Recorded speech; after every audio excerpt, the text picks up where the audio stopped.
I've got two WebEx invitations for the closed session. Does anyone know which one? I know I've got two others for the 9 o'clock or midnight session, but for the 6 o'clock session, anyone know, did everyone else get two of these? I'm just showing one. Council member and jury, you can use the one that is meeting number ending in 0225. 0225. Is the last four digits of the meeting number. And if not, I can resend you via email the link if you wish. 0225? Mm-hmm. Okay, I will toss this one. Thank you. Okay. So I see that. Thank you. Good evening and welcome everyone to the September 26th meeting of the Lafayette City Council. I'm calling the meeting to order at 6 p.m. And our second item on the agenda is a roll call, and by a visual observance, all council members and the vice mayor and mayor are present. And so we will move on to agenda item number 3, which is the adoption of the agenda. Do I have any comments or questions, or may I have a motion to adopt the agenda? So moved. In a second? Okay. I saw Councilmember Candel's hand first. So a motion by Vice Mayor Andori and a second by Councilmember Candel. I will conduct the roll call vote. Councilmember Candel? Aye. Councilmember Dawson? Aye. Councilmember Kwok? Aye. And Vice Mayor Andori? Aye. And I'm an aye, so we have adopted the agenda. And now we will move on to agenda item 4, which is the first opportunity of the evening for members of the public to speak to us about items that are not on the agenda this evening, but within the purview of this body. Are there any members of the public who would like to speak to us? And if you will raise your hand, Suzanne Erla will assist with bringing you in. Thank you, Mayor. There are some hands raised. The first person to speak at this time is Michelle, followed by Joanna. And if anyone else would like to speak at this time, please use the raise hand feature in Zoom now. Thank you. Thank you, Suzanne.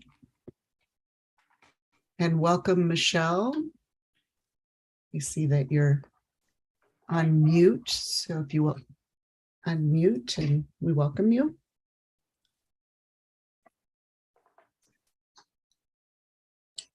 Hi there. Sorry about that delay. We had emailed earlier today to have Resolution 2022-59 removed from the consent calendar. There are several of us who would like to comment after and during Agenda 8D.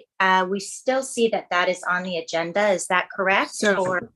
Yes. So Michelle and potentially any others who, when we come to the consent calendar, we will have an opportunity for either council members or members of the public to request that an item be pulled. And if we've received a request ahead of time, we will do that. We will have the item pulled at that time. So we adopted the agenda with the consent calendar, but we'll take action on pulling items at that time. So we should follow along basically up until you get to the consent calendar. So that'll be before 7 o'clock. We begin our regular open session meeting at 7 p.m. So we invite you to come back at that time. We will be going into closed session in a few moments. And then at 7 p.m. with where the consent calendar is, it will be following a presentation by our Banner Advisory Committee. Okay, thank you. Thank you. Are there any other members of the public who wish to speak to an item that is not on the agenda, and that would include our consent calendar? The next person with their hand raised is Joanna.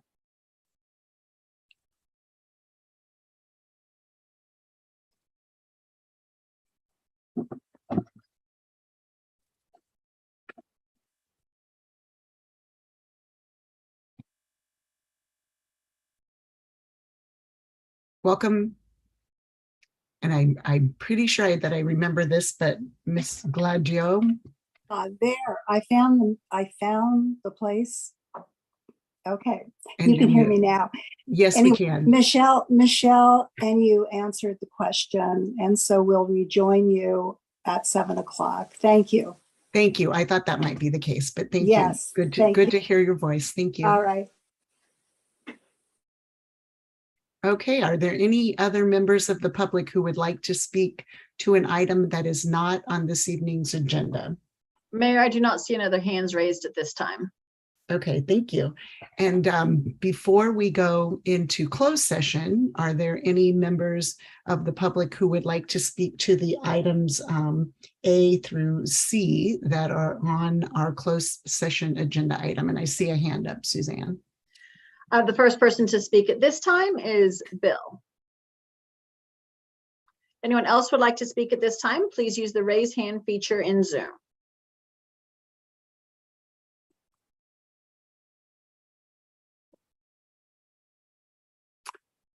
Welcome. You were unmuted and then I think you muted. So if you unmute,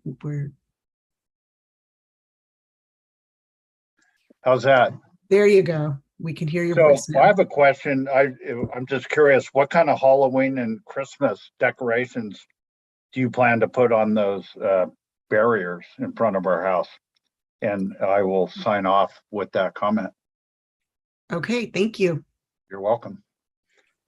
And again, if you want to come back and talk to the item on consent, that'll be after 7 o'clock. Thank you. Okay, are there any members of the public who would like to speak to item 5, A through C, which is our closed session before the council breaks into closed session? I don't see any hands. I do not see any hands raised either. Thank you, Suzanne. So with that, we will go to closed session and we will return by 7 p.m. To open our regularly scheduled meeting. So with that, we are going into closed session.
You are tuned in to the Lafayette City Council meeting.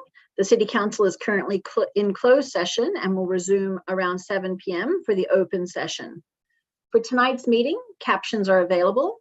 To turn on or off the captions, please click on the closed captions button in the toolbar at the bottom of your Zoom window.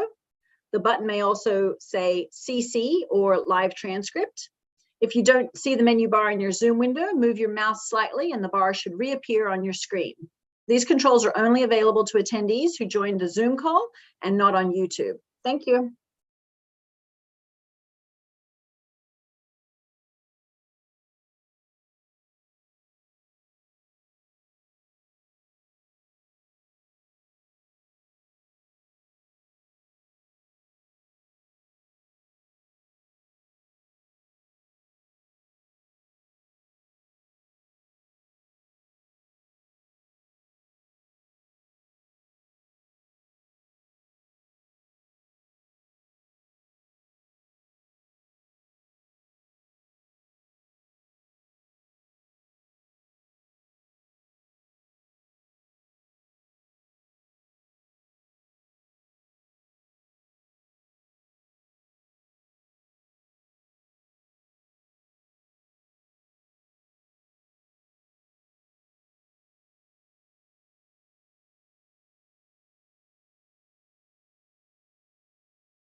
You are tuned in to the Lafayette City Council meeting on September 26, 2022.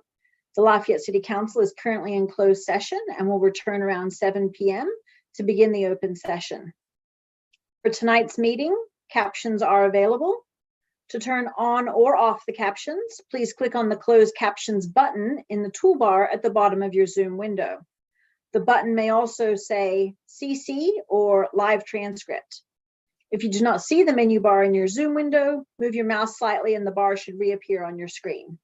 These controls are only available to attendees who joined the Zoom call and not on YouTube. Thank you.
You are tuned in to the Lafayette City Council meeting. The City Council is currently in closed session and will return around 7 p.m. to begin the open session. For tonight's meetings, captions are available. To turn on or off the captions, please click on the closed captions button in the toolbar at the bottom of your Zoom window. The button may say live transcript or CC. If you do not see the menu bar in your Zoom window, move your mouse slightly and the bar should reappear on your screen. These controls are only available to attendees who joined the Zoom call and not on Zoom. Thank you.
You are tuned in to the Lafayette City Council meeting. The City Council is currently in closed session, and the City Council will return shortly to begin the open session.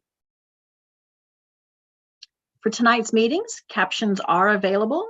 To turn on or off the captions, please click on the closed captions button in the toolbar at the bottom of your Zoom window. The button may say live transcript or CC.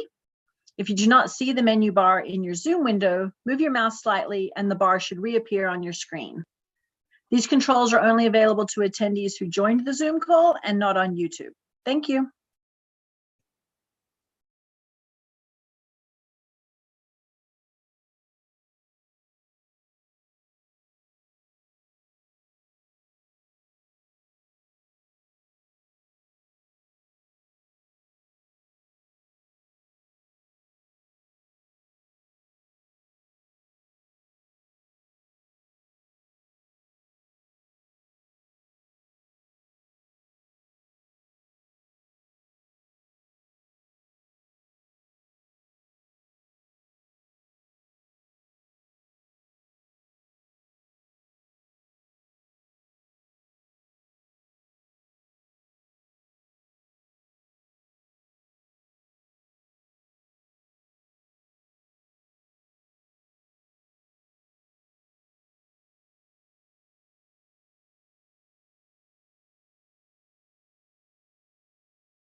Okay, I think we're all coming back.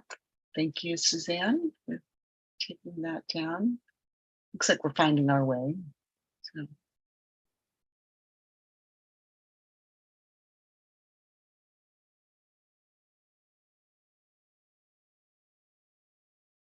I see that Councilmember Kwok has his hand up in the waiting room.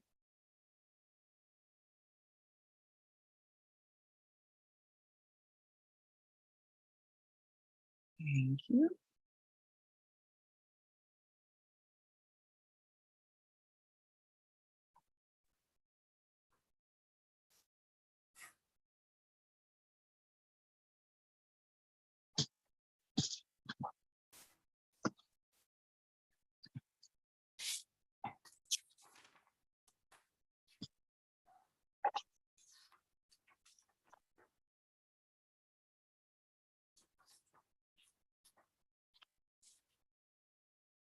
And Councilmember Dawson. So it looks like we're all here or coming in very shortly. So I will call the meeting, or I will resume the meeting in live session in the open session of the Lafayette City Council.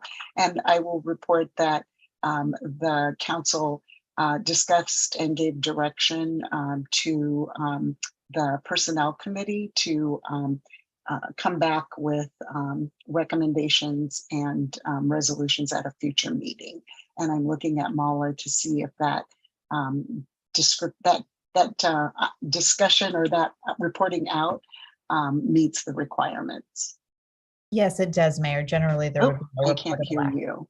Oh, I'm sorry. Can you hear me now? Can everybody else hear her? Oh, so it's me.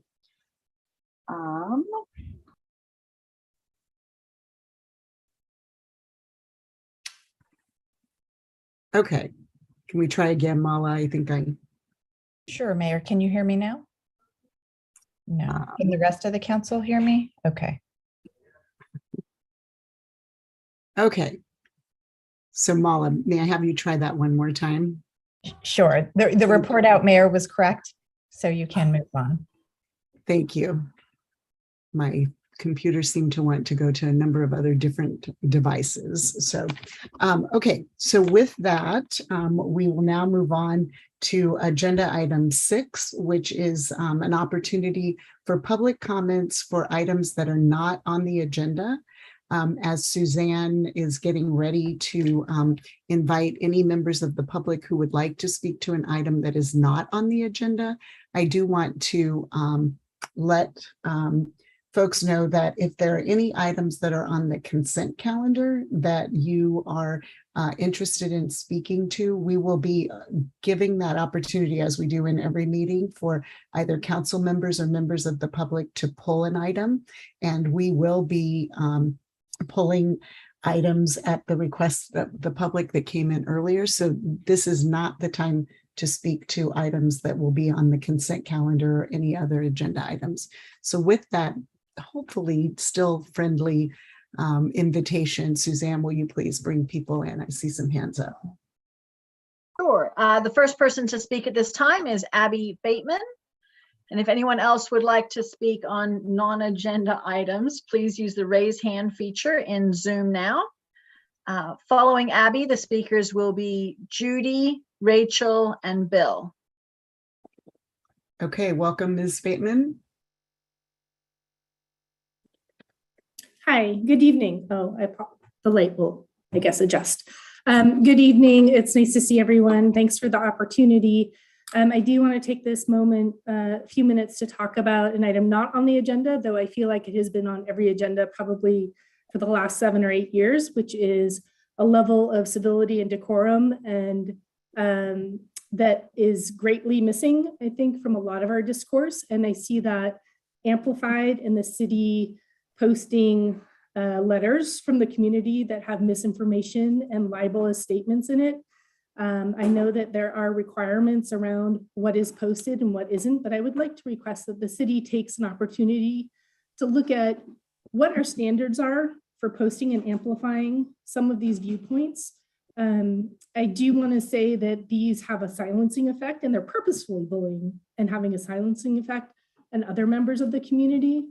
And they're specifically targeting people, and whether we are talking about the terraces or traffic calming or things happening in the schools or anywhere else in our community, we see this pervasive throughout comment letters that individuals are being called out inappropriately in what I consider slanderous or libelous in both public comments that are verbal as well as written. I think it's a problem in our community and probably everywhere, but it would be great if we could be a leader on addressing this. And I think by addressing it sooner than later, we make it so it's not normalized. And right now I feel like this behavior is becoming normalized, and that's not the community I want to be a part of. I want to be able to have informed, engaged conversations with people I disagree with without being harassed or called out. And I think other people would like that as well.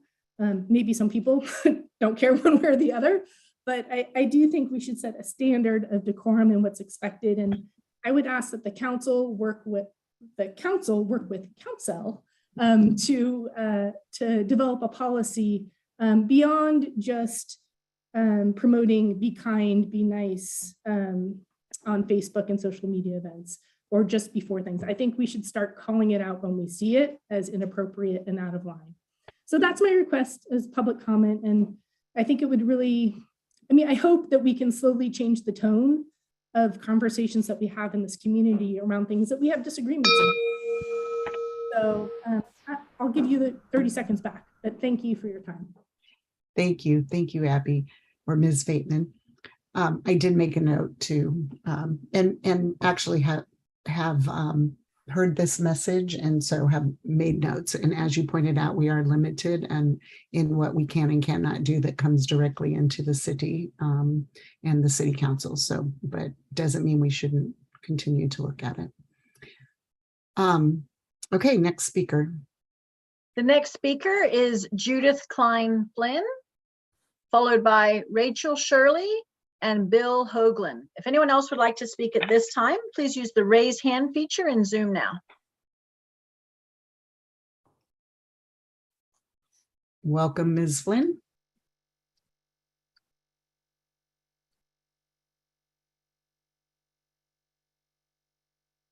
And you are on mute. I know there's a little delay in coming over, but thank you. Okay, I would like to rescind my request to speak right now. Thank you, though. Okay, thank you. Thanks. The next public speaker is Rachel Shirley.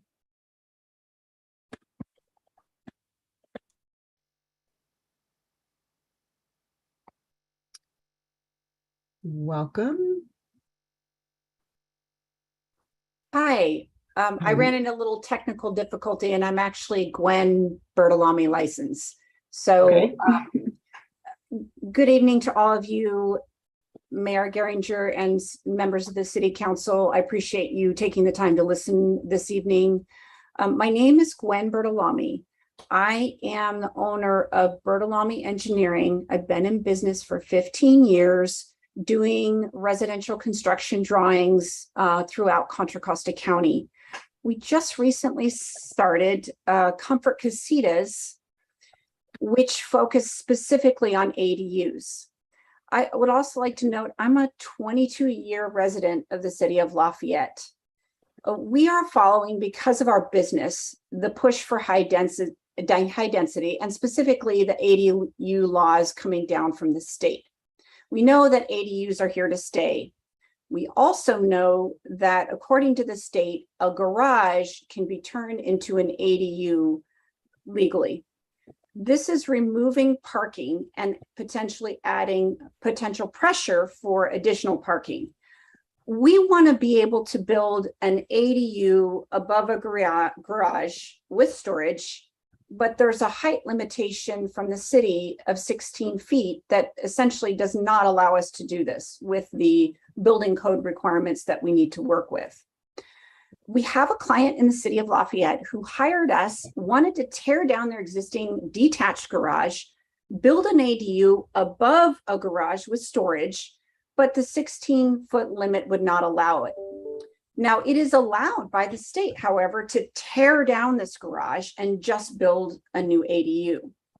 We are asking the city of Lafayette to consider changing the height restriction, tailor it specifically, if you want, to an ADU over a garage. Now, I would never have thought to ask for some change in your ordinance or restrictions.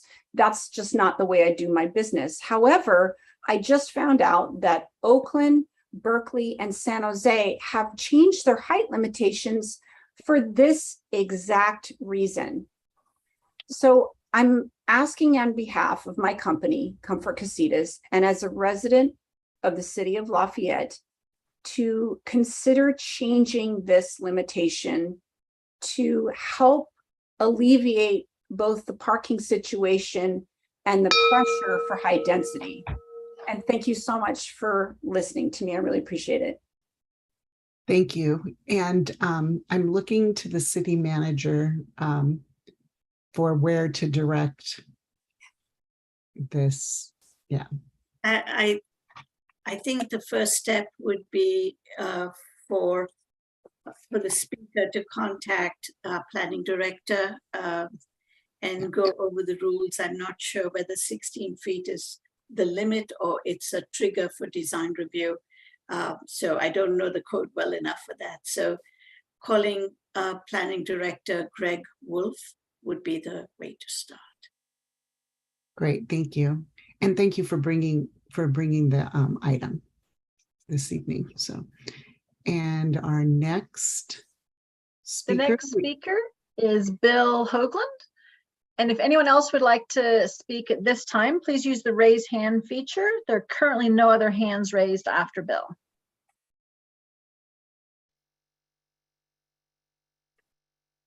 Welcome back.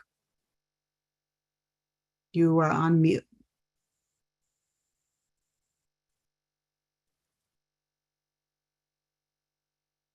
Still on, there you go. Can you see me, hear me? Yes, we can. Okay. I don't want to spend a lot of time in this. I've been facetious about the decorations for the ballards that you put in front of our home, but we've lived here 38 years. We know a lot of people. We've supported the city a lot.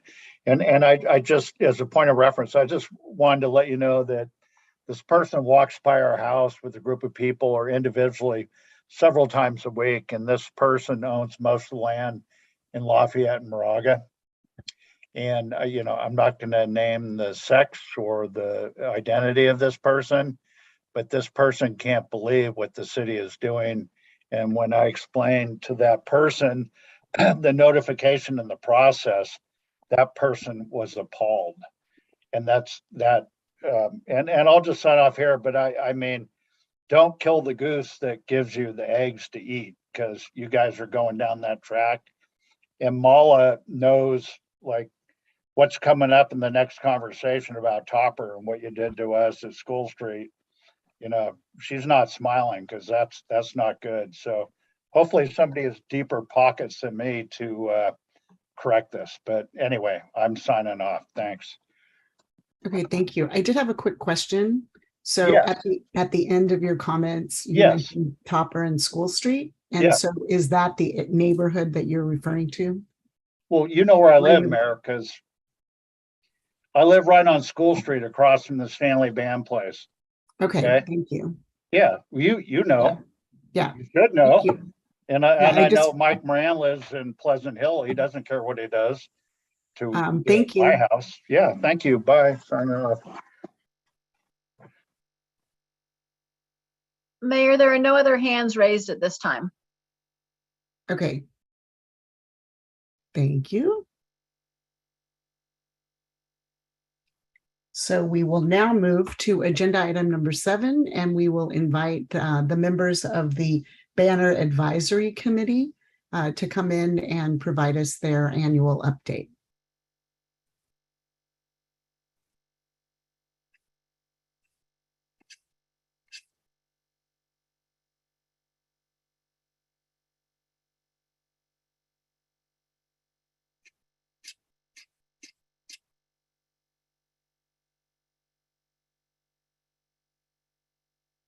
And if you, I know that Suzanne has a list, but if you are looking forward to coming over, please raise your hand and that will assist with moving you.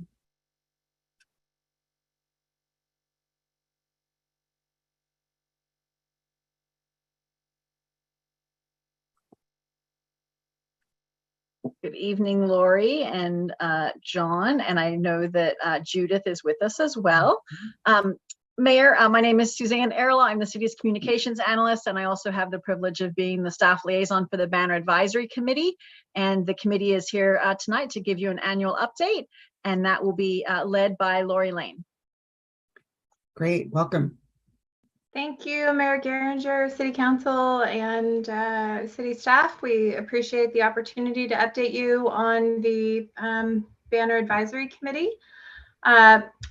My colleagues, Judith, Klein, Larry Blodgett, and myself were all reappointed in 2022. Thank you for that. We also had John Gray join us from the Design Review Commission. He's the current chair of that, so we're welcoming that. And as you know, Jay has retired, and we now have Sarah Reagan joining us at a future meeting. So there's a little bit of change happening, and it's, you know, all positive. So thank you for that. And also, I just want to give a quick shout out to Suzanne, who is so organized and has been so helpful to us. If you haven't heard that before, bar none, it's been a different experience with her as our liaison. So thank you for that. We have a rotation that I think Suzanne is going to pop up for you. There are 9 banners in our current program, and these are the months in which they appear on those street poles. You may take note, we've reduced the amount of the rotation due to retirements of a couple of the banners due to age. We've had outstanding longevity from these banners. They often hang for 10 plus years. So we are extending the duration of when they hang just a smidge in order to accommodate both budget and the integrity of each of these banners. By the way, that effort to hang them for longer periods of time took place during the pandemic in 2021. On our docket for future meetings, we have some reviews happening of the recommendations that were presented to the city that fall sort of outside of the guidelines of our current program. So what we're looking at is taking a better read and updating that policy. And once we've had a recommendation on that, we will certainly bring that back to you. One of the items that has come up to us that we need to address is no banners on the Lafayette Plaza flagpoles. That's a unique situation with a unique set of pennant style banners that has a different set of parameters. So we have spent some time dipping our toes into how we can better partner with applicants and the enforcement of the integrity of the banner policy. So more to come on that. We don't have a program ready or a recommendation ready on that just yet. That will take us some time, and I would imagine that will bleed into probably second quarter of 2023, if I had to guess.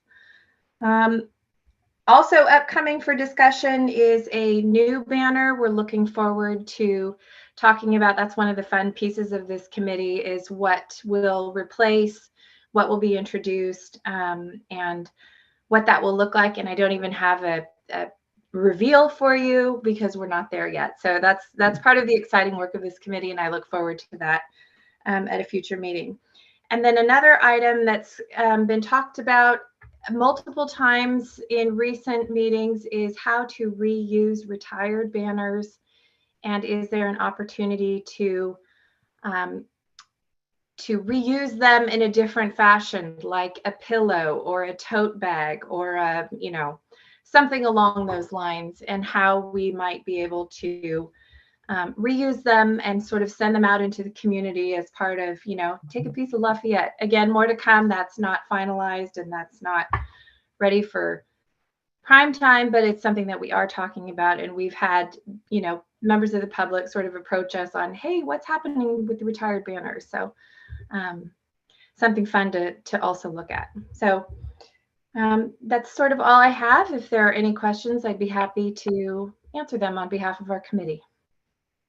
Great, thank you. And thank you very much for the update and for all the work that you do. I have sat in and I know that you all take your job, the policy and implementing very seriously. And I very much, and I'm seeing nodding from my colleagues, very much appreciate that. I did have one question. Even though you don't have a reveal, is there sort of a subject or topical area that might be considered for the new banner? We have loosely talked about, and I'm speaking out of turn without the benefit of my colleagues, but we have talked about, I want to present this in the right way, broadening the visibility for all ages, and making sure that the audience of all ages, with young, healthy eyes and older, constrained eyes like my own, can see down the boulevard a welcome and inviting type of banner of some kind. Great, thank you. And that was very, very well and diplomatically put. And thank you. Do any of my colleagues have any questions for the speakers? And I'm seeing shaking. Oh, Vice Mayor Anduri, or comments, questions? Not a question, but just a comment to thank the Banner Advisory Committee for the great work that they're doing. Councilmember Dawson and I have the pleasure of being the council liaisons for the committee, and I like the phrase, the integrity of the program, because it enjoys the acceptance it does, and it adds to the community because so much work has gone into maintaining the standards of the program. It's really meant a lot, I think, to the downtown. So thank you for all you do on the program. Great, thank you. And I'm going to look at Mala, but I'm going to open it for public comment. And so Suzanne, in the midst of all of your many duties, would you please assist us with inviting members of the public to come in and make comment? The first person to speak on this item is Abby Fateman. And if anyone else would like to speak on this item, please use the raise hand feature in Zoom now.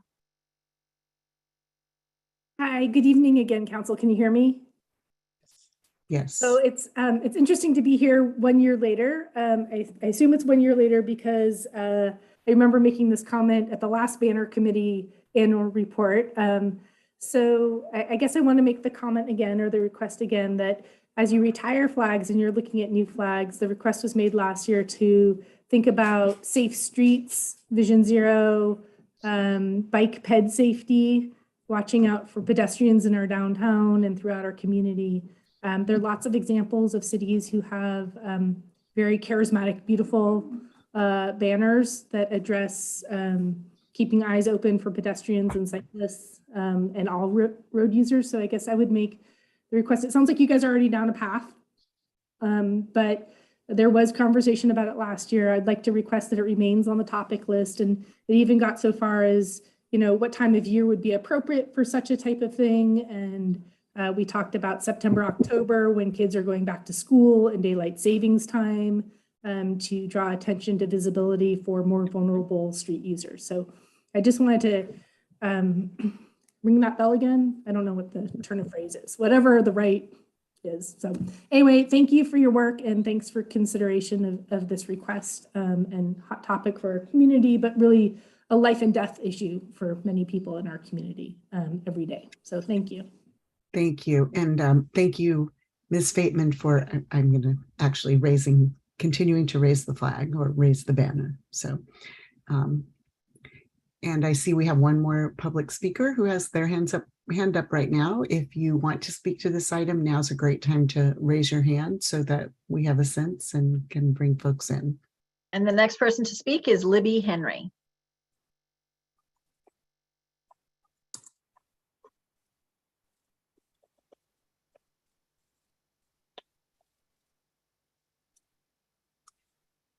Welcome, Ms. Henry. Hi, I wanted to address, where is she? Lori, and the rest. I am a member of the Lafayette DEIB Community Committee. And it sounds like this other, the one that you're not revealing, could be in the realm of DEIB possibly. And I wondered if, I don't know if you've worked with or talked with anybody, you know, Janet Thomas or anybody else from our committee about this, but I would be interested, if you haven't, I would be interested in getting involved with that, because I think, you know, that would be a really, you mentioned the welcoming thing, and that's exactly what we are about. So is there some way that we could connect? I mean, I don't know if your contact information is on the city website or anything like that. So I see nodding of heads, and Suzanne is going to. Yeah, the information is available on our website, and I have your email, so I can also reach out to you as well. Okay, all right, I appreciate it, and I will bring it to our next DEIB committee meeting.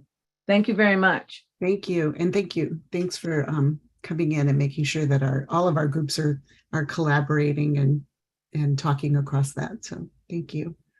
Any other members of the public? Okay. Suzanne, did you? I was just going to say, I don't see any hands raised. I don't see any either. So again, thank you all very much. And Councilmember Kendall. I do. Hey, I thank you for the comment from Ms. Fateman. And I just to kind of let you know that, like, don't just think about September and October. The schools went back like August 8th. And so I know September is Art and Wine and October is Res Run, but there may be an opening in early August, you know, due to bike head safety as well. Great, thank you. And thank you for all you do. Sorry. Yeah, no, that's fine. Anyone else on the council or? Okay, so on behalf of the council, thank you very much for coming in and bringing us the update, and for taking note of the recommendations from members of the public as you go forward with your work. And we will see you again long before next year, but we look forward to your update again next year, maybe coming back with that policy changes and stuff. So thank you. And thanks, Suzanne, for the work in staffing them. Thank you. Thank you. And for taking them over to the green room as we exit out and move on. Okay, so we are now coming to our consent calendar. And I realized that, well, first of all, we will, before I ask for a motion on the consent calendar, we have received requests ahead of time in emails to remove the consent calendar item 8B, as well as consent calendar item 8D. And so before we go ask for a motion, and we'll go through our normal process. So are there any other items that members of the council, Councilmember Kwok? I'd like to pull item 8A3, the September 12th minutes. Okay. Going to make my note. 8A3, okay. Looking to my colleagues. Are there any other, I was going to say my council colleagues, but any other items that you would like to pull? And then are there any members of the public who would like to pull an item from the consent calendar? And if you would like to, I invite you to raise your hand now. And I don't see any hands raised. Okay, now I do. There are some hands raised. Vice Mayor Andori, you were raising your hand. Was ready to make the motion, but I'll wait. Yeah, one actually, thank you. Hold that thought. What I do want to say to the members of the public right now is this is not the time where we are going to talk about the items that we have just pulled. This is the time where the council will make an amended motion to approve certain items of the consent calendar, pulling item 8A3, 8B, and 8D. And I had, and I apologize, I misspoke, but we pull those items and then we address those items under, agenda item 12, items removed from the consent calendar. And so that will be after at least one item. And so those of you who have your hands up, if that's, if you still want to speak to us, we will bring you in. And so I would assume that it's about surplus equipment or 2 other minutes, because those are the only items that are still haven't been pulled. Okay, so we do still have one hand up. Mayor, the person to speak on this item is Alan Yu. Okay.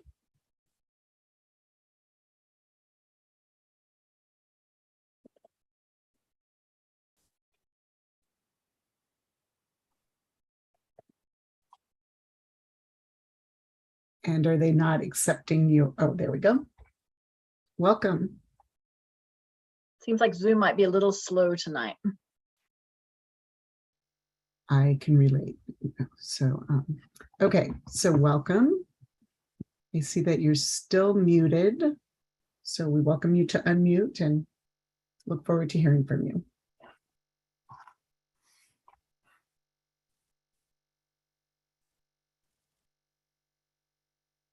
There we go.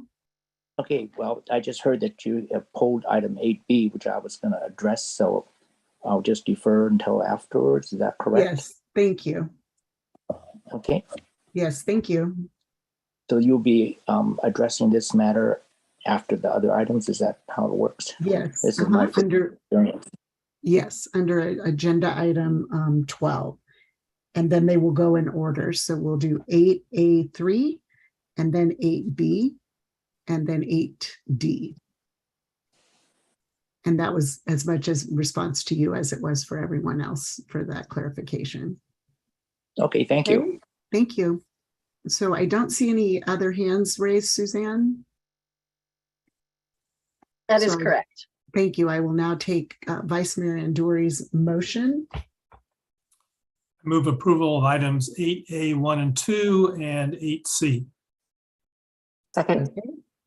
Thank you. And so we have a motion by Vice Mayor Andori and a second by Councilmember Kendall. I will conduct the roll call vote. Councilmember Kendall. Aye. Councilmember Dawson. Aye. Councilmember Kwok. Aye. Vice Mayor Andori. Aye. And I'm an aye. So we have approved the consent calendar as amended.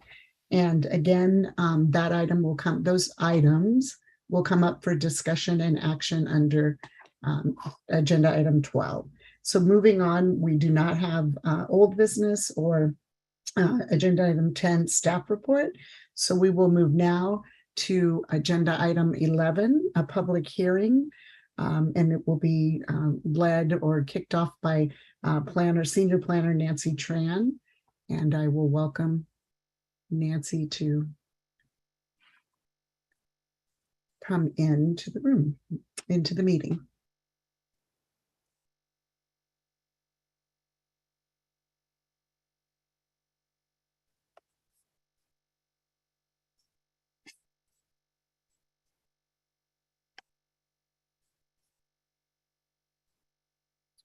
And Greg and any other staff who are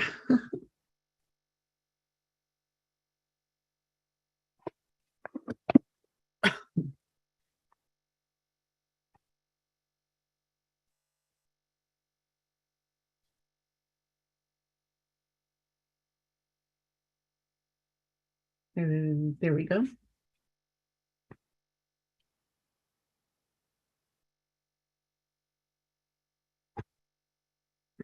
Good evening, Nancy.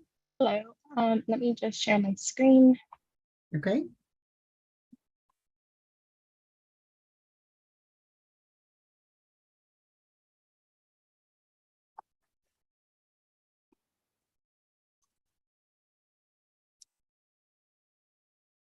Evening, City Council. Nancy Tran, Planning Department staff. The item before you is the appeal of the Planning Commission's approval of HDP 3221 for Delamar, filed by Councilor Kendall.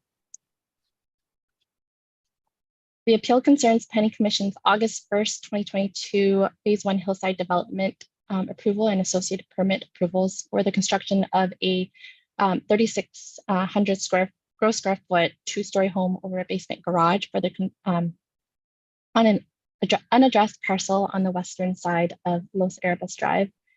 This is a private road. The subject 1.5 acre vacant lot is zone R20 and within the Hillside Overlay District. It is a steep lot and it slopes downwards towards the east, as you can see with the contour lines. It's a little bit fuzzy. Since the original submittal, the applicant has explored different siting options for the home and emergency access for the Hammerhead as required by the fire department for their standards. This is an image of what they prepared with respect to the site constraints, along with the building section showing how the home steps up the hill and into the hillside. This is a blow up of the civil plan showing the 40-foot access easement on the applicant's parcel along with the parcel below. And this, this is the location of the Hammerhead that they're proposing that's within their property. And this portion in red is what's inside the easement. And this gray portion is what is currently there. They're not proposing to do any construction of the Hammerhead outside of the easement.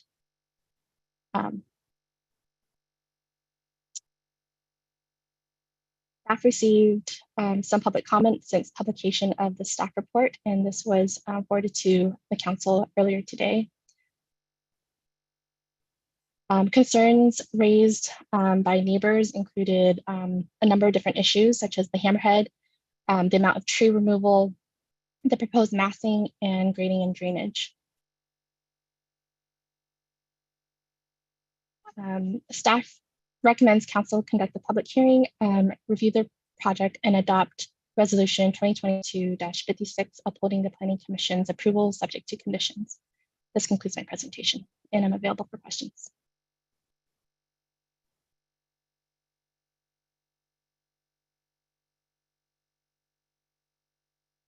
I'm muted. I'm now unmuted. Thank you, Nancy. Are there any questions from my colleagues for staff? And so remember our process, or I know you all remember, but for those in attendance, and then I'm going to ask to be reminded about one element. But now's the opportunity for us to ask questions, clarifying questions of staff. We will then, I will look to Greg. We will open the public hearing, but we will hear from the, and I apologize right now, my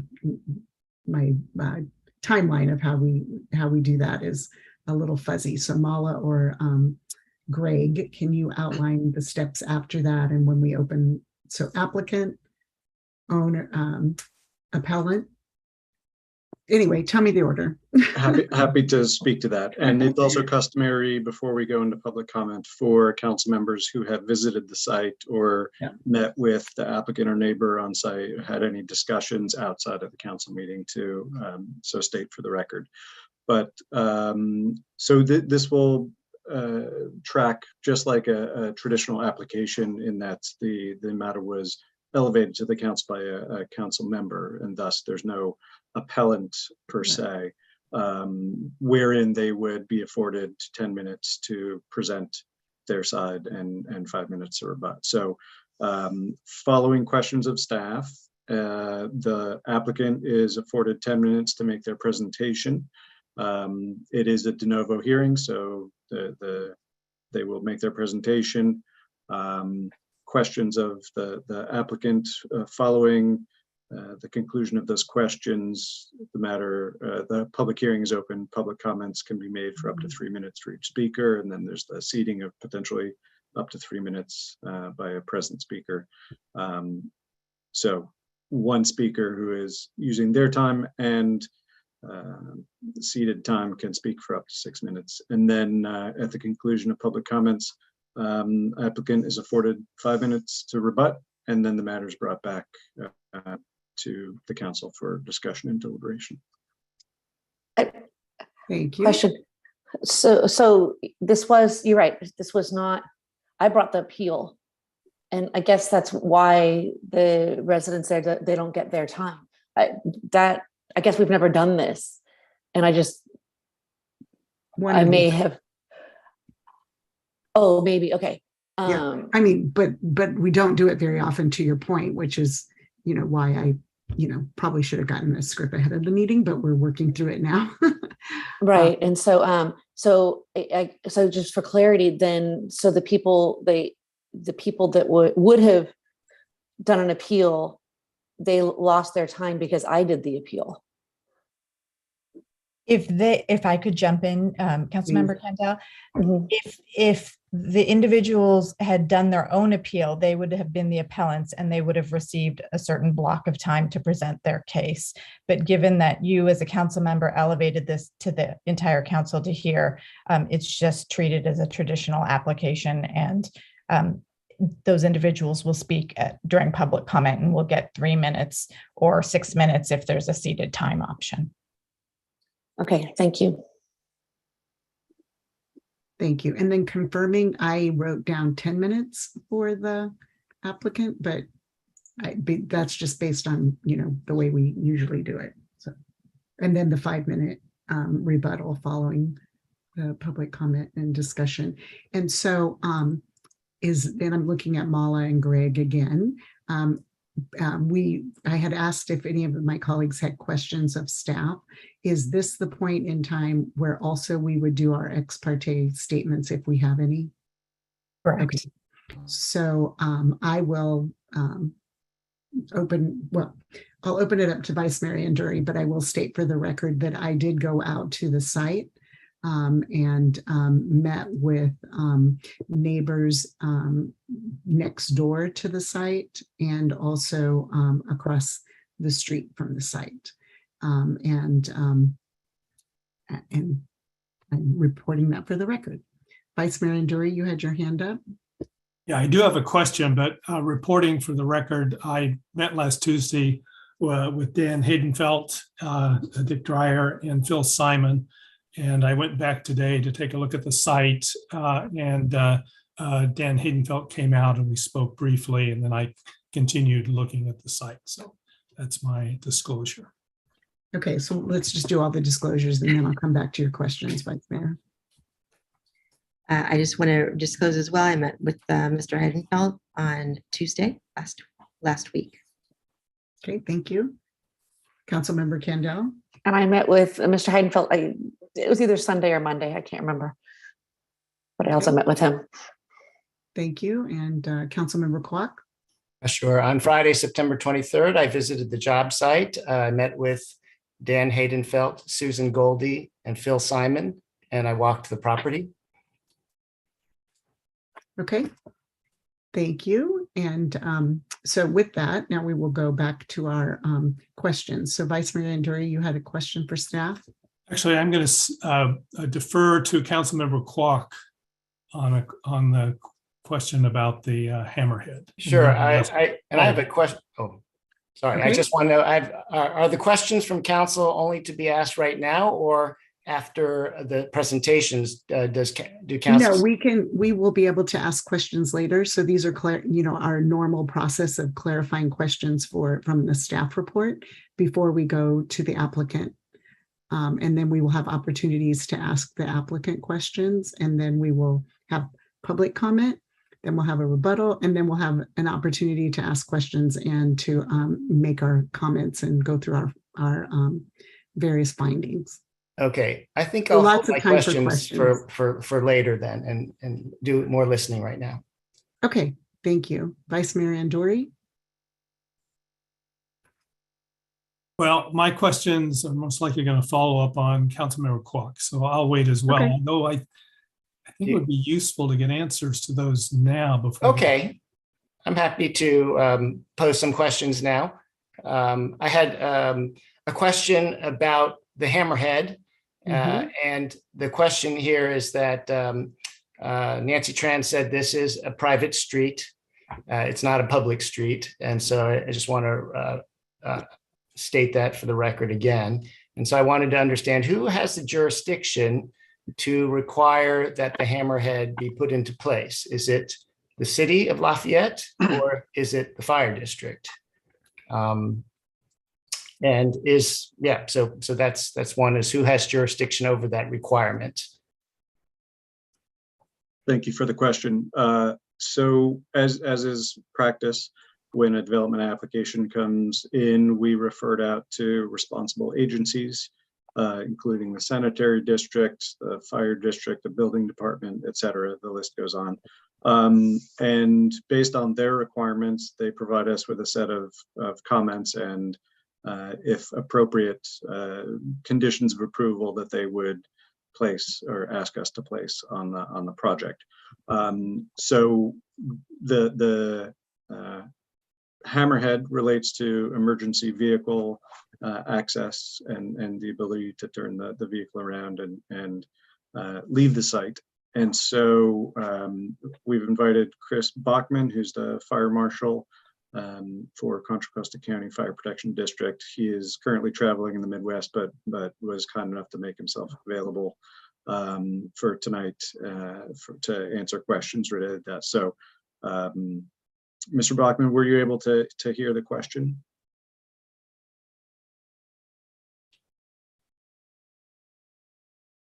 There we go. Yes, I was. Great. So the question as far as who has the ability to require it, it's the fire district has the ability to require emergency access turnaround. And this project did submit for a land development permit, which is our access and water permit, or actually when it was going through planning, they reached out and said, what would be the requirements for us to get a land development permit? What would the fire department require? And we identified that we would require a emergency vehicle turnaround if possible. And I went back and I was just looking at some of the previous designs and conversations we were having with the developer and the architect and the consultants that the owner has hired. And in the original proposal, it was actually a Hammerhead that was 20 foot wide. It was right over next to the property line. And the requests were made through several different planning meetings was, could the turnaround be less obtrusive? Could it be smaller? Is there a scenario that the fire department could reduce the size? So we went out and actually first attempted to see, could our engine 16 actually do a turnaround at that site? And they tried using several driveways at the very end to maneuver turnaround. They were unsuccessful and had to back out. So that kind of provided our justification of why we felt a turnaround was necessary, but we're also willing to work with what we call an infill lot, which is the last lot going into an area or a subdivision, that we would only require the developer to require the bare minimum, which in this case, we were able to reduce the width. So I'm looking at the design of the original width, and it was 20 feet wide and a little deeper than what it's shown. And but we were able to give the architect and designers what's the bare minimum that our Type 1 engine would need to turn around at the end of Los Erebus. That is what shrunk the Hammerhead turnaround to the current proposal, which is the bare minimum to do a 3-point turn and turn around down there. And the consultants and the architect and engineering firms came back with the proposal. We accepted it. And then there was opposition based on that. The property owner that's across the street identified that they did not want their property, even though it was an easement, to be used as part of the turnaround, and were not granting us that. I will add that when we first brought up this requirement, the neighbors mentioned that the fire department's been coming down to the end of that street for years, but they would actually use the neighbors' driveway that we're talking about, that's in question, of not allowing us to use easement, that we used his entire driveway for a turnaround, and that was the way we would turn around down at the end of the road. So we did have our legal counsel look at it. We've had discussions with planning and with Lafayette staff about this, and said, if the property owner across the street is not going to give us access, or identify that they do not want their driveway used as part of the turnaround, then we would go back to the developer and see if they could come up with a different scenario that would still at least meet the ability for us to turn around. If not a 3-point turn, then maybe a 4 or 5 point turn. We're not going to get into a legal dispute with neighbors over an emergency vehicle turnaround. It's up to the developer, or the property owner who is providing a proposal, to show us what they can legally provide. And if they cannot provide that using the neighbor's property, then we're open to the turnaround being a little wider, maybe not as deep, and then we'll use the roadway. I would caution that if we go this route, it won't go any farther up into the property, but rather than the 16-foot wide, you're talking about a wider turnaround that he would have to put on his property. So at least a 4 or 5 point turn could still be made, because as it sits now, we do not have the ability to turn an apparatus around at the end of the road.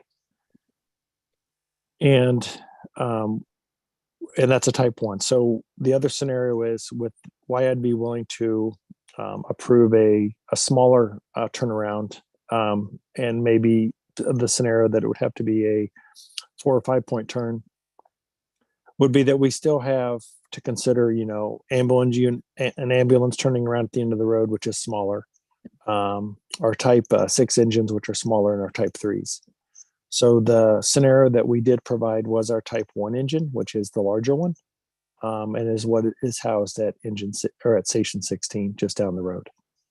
So that's kind of the answer for the turnaround, and how we plan to proceed should the neighbor across the street oppose to us using his driveway as part of this turnaround. Then it'll be up to the applicant or the owner to provide us with a legal scenario that we can use access for a hammerhead, or I should say a modified hammerhead, down at the end of the road, for us to approve a land development permit from the fire department.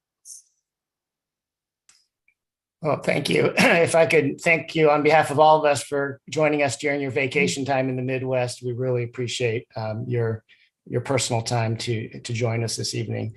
And maybe just as first of all, also thank you for sharing the history of this, which I think explains the many options that you thought of to try to reduce the impact, and for walking through all that. So it's on the record again also. And maybe just one follow-up question on the end there is that the hammerhead as designed right now, is it the smallest impact, the smallest size hammerhead that could be done? Or if the opposing neighbor across the street allowed you to use more of that driveway, could the current hammerhead be made smaller and don't excavate so deep into the hill if the opposite neighbor on the other side said use more of the driveway? Yes, we're open to that. I believe that and I need to go. Let me flip my screen here on my iPad. to the current one. So the current one that is showing that it is 16 feet, I believe it shows the distance of 60 feet. So that distance of 60 feet, we still need enough to be able to position the front of the apparatus to kind of make the turn to start to where we can line up straight to then back up.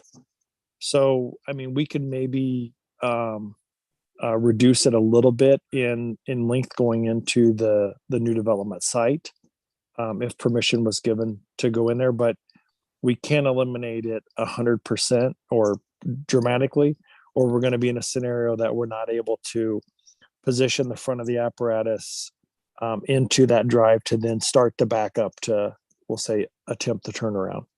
But we are open to,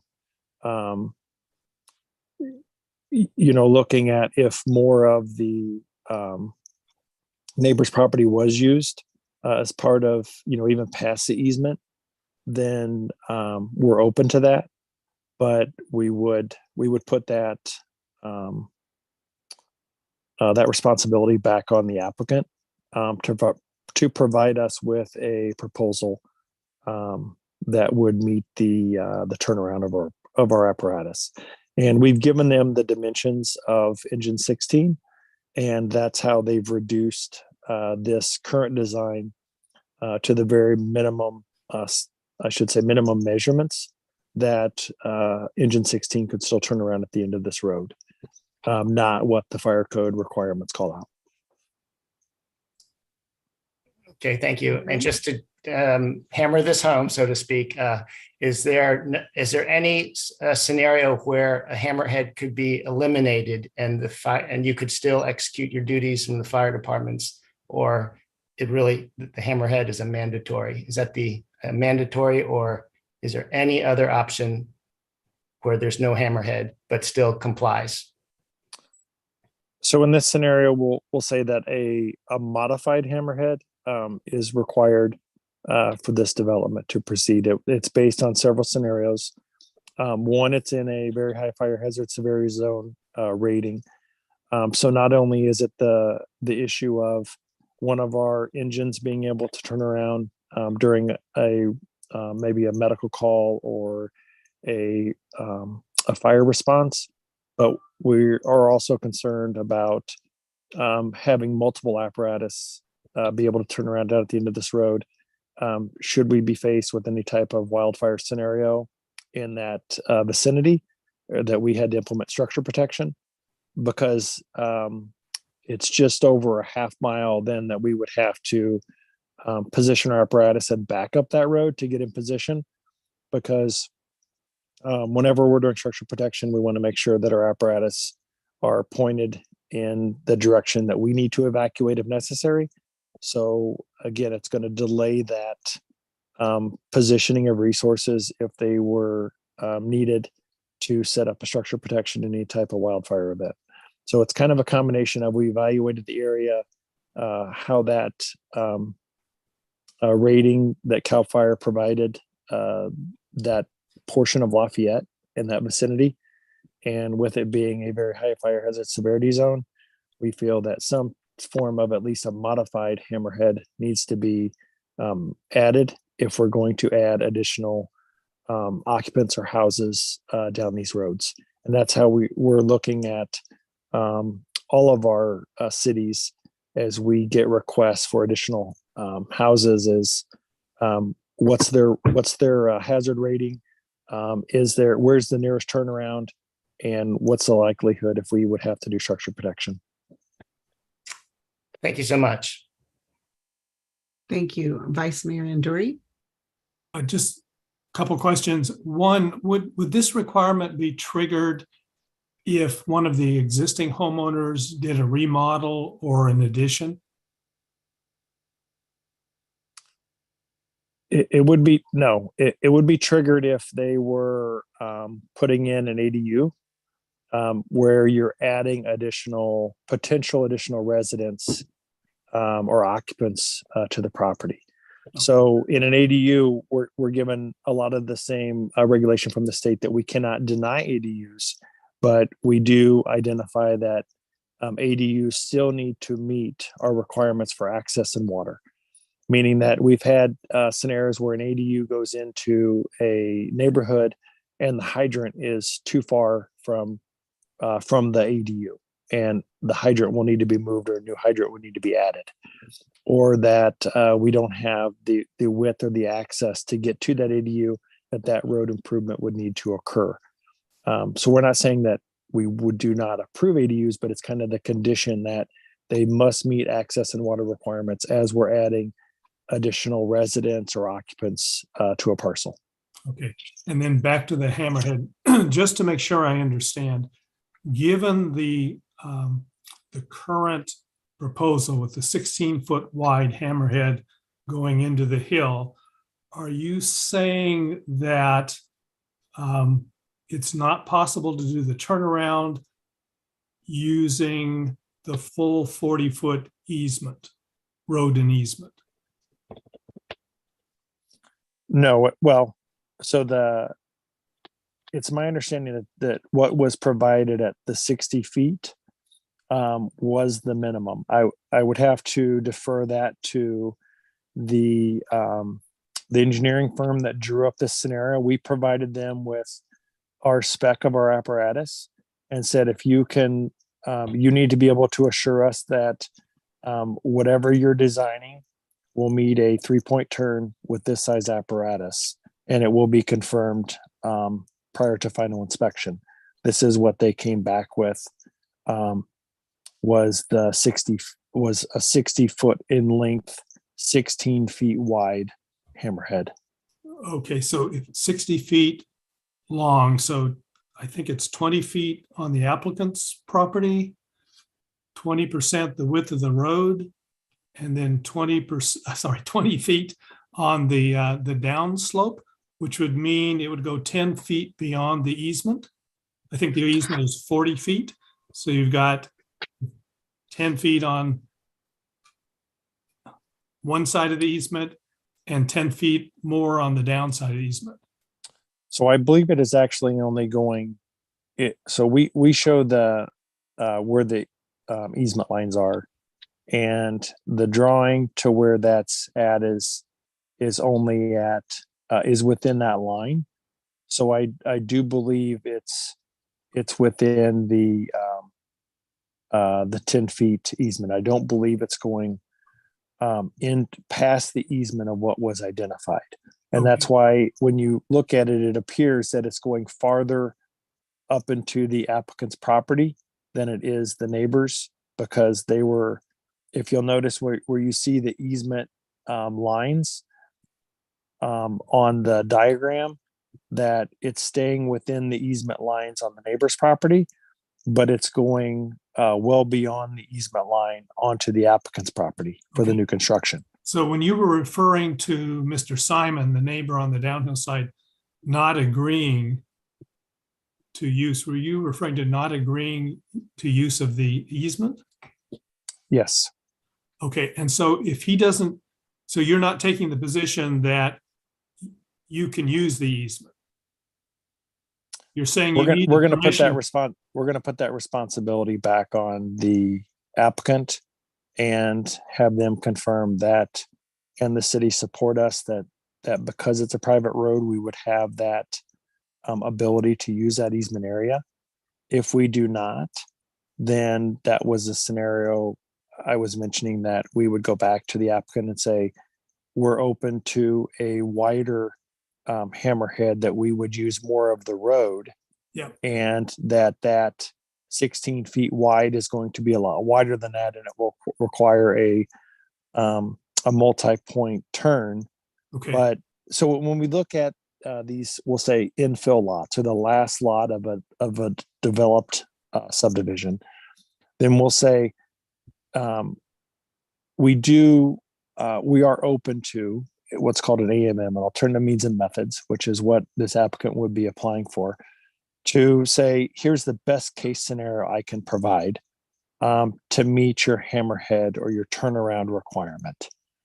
And that's what we're open to approving if we were able to use the easement area. If we're not, then we'll go back to the applicant and say they need to modify the turnaround to give us the best case scenario of what we can have a Hammerhead turnaround just using their property on the road. Okay, and were you saying you're looking to the city to let you know whether the easement can be used? Well, when we referred to our legal counsel, they advised that it's not really the fire department's responsibility to determine whether or not we can require our turnaround on an easement. That it's really the responsibility of the applicant to provide that clarification. And then does the city support that turnaround in that easement area? Okay, then I have a question for the city attorney. Is that our role? I mean, I have looked at the easement, Vice Mayor Anduri, and it does reference, as mentioned in the staff report, it can be used as a roadway for vehicles of all kinds, but we typically don't get involved in the in private easements, which is why I suspect similarly, the attorney for the fire district had a similar concept. It's really becomes a private property dispute between the two private property owners. Then how do we proceed? I mean, we would proceed, presuming you did want to condition it, and it might be best to hear from the applicant because I'm sure they have some thoughts on their ability to use the easement. So it may be best to just hear from them first, and then we can follow up on this line of questioning. Okay, well, I wanted to make the task a little bit easier for the applicant because they may say why they think they have the right to use it, but are we going to make the determination whether they're right or not? Is that our role?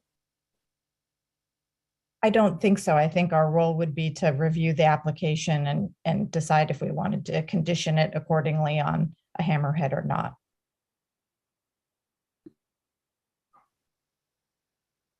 Okay, thank you. Councilmember Dawson. I just have a question for staff, actually. When these projects go out to agencies for response, is it normal practice that the applicant goes directly to the agencies? It is common practice for the responsible agency to have direct communications regarding the requirements, whether it's the Centro District or Fire District, so that there can be a dialogue and come to an understanding of the requirements or alternate means and methods in this potential case.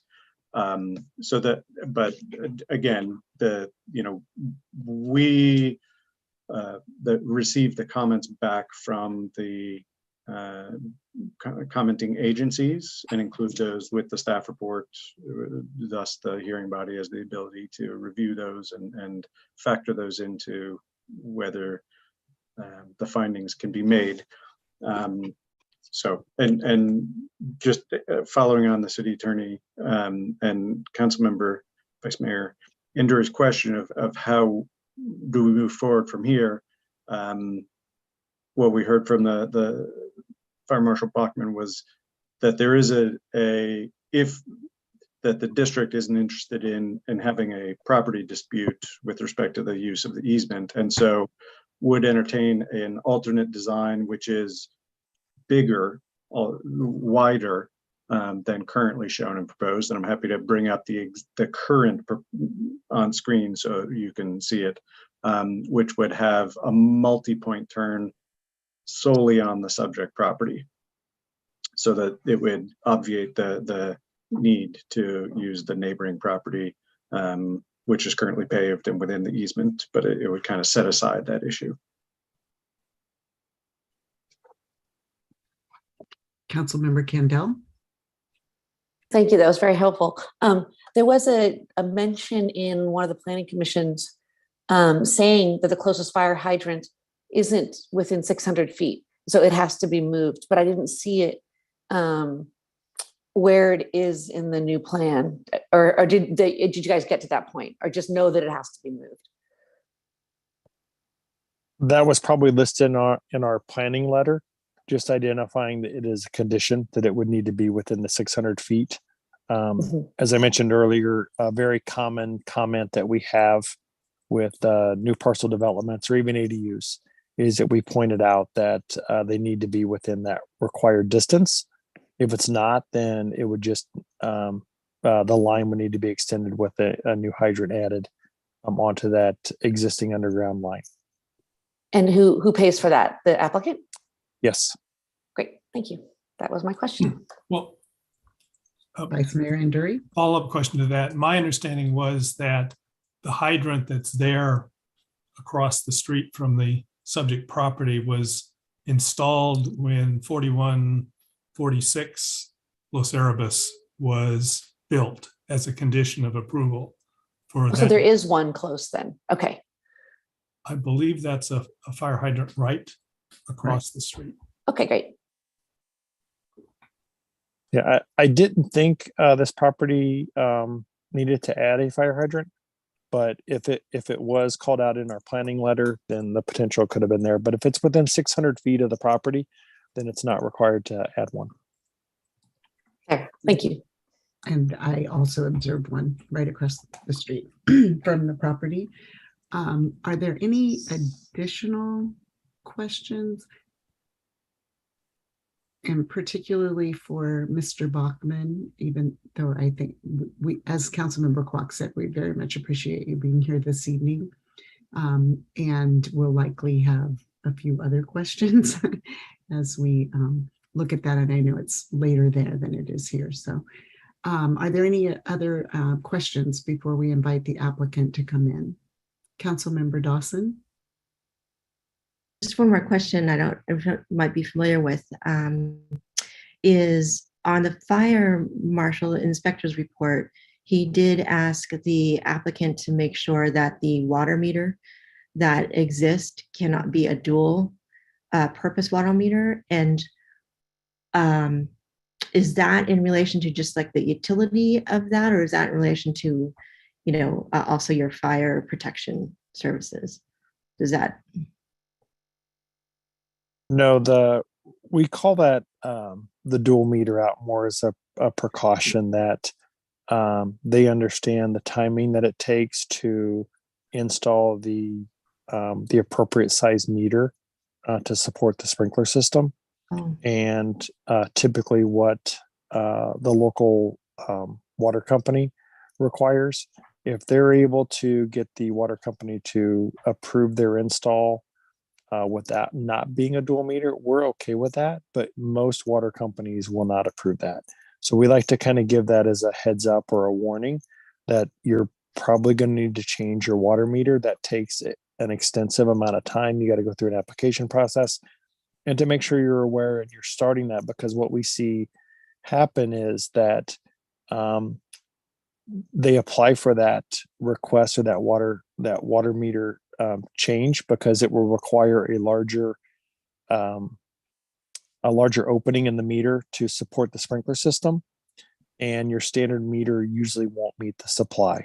So then your fire sprinkler system in the house would not pass the design that it was called out, or the flow requirements, which then could hold up them occupying the home. So we always like to call that ahead of time, that could be a requirement and they need to check with their local water department. But if they're able to do that with a single meter, that's just a larger size, usually 3/4 inch, then we're okay with that. Okay, thank you for that. And I have a follow-up for staff then. In seeing the plan, I don't know if this is the appropriate time to ask, but and walking the property, there is a water meter that is in that, I think, area that is a little what's the word, murky in terms of the easement. So depending on that would mean the neighbor would need to relocate that main, and that would seem to be an important thing to bring up. So I just wanted to ask if there was any notation of that. I don't believe we've noted the potential for a neighbor's utilities or infrastructure need to be relocated as a function of this project, that would lie outside the scope of our entitlement process for the proposed new home, essentially be a private matter. Okay. I'm sorry, it's a private matter, but it's in the new Hammerhead. There's an existing water meter in the proposed Hammerhead spot. That's why, but you're still saying that's a private matter? The city would not require the neighbor to relocate the utilities, is what I'm saying. However, if the property owner, Mr. Delamar, wants to use his property consistent with his property rights and the easement, which benefits others, and utilities are affected, then that needs to be worked out between the applicant and the neighbors to continue to be able to serve those neighbors where there's current infrastructure. But that aspect is not conditioned by the city.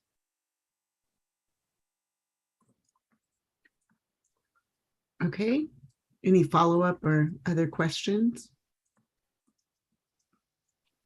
Okay, so we will now invite the applicant or the applicant's representative to come in, and the applicant again or representative will have 10 minutes. And then my understanding is we will, as a council, be able to ask questions.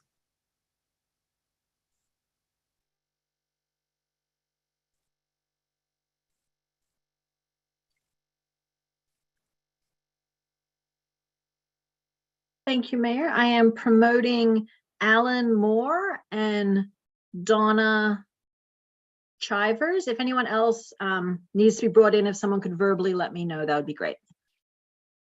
Okay, so Mr. Moore and Ms. Chivers, are you the two who are coming in and using this 10 minutes? Also, Todd Delamar, please.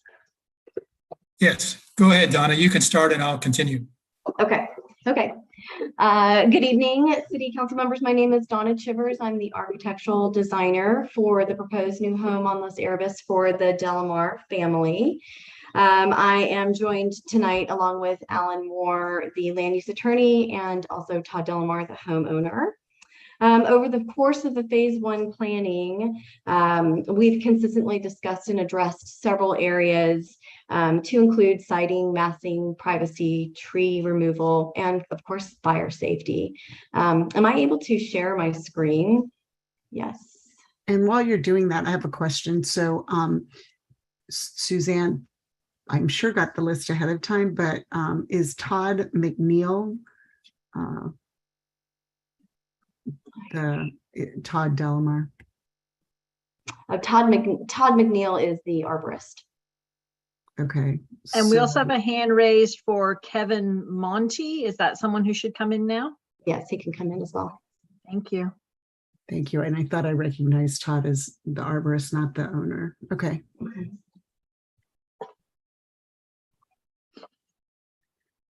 And Suzanne, oh, the timer on the timer. Should we set the timer for 10 minutes?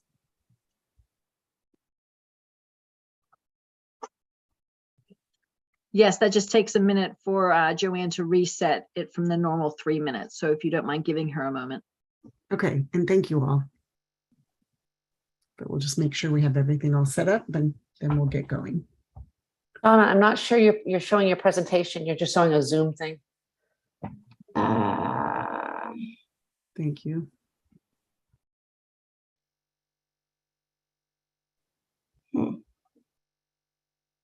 I don't know if it's allowing me to show my screen. Let's do this. Well, we're seeing your screen. We're just seeing another window that is not a PowerPoint. That's good. That's looking better. Did it pop up now? Yeah. Okay. We see. Yeah. One at a time. Okay.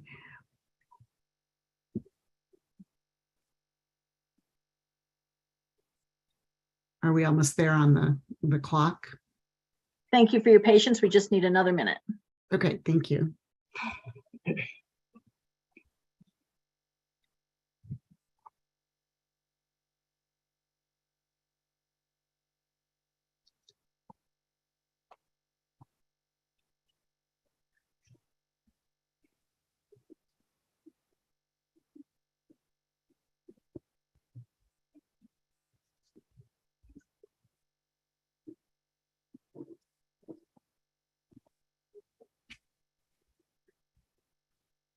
Mayor and council members, you're just going to have to let me give you the voice timer. I will start the clock Perfect. when the presentation starts. Perfect.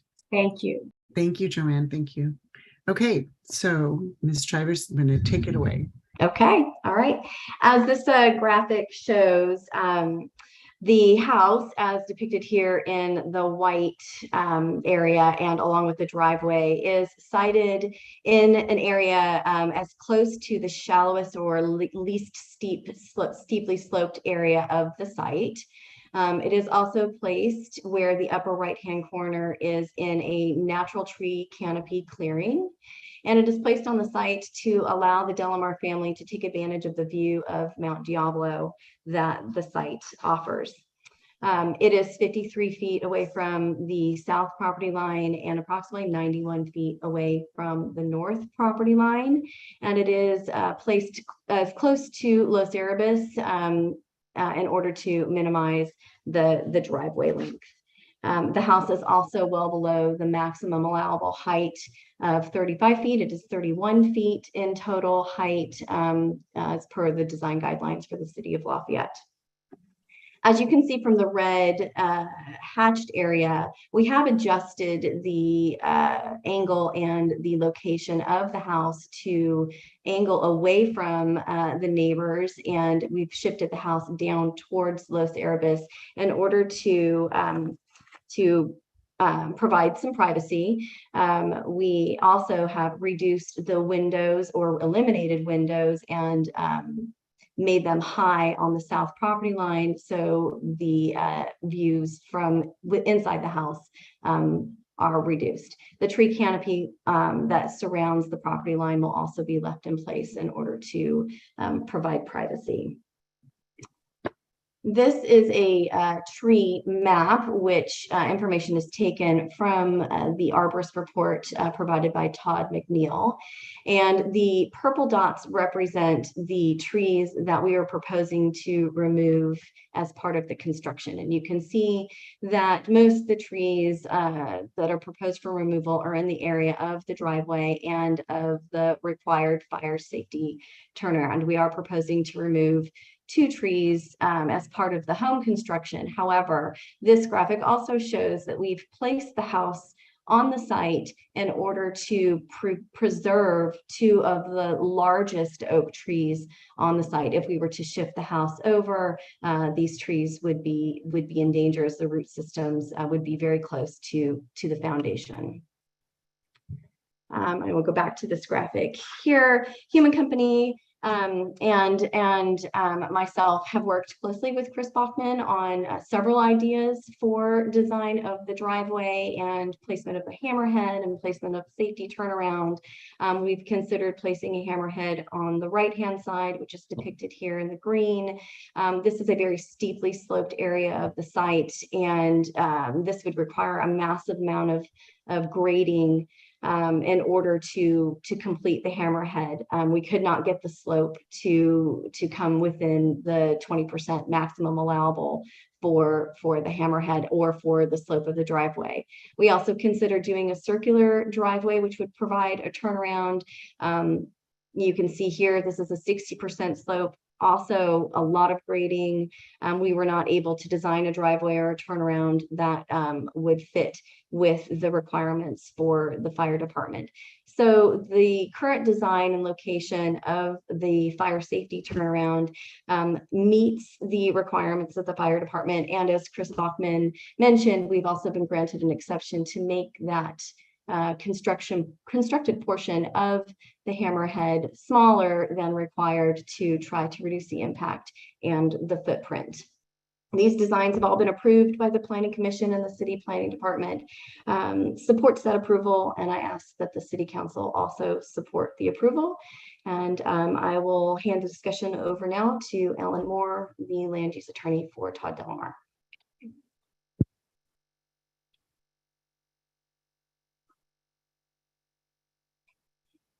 Hello, can everybody hear me? Yes.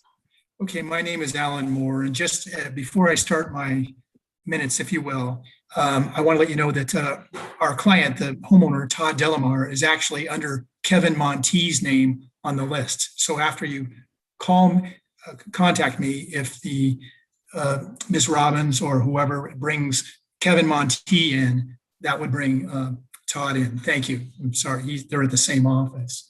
So my name is Alan Moore. I'm with Fenimore Wendell Law Firm, and there's been some extraordinary comments for several minutes with regard to the Chris Bachman's testimony. I'm going to depart from my comments I was going to make and address those, if I may, because those seem to be so pertinent to tonight. It might have to go over for a few minutes, but if we can talk to Chris, we might be able to clear this up for both us and any neighbors watching. So I'm going to depart from my comments where I indicate we did everything the Planning Commission wanted, et cetera, that Donna has complied with all Planning Commission issues as set forth in her September 9 document, in her chart. And I'm going to go right to this extraordinary issue with regard to the Hammerhead. I'm going to read from the August 1 approval minutes. This is from the city. Per the legal counsel of the fire district, if the 40-foot easement is in place, then that area can be used for emergency vehicle access and turnaround without any intrusion to adjacent private properties or driveways. Per Assistant Chief Bachman's advice, the applicant provided an updated title document that confirms the road easement is in place. Then we go back to Chris Bachman's email to staff stating as follows. This is July 25th, 2022. Dear Joshua, the fire department has reviewed the updated plans from our applicant, from Todd, and supports the design as provided. We did consult with our attorney related to the ability to require the hammerhead that infringes on the neighbor's property. Our attorney indicated that if the 40-foot road easement is still in place, then the area can be used by the fire department. Then I'm going to read from tonight's staff report, September 26th. Staff, the EVA and the proposed hammerhead turnaround will be located on the applicant's property and within the 40-foot right-of-way easement. No improvements or other infrastructure are proposed to infringe. The Contra Costa Fire Department Fire Protection District supports the design, has determined that the proposal meets their minimum requirements as long as the easement remains to allow for the fire turnaround. So you can see why I'm a little confused at Chris's comments tonight. I'm sure he has his reasons, but I guess we would wonder, and we'll work with the fire district if they desire a different design, and I'm confident we can accomplish that. But you understand that the homeowner and the applicants have to rely on minutes and communications from the district and confirmation from staff that this design is acceptable. And we did and have relied on that. So perhaps during the hearing sometime, someone can explain to me or someone else why the 360-degree turnaround on that. And that's no pun intended. Because everything I said just now is a quote, not attorney embellishment or my own deal.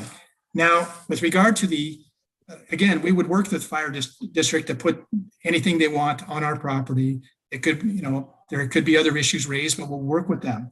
But in answer to the legal question that was raised, this is done all the time. It's done by, one advantage of getting near 70 is I've done this for 40 years, and cities routinely approve something on the basis, even they don't want to get through in a neighborhood conflict, and that's fine, or a conflict with a neighbor. But when neighbors come in and say, this project's going to overburden the easement, when this person builds a winery up near me, he has an easement over my property, it's going to overburden my easement. The city can approve that winery, but in the approval is a indemnification clause where if somebody challenges and says this is going to hurt my easement, or a neighbor says this interferes with my right-of-way, then that's the applicant's responsibility to address it at that point. The city doesn't turn the project down, because a neighbor might object. If they did that, I'm afraid you would never approve anything. So the answer is simply that there's a right-of-way as recognized by legal counsel by the district. There's a right-of-way there. And if someone wants to claim later, if we get the approval, and someone wants to claim, well, that approval is going to hurt my right-of-way or something, they would file something in court. It's premature to not approve it because a court action might go in a neighbor's favor. If a later court action goes in the neighbor's favor, then we've given up our permit rights. But right now, the city's job is to, yes, go ahead. 30 seconds. Is that my 5 minutes? 30 seconds. Okay, well, I need to leave our homeowner who's most impacted by this, Todd, time at least to introduce himself. Thank you. Thank you. Welcome, Mr. Delamar. Hi, thank you. Can you hear me? Yes. So I'm a little nervous about public speaking, but I hope you don't mind that I wrote down these thoughts right here.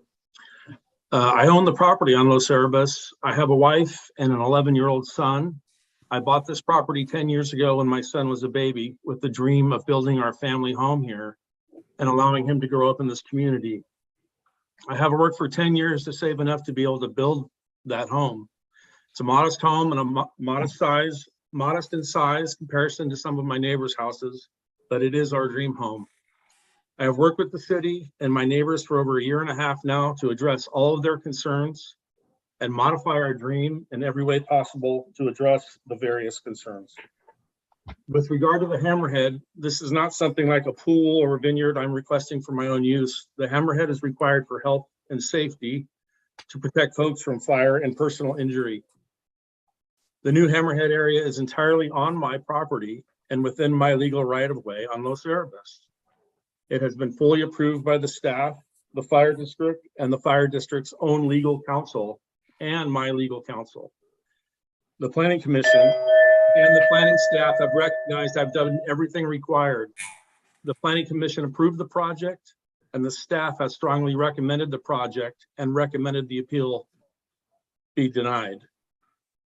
My family was so excited and relieved to get our approval at the August 1st hearing, and we asked this council to uphold that approval so that we can build our home and join this community. Thank you. Thank you, and thank you for wrapping that up. And we will now, are there questions from my colleagues for any of the applicant team? And we will ask, of course, that, and they'll have an opportunity for a rebuttal later after public comment. And so there will be another opportunity, but Vice Mayor Anduri. Can I ask Ms. Chivers to put back on the screen the second slide that she showed, that showed the tree cover?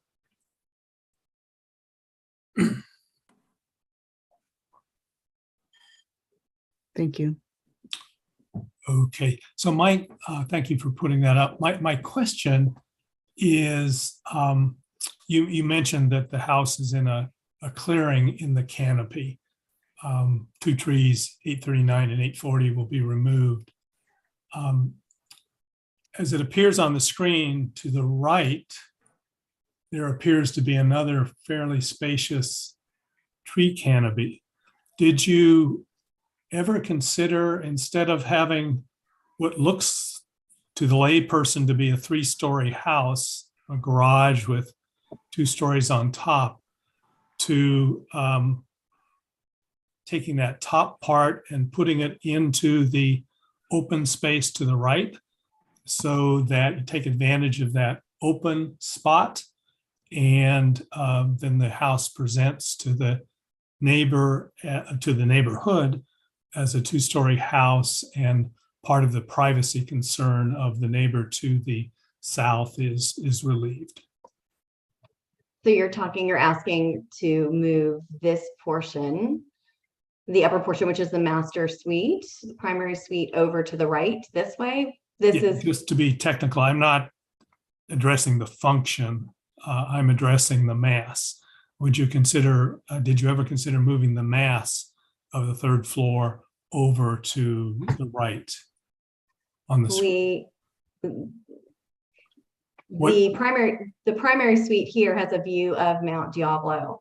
This is actually where it's kind of easier to understand here. This is where the canopy is. So if we were to take this here and move it over to the right, we would be encroaching on this very large oak tree. Oops.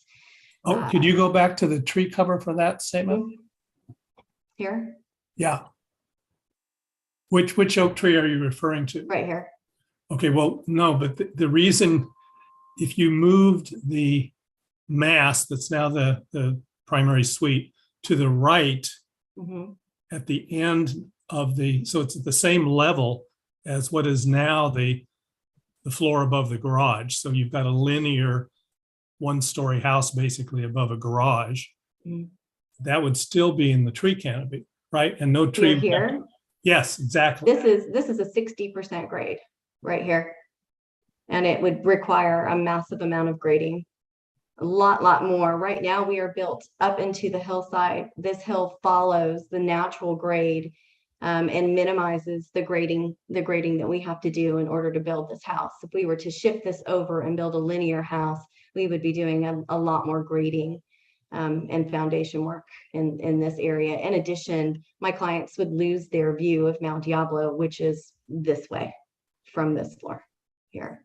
Okay, maybe I'm misreading it, but it appears that the grade is it's less steep to the right. At least the space between the gradients appears to be larger than where the house is.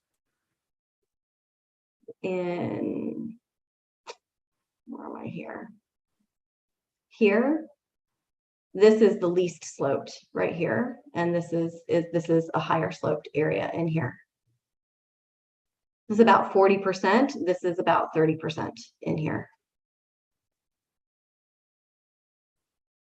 Precisely in the area to the right of the first floor, the end of the first floor, what is the slope in that area? This is roughly 40%, as shown here in this area here. Versus it is relatively the same. However, this portion of the house is placed in order for them to enjoy the view of Mount Diablo. If they were to move this portion over, they would lose their view of Mount Diablo. No, understood. I'm looking. In addition, we would not be, kind of crawling up the hillside at all with the foundation, with the stepped back foundation. So it would just change the way that they use the house. Yeah, and how it presents to the neighbor. And how it presents and how we get up to it. We have to have a staircase to get up to it. Right. Yeah, that wouldn't change. Okay, another question. Can you tell me how many tag trees have been cut down on the property since or before you filed the application? I believe Todd Delamar, and I should defer to Todd on that. Okay, then I'll give him a chance to answer it. Just when I was there last Tuesday, Arborist came to. I'm sorry. Yeah, 0 trees have been cut without. I didn't need a permit to cut the 4 trees that were cut down. And whoever was there that day, I asked them to call me, and I would have explained it to them. The arborist Todd McNeil actually called the city arborist, and we also got a letter from Joshua Muller, who was the staff guy that ran this project before he quit. He gave us permission to cut those trees too. So anything under a certain diameter at a certain height, I think it's 4 feet. If it's under 6 inches, you can take it down. So I took those down because I was trying to just get something accomplished there. It's been so long since I've done anything, so I just wanted to get something. Thank you. Okay, so that was going to be my next question. Why did you cut them? Why did I cut them? Right. Well, because there's a lot of tree work that needs to be done, not only the dead trees on the property. If you walked around the property, you probably saw a lot of trees laying down or that have cracked off, or a lot of wood that needs to be moved around and cleaned up. So I've actually been doing a lot of the work myself. And a friend of mine who contracts and does that, I asked him a month and a half ago to do that for me. And it just happened to be the day you were there that he had time to go do it. So he was cutting those down, and I'm actually going there next week to cut them up and give it firewood for my parents. So that's that story. 4 trees, yeah. Okay, thank you. Okay, any other questions? And excuse me, Donna, can you pull your screen sharing down for now? Yep. Councilmember Kendall. Yeah, thank you all. I just have a question about the runoff. There was a question about, it says that the runoff says there must be 50% landscaped area in order for this to work out. At least that's what I read. And I didn't see where the quote unquote 50% of the landscaped area that was going to be used for the runoff. Where is that indicated? So landscape, we've proposed an initial or a preliminary landscape plan. This site is it's about 95% left natural. And we've proposed a preliminary landscape plan. The full landscape plans will be presented in phase 2. And the grading and draining engineer at the City of Lafayette, along with Human Company, will verify that the drainage is proper. Great. So along with that comment, I know I had my previous house, I had, when we were doing some work, we had to tie in our existing drain to our new drainage into an existing drain. And there was a couple comments about just down the front of your house, and all the water accumulates there. I guess it goes in the streets and sandbags are there. And this is partly to the applicant, partly to the city. Why isn't there drainage along the frontage of the house? Why don't they have to tie in to the drainage down Los Arabis? And why is it just allowed to be just the way it is right now? There's nothing developed. I mean, at this point, the grading and drainage plans have not yet been fully developed. That's part of the phase 2 process. And Matt Lathrop and Isaac Nashashibi will work in conjunction with one another to fully develop those plans during the phase 2. If it's determined that they need to tie into the city drainage, then that's what they'll do. If there's dissipators that need to happen, that's what they'll do. If there's meters that need to be put in, that's what they'll do. But they'll fully look, once the plans are fully developed, they'll look to see what needs to happen with grading and drainage. Great, thank you. Thank you. So any additional questions of the applicant team? Okay, I'm not seeing any, so we will thank you for being here and providing your comment. And Suzanne, thank you for helping to move the team back over. And I have a question actually for staff as we're doing that, in terms of the, are people going back? Okay. Thank you. Follow my question for staff.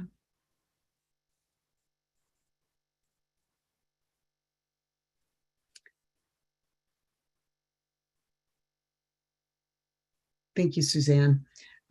So sort of timing of where the question that was raised for Chief Bachman, I'm just kind of thinking out loud, but looking at sort of Mala and Greg on where we would do that, and maybe also getting Chris, out of the meeting a little bit earlier. There was a question raised about the right-of-way and the easement and different responses. My inclination is to leave it until after public comment. No? Okay.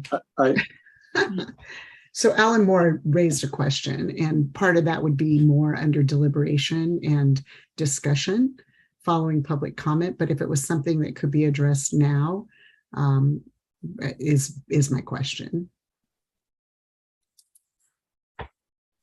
And we can go to open the public hearing. Okay. Okay, I will now open the public hearing on this item. And Suzanne, will you please, if you would like to speak to this item, the public hearing is open. If you would like to speak to this item, please raise your hand. You will have 3 minutes. And thank you, Joanne, for the clock going up. As we go forward, I'll share after the first speaker speaks that under our land use process, we do ask and give the opportunity for council members to ask a speaker questions as we go through. The first person to speak is Dan. If anyone else would like to speak on this item, please use the raise hand feature in Zoom now. And welcome, Dan. Can you hear me? Yes. Very good, thank you. My wife is Julie. She would also like to speak, but she's going to be deferring to me. So if I could have 6 minutes, I would appreciate it. Okay, thank you. I saw her over in the other room, and I think that technically we're supposed to have her come in, and thank you. I see Mala nodding her head. So if Julie could come in and cede her 3 minutes to you, that would be great.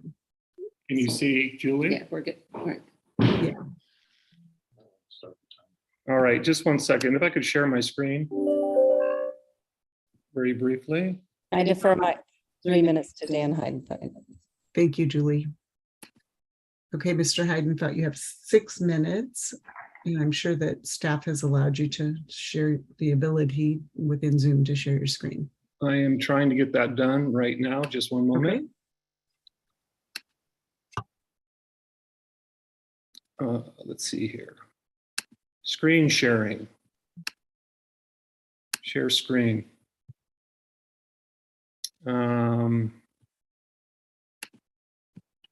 Bear with me, please.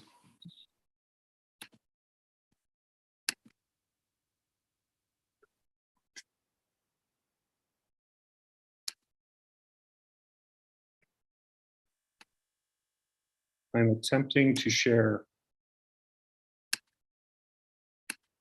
And Suzanne, while he's doing that, can you move any of the folks? It looks like Todd McNeil might be back in on his phone. Let's see here. Okay. There you go. Now. You're on now. You're good. Okay. First of all, before I'm on the clock, I first of all wanted to simply thank the council for allowing me to speak, and also for the time. I want to make sure everyone understands, first of all, as there may be other speakers coming on, who are the people on this private road? And this shares that. By the way, these materials have been sent to all city council members. How we arrived tonight, I think it really boils down to, we have an applicant approach. What started a clock with really not being ready with materials, which includes inaccurate arborist report, plans that don't really conform to ordinances, et cetera, and really taking a unilateral approach, really dismissing neighborhood concerns. We've had one meeting where the plans were shared. That was on October 26th of last year, where we provided feedback. Unfortunately, that feedback was dismissed. And it got into a volume of issues that were sent now to a limited planning staff over with a premature permit filing with 2 project managers spanning from when the permit was filed to now taking it on, which created a very difficult situation for the Planning Commission to deal with the volume of concerns with incomplete information and also change with commissioners. And that is compiled with a really active community that we value inclusivity, we're family friendly, we mutually respect one another, we love this natural setting that we live in, and we value privacy. And the key about this is that the homeowners acknowledge that Mr. Delamar has an opportunity, has the right to develop his land, but within certain guidelines or boundaries that would be amenable to what we think is this awesome neighborhood that we live in. There are two root causes to why we're here tonight. One is the applicant's response to the fire code, which has been discussed in regards to the dead end fire apparatus. The other is his response to prioritizing a view of Mount Diablo, which is creating the siting and massing concerns, which have a corresponding volume of objections coming from the neighborhood. My comments are going to be focused primarily on the Hammerhead. And just to be clear, the applicant is not consulting with neighbors on the Hammerhead design. Per Chris Bachman's feedback, it's the applicant's responsibility to coordinate with the neighborhood or with neighbors. The fire department provides the specifications. That's it. And they either approve or deny. In this case, the applicant is working unilaterally with the fire department. And to be clear, what Mr. Bachman, which Fire Chief Bachman mentioned, is that there's only one thing that is triggering this Hammerhead. Councilman and Drury asked the right question, and the answer was no, that if someone wants to do a remodel or an expansion, no Hammerhead is required. Now, the Hammerhead is triggered by this vacant lot development application. And in the end, the fire code says anything over 150 feet in length requires a Hammerhead. It is not required for remodels or expansions. And even in previous testimony, Mr. Bachman said ADUs are a gray area. In this case, the process is the fire department provides the specification. The applicant submits the design. And the fire department directs the applicant to coordinate with neighbors. And this, again, is a private street.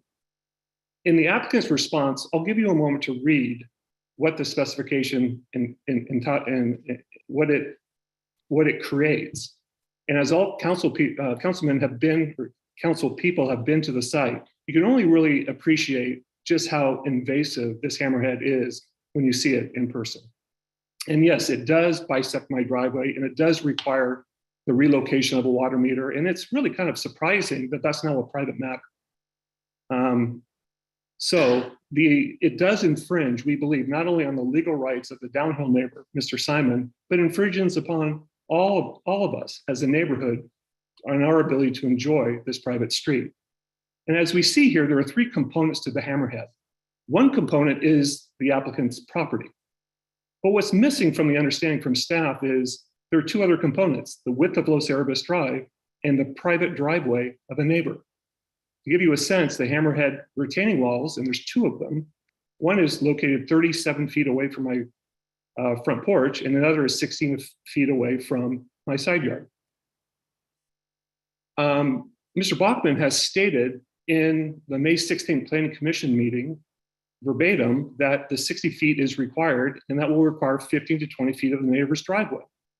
It means that the neighbor, Mr. Simon, is subject to an alternative means and methods agreement, which requires that he somehow agree that the property owner is responsible for maintaining the upkeep of the Hammerhead, including his private property.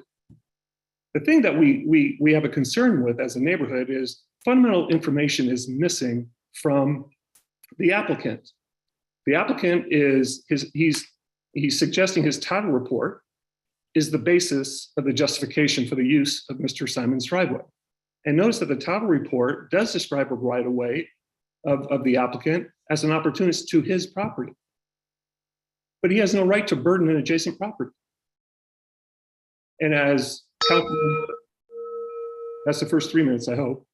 As Councilman Anduri mentioned, the right-of-way spans 40 feet, the roadway is 20. Therefore, the right-of-way at most could span 10 feet either direction. And I want to be clear that no survey has been done on the right-of-way easement spanning Mr. Simon's driveway to confirm that the section of his driveway required for the Hammerhead is included within, or it conforms to, the right-of-way boundaries. On the right-hand side, the legal concern. So that is the 6 minutes. So if you could wrap up, and then I will ask if council members have questions. Sure. There are legal concerns here which deal with the scope of a right-of-way. And what we do think is there is a logical solution is to place it at the beginning of his driveway. And it is far less invasive to the neighborhood. It improves conservation and addresses the fire code. This has been suggested to the applicant, but the response was it wasn't approved by the fire department because no driveway exists across the street. And I'd like to ask the question, who placed this constraint on the applicant? Neighbors didn't. And it would be a question for Mr. Bachman. Has a hammerhead turnaround design been submitted to the fire department for this location? Thank you very much. Thank you. If you could stop share, thank you. Are there any questions for the speaker from any council members? Councilmember Kendall? Sorry, so the no survey has been done. This is kind of more a question also for staff, is that we do have that picture now in the staff report of where they think the hammerhead is with the right of way.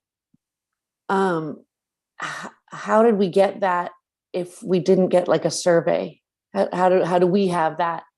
And then not to think that there's a survey hasn't been done.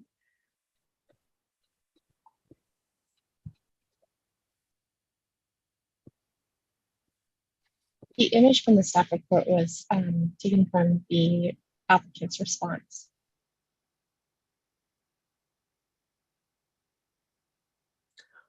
Oh, so staff didn't generate this, the applicant generated this? Does staff confirm that that is where it is? Or do we? I'm sorry.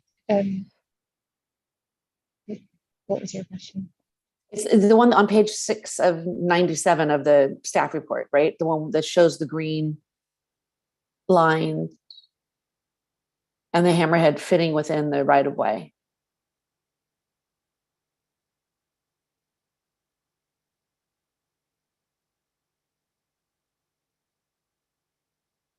So you're referring to the exhibit. We understand the reference. The question again is? Okay, who generated this? And should we have done a survey to generate this? Or should somebody have done a survey in order to generate this? So the issue of the turnaround and the fire district standards was brought to the attention of the applicant. In response to that, the applicant prepared this exhibit showing new construction. And so if a survey wouldn't be feasible to do on a future design. This is just the right of way. That we can figure out, right? Based on a survey. Existing conditions can be surveyed, yes. Right. Okay. All right. Thank you. Okay, Vice Mayor Anduri, and we're also, asking questions of. Well, this is a follow-up to Councilmember Candel's question. I mean, again, a survey can be done, but is that the city's responsibility? Question for staff, city attorney. The city does not undertake surveys of private property for private development proposals now. Thank you. Thank you. So any questions for Mr. Heigenthal? Okay, I'm not seeing any. Oh, Councilmember Dawson. I just wanted to ask about the property line issues. Are you, as we've understood, this is a private road, private property. Are you, a lot of the design and what's coming out of it and even your water main kind of comes into question here. Are you confident that you'll be able to work that out with your new neighbor, Mr. Delamar? I mean, I'm just curious because there's a lot that kind of seems to depend on that and really working with all the neighbors together. Well, Councilwoman Dawson, I believe that the hammerhead invasiveness not just affects my property, but it affects all the homeowners at the end of Los Erebus. And my comments were oriented around that because we do believe that there is a viable alternative that benefits all neighbors, which is one of the comments that Karen Maggio mentioned in the May 16th, is she'd like to see a solution that benefits all neighbors. and that reduces the invasive nature of this, and still allows the applicant to develop his family home, which no one is against. As it relates to the property dispute, yes, there is one. And we have made an offer to Mr. Delamar to address that issue as of June 3rd with no response. But within the infrastructure, such as the water main and water meter, those are pre-existing conditions when we bought the house in 2016. We have changed nothing related to that infrastructure or the retaining wall. So yeah, there's an issue there. I think I'm more than willing to work with Mr. Delamar to address it. The offer has already been made. We're more than willing to negotiate in good faith. I'm not sure that right now it's kind of sitting with Mr. Delamar at this point in time. Thank you. Okay, thank you. Vice Mayor Anduri? So, Mr. Heidenfeld, if the mass that is currently the third story of the house were moved so that it extended off of the north side of the second floor, would that resolve your privacy and neighborhood appearance concerns? It's a really good question, and I think it would be helpful. As I mentioned in the August 1st staff meeting, we sincerely appreciate, after voicing many objections to this, that there is a rotation that took place, and that's terrific. The rotation affected the front left corner of the house being further away from the property line, but unfortunately the back left corner of the house is closer. Off the third floor is a deck. That deck looks right over our side yard. So yes, privacy issues still are there, and they're not shown necessarily in lot line lengths, but because of the topography, because where it is so high up the hill, it's still a significant concern. We have requested that, while it would help, to answer your question directly, it would help.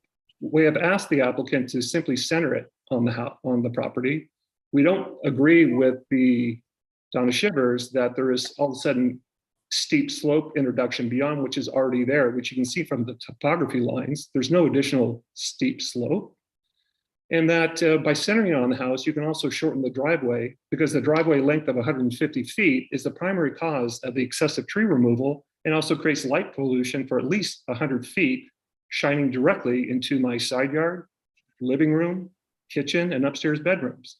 So there are a number of issues here, all related to siding, but to answer your question directly, would it help? Yes. Would we like to see it more centered on the property and lowered? Yes. Okay, any additional questions? Okay, thank you, Mr. Heidenfeld, and we'll now move to the next speaker.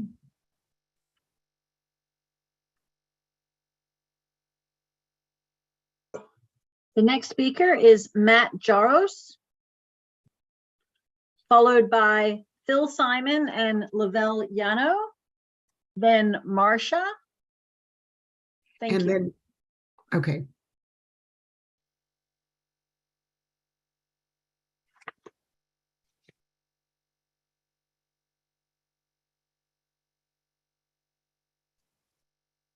Hello, Council. Thank you for your time. Appreciate the opportunity to review this. My name is Matt Jaros, and my wife and I own the property at 4150 Los Erebus Drive, which is at the end of the street. Moved here about 1.5 years ago to join the Sensible Community in Natural Field, Lafayette. I'm voicing my support of the appeal here because I believe the applicant's proposal does not align with the betterment of the neighborhood, primarily around keeping the natural look and feel of the neighborhood. My chief concern is around the hammerhead, as it does bisect my driveway. And the initial plans and discussions, when we were made privy to this development proposal, the hammerhead was not part of the initial plans. However, when we determined through the fire department that the hammerhead was something that was required in some capacity, we feel that the hammerhead has subsequently been kind of pushed down on us as something that we must accept without any collaboration to kind of work with the community here. We feel the proposal in its current form will require significant degradation to the natural feel of the street, more so than is indicated by the drawing, as it's going to remove large oaks and be replaced with concrete and cement. A bigger concern here also for me is the inconsistencies in the proposals relative to the reality of the development. A couple examples to call out, as Dan kind of alluded to a few of them, where I feel it understates the number of trees that are required for removal or will likely die. If you look at the drawings, the development shows that quite a few huge oaks will be saved, but it's very close in the development, and I highly doubt that those oaks will survive through that construction process. And then the applicant claims it's a 2-story building, and maybe technically it is, but really when you look at it, it's a 3-story structure with the garage, the first floor and the second floor. So looking at from the street level up, it looks like a giant 3-story building, which does not coincide with the other buildings in our neighborhood. I do feel that changing the placement of the home and the driveway on the property would minimize the impact to the natural feel of the community. So in summary here, I feel that with some adjustments to be made, there'd be a better situation for the overall neighborhood that would add, at least at minimum, maintain the value of the neighborhood, and ideally add to the value of the neighborhood, and versus the current proposal right now, which we feel detracts from the value of the neighborhood. Thank you. Thank you. Are there any questions for the speaker from council members? You don't see any nodding of heads. So thank you. Thank you. And we will go to the next speaker. The next speaker is Phil Simon and Lavelle Yano, followed by Marcia, Cameron, Christian, Richard, Jim. If anyone else would like to speak on this item, please use the raise hand feature in Zoom now.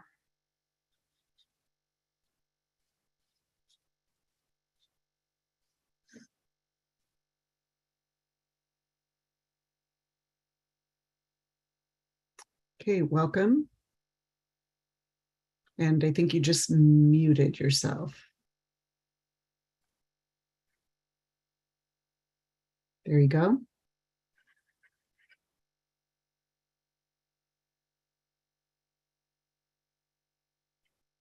I'm not hearing them. It doesn't look like you're muted, but we're not hearing you.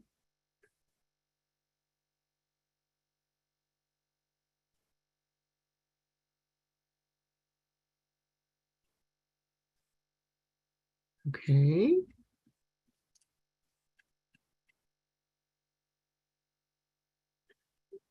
If you're having technical difficulties, we can invite the next speaker to come in and then come back to you. Okay, now you're unmuted.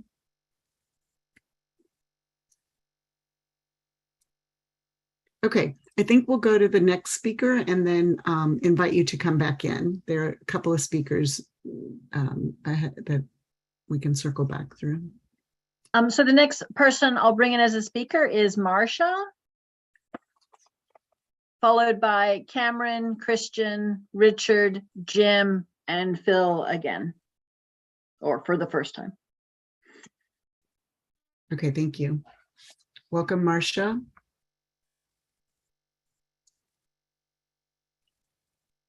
And I know there's a delay, but you are on mute.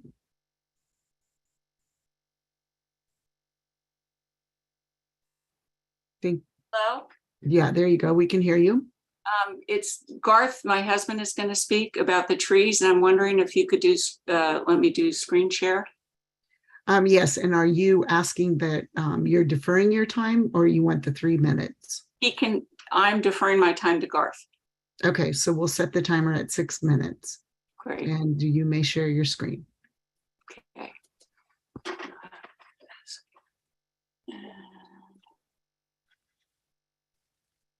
Open with.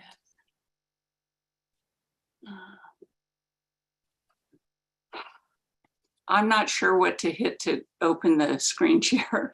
Oh, down below, or I'm not sure what device you're on, but there's a green share screen. And if you click on that, it will give you some options. There it is. Got it. Got There it. you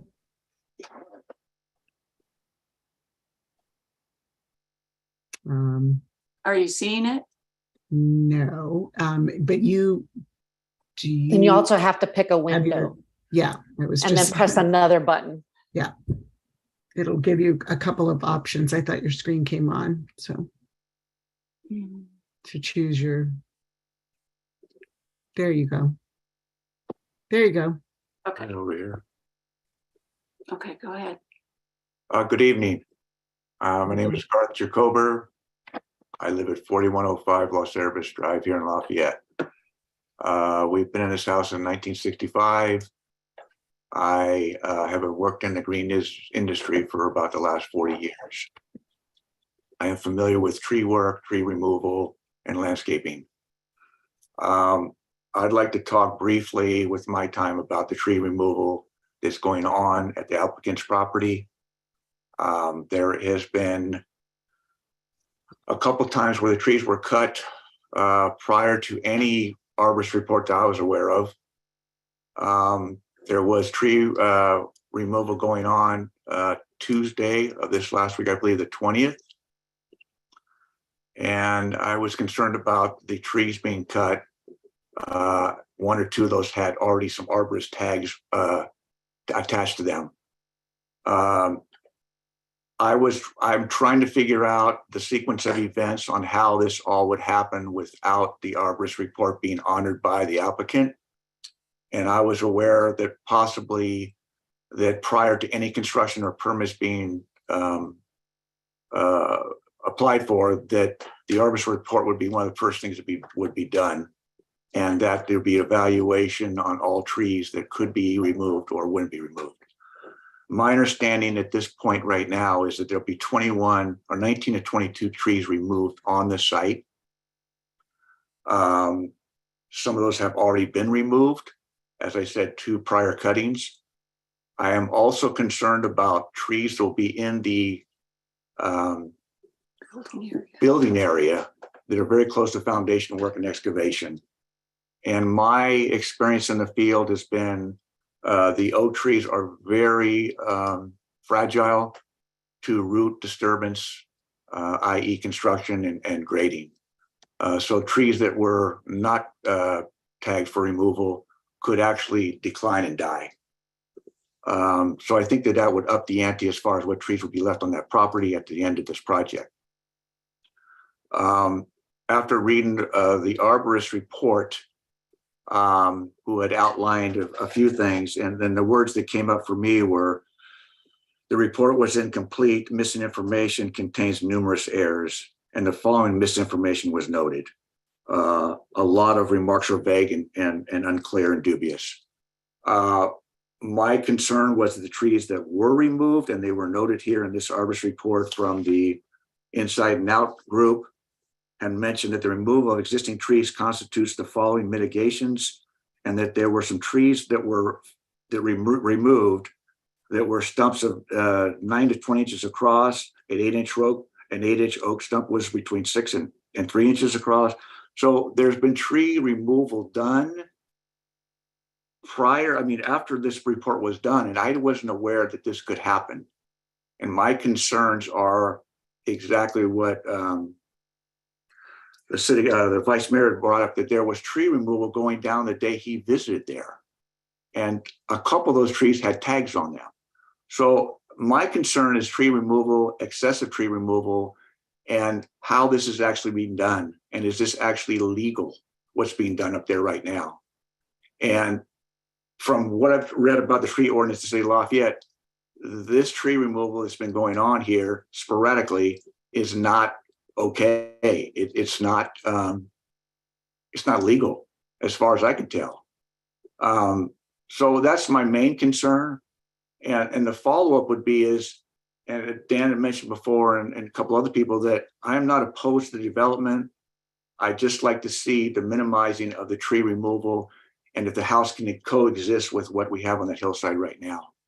And I know that can be difficult, but I think in the long run, every neighbor would like to see a modified version that incorporates the natural landscape that's been up there for as long as I can remember. And how that would take place is obviously moving the house and trying to lower the elevation.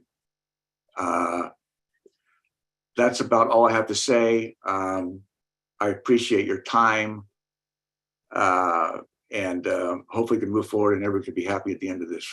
Thank you. She's talking, but I can't. Sorry, muted. Thank you for taking down your screen, and Vice Mayor Henry. Yeah, I was hoping I could keep that screen up, but I think Okay, everybody screen saw back that bottom slide. Can you explain? I think it was headed potential solution. What did you have in mind with that? I think what we had talked about, and I looked at it, is the solution would be, and we've mentioned this before, is can we move the home 10 to 15 feet, and I would say in more of a northerly direction. And that would also, can we drop that thing down a few more feet? And I think that centering, which you had mentioned before, the centering of that house on the property with a shifting of as far as the location and the lowering of the actual height would help quite a bit. And I think that will eliminate a lot of tree removal because of that driveway proposal of 150 feet. There's a lot of trees in that area. And if we could possibly save some of those by the reviewing of this applicant's household, I think that's why I'm saying, is there another possibility we can incorporate to save that natural landscape, i.e. all the trees that have been mentioned as far as removal? Okay, well, it seemed like one of the major changes in that proposal was moving the garage from the south side to the north side of the building. Is that practical? Yes, I think so. And what I thought about when I talked to and seen these plans is, as far as I can remember, most driveways go into a garage. And if we could make that driveway further down with the garage placement right where you drive up and go into the garage, that would probably change a lot of the factors in this. I think that would. And again, I think the tree thing, it could change the dynamics of that greatly. We could save a lot of trees and bigger trees too. Okay, thank you. Thank you. Any other questions? Okay, thank you. Thank you. Appreciate it. And the next speaker? The next speaker is Cameron, followed by Christian, Richard, Jim, Phil. And yeah, just members of the applicants team, I have seen a couple of times the hands come up. There will be an opportunity, a 5-minute rebuttal opportunity following the public hearing. And welcome, Cameron. Good evening, council members, city manager and staff. Thank you for your time, for affording me the opportunity to talk about this. My wife and I have been living at 4104 Los Arborist Drive for over 12 years. And I want to express our concerns about the project proposed by the applicant, Todd Delamar. But there are few concerns, which others have already gone into detail. One is the massing that, as others have said, that the way the house presents from the street looks massive. It does look like a true 3-story property, even if it's technically but 2 or 2.5 stories. So that does not comport with conform with the neighborhood. Second thing is the excessive amount of tree removal that's would be needed because of the design, and also the extraordinary amount of earth removal that would be needed for this design, and the transporting all that on a private street will cause significant deterioration on this. Hammerhead, I will not talk about it because almost everyone, including the council members, have talked extensively about it. One thing I would say is that in order to develop collaboration is the key to have happy neighbors. And that's one thing that's sorely lacking in this. The applicant has been working on their own without involving the neighbors. Dan gave an example of working on the Hammerhead, which none of us have been involved in. Applicant has been working directly with fire department to come up with the design. And one thing I would say is that something that Vice Mayor mentioned and Garth brought up as well is the number of trees that have been recently cut down. And I remember the applicant mentioned that he was told that he can take down small trees 4 feet and under. The trees that were cut down are not shorter than 4 feet. They are 6 to 8 feet tall. So there are some inconsistencies with what's being said, what's being presented, and what the reality is. And I thank you for your time. Thank you. Are there any questions for the speaker? Okay, I don't see any. Thank you. And we will move to the next speaker. Next speaker is Christian Marseille, followed by Richard Dreyer, Jim Weary, and Phil Simon and Lavelle Yano. And if there are other members, if you would, who wish to speak to this item, if you would raise your hand now so that we have a sense that you want to speak, or we will end after Phil Simon and Lavelle. Welcome. Hello, good morning. I mean, sorry, good evening. Well, not quite. My name is Christian Mars, and I live diagonally across from the Delamar site. I've been in the architectural business myself for about 40 years, and I fully understand the difficulties and the challenges associated with a steep lot like this.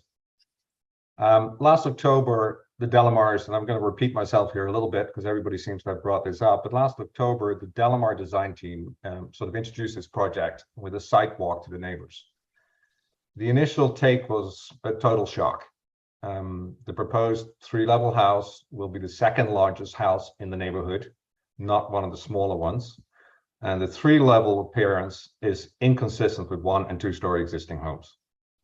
Concerns were also expressed for the proposed long driveway, which resulted in extensive tree and soil removal, and privacy concerns for 4146, as the proposed location of the house looked right down onto that property. At that time, the neighbors requested that the applicant relocate the house to the center of the lot and closer to the road, which, you know, as you've heard now, would reduce the driveway length, minimize the 3-level impact, and the amount of tree removal. Unfortunately, the applicant insisted that the proposed location was the only spot where they had a view of Mount Diablo. In the Lafayette residential design guidelines, it states that the siting and massing of the house should minimize impacts to neighbors, views, and privacy. Well, in our opinion, the proposed design clearly does not comply. Eventually, after 6 months, the applicant rotated the house slightly towards the north in the same spot. However, this did not minimize impacts to neighbors' views and privacy. The proposed 3-level house creates a significant visual impact from Los Arborist Drive and the downhill neighbors, especially with all the trees removed for the driveway. The house is still located 20 feet above the road, and the roof of the proposed house is 31 feet above the garage floor level. To put this in perspective, the roof will be 80 to 90 feet above the downhill neighbors, and with the tree removal for the driveway, will expose the entire mass of the proposed 3-level structure. The long driveway at the top is elevated approximately 3 feet above natural grade level, and on the upslope side of that driveway with a concrete retaining wall anywhere between 2 and 4 feet tall. Behind that wall, there are another 2 4-foot tall retaining walls. for a total height of approximately 10 to 12 feet tall concrete walls, which run the entire length of the driveway. The visual impact of this 3-level house and the required concrete retaining walls for this proposed development is enormous on this neighborhood. And I request that this is not approved as presently proposed. Thank you very much. How about Thank that? you. 3 minutes. There you go. I was just going to say thank you and great timing. Are there any questions for the speaker from any of my colleagues? I don't see any hands raised. Thank you for your comments, and we will move on to the next speaker. The next speaker is Richard Dreyer, followed by Jim Weary, and then Phil Simon and Lavelle Yano.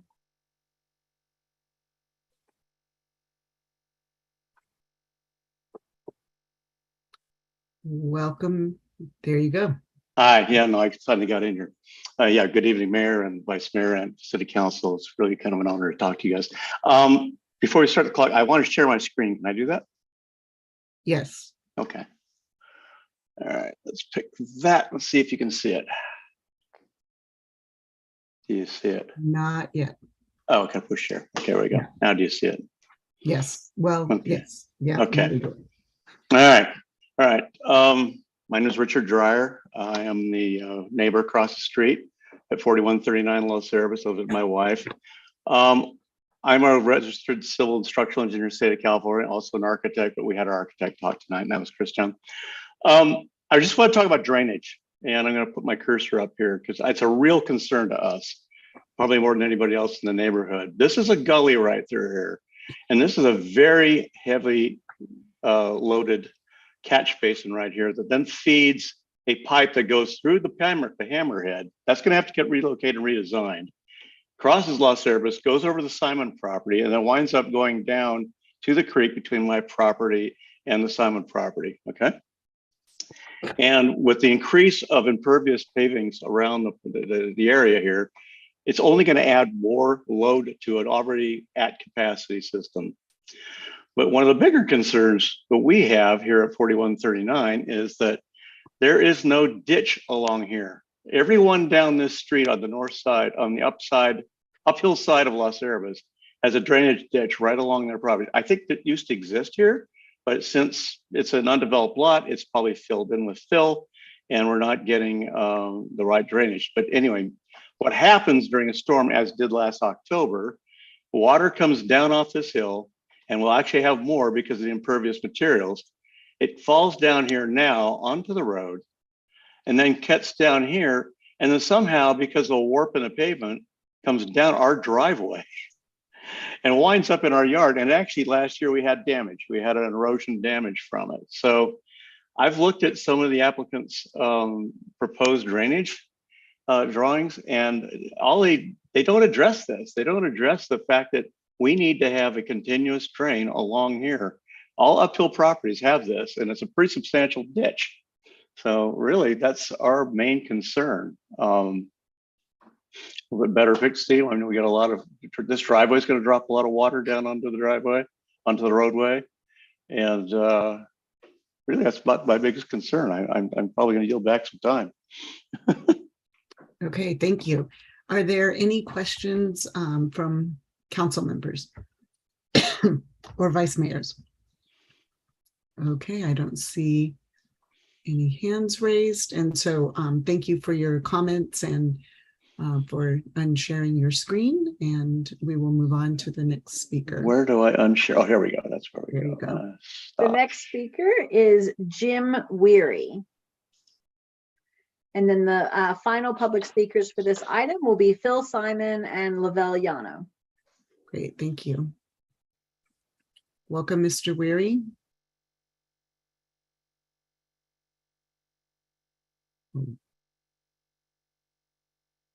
And you are on mute. There you go. Can you hear me now? Yes, we can. Can you see me?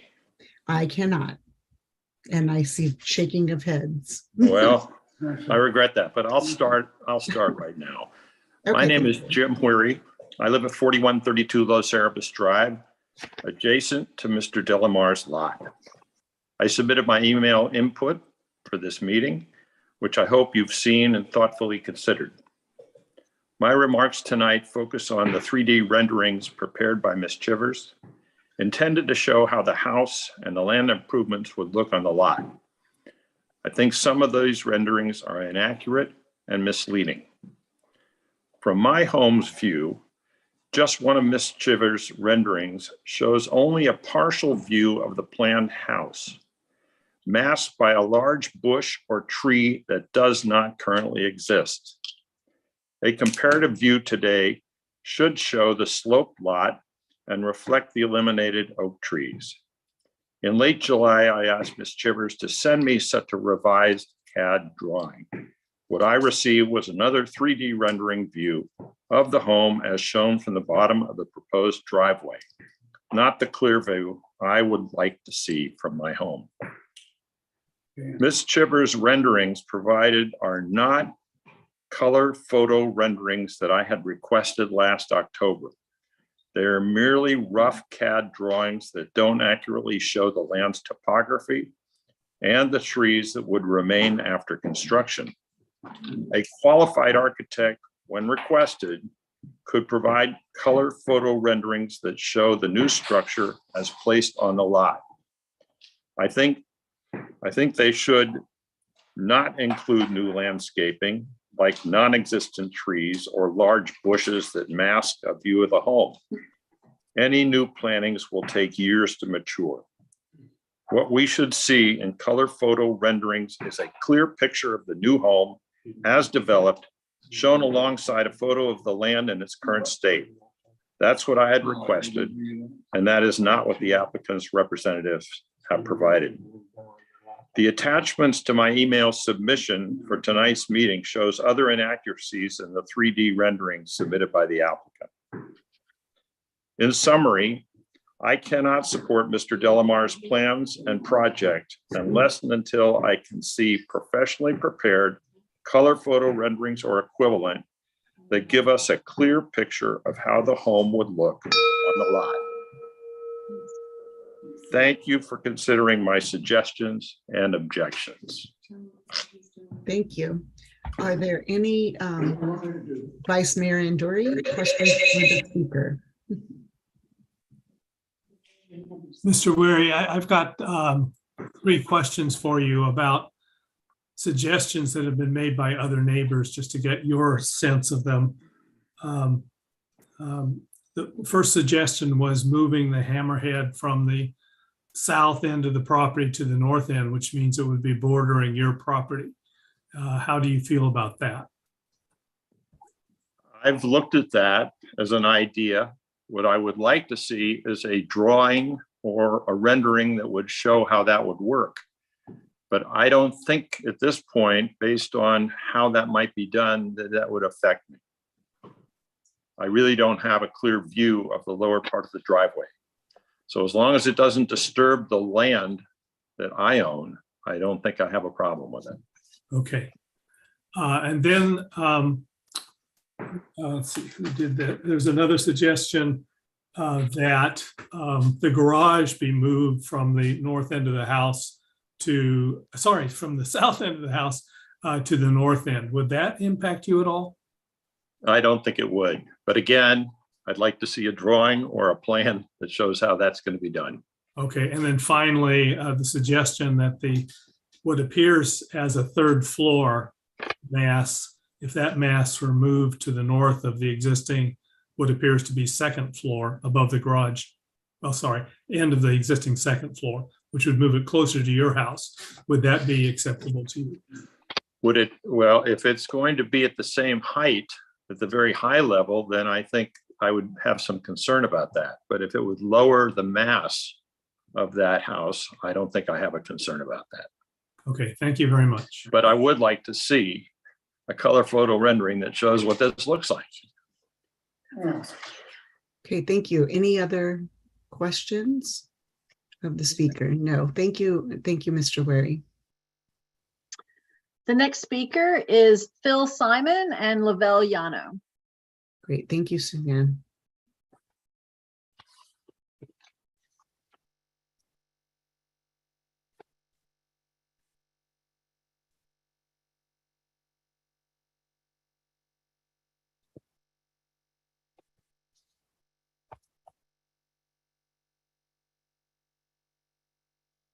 Okay, welcome. No, you just came over and there's sometimes a delay. You are on mute.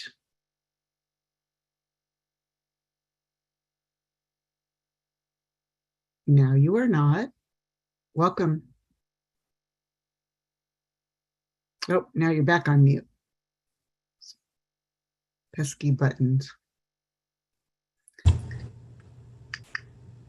There you are. We were having problems with our computer. Can you hear me?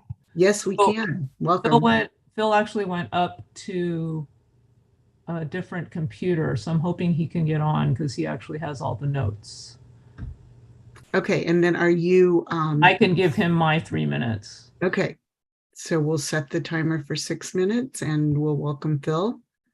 Okay, Phil, can you get on? Or come back to you. Back here.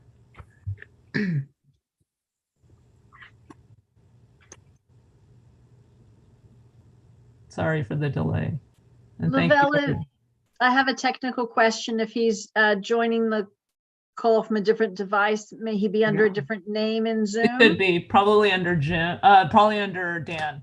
Dan. Okay, I'm going to promote Dan, and we'll see if that's Phil. So I think, yeah. Thanks. And for the record, you've ceded your time. So I have.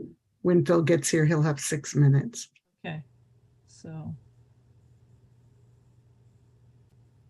thank you for giving him access from Dan's computer. You're on. Okay. Can you hear me now? They can see you. Yeah. Yes, and we can see you.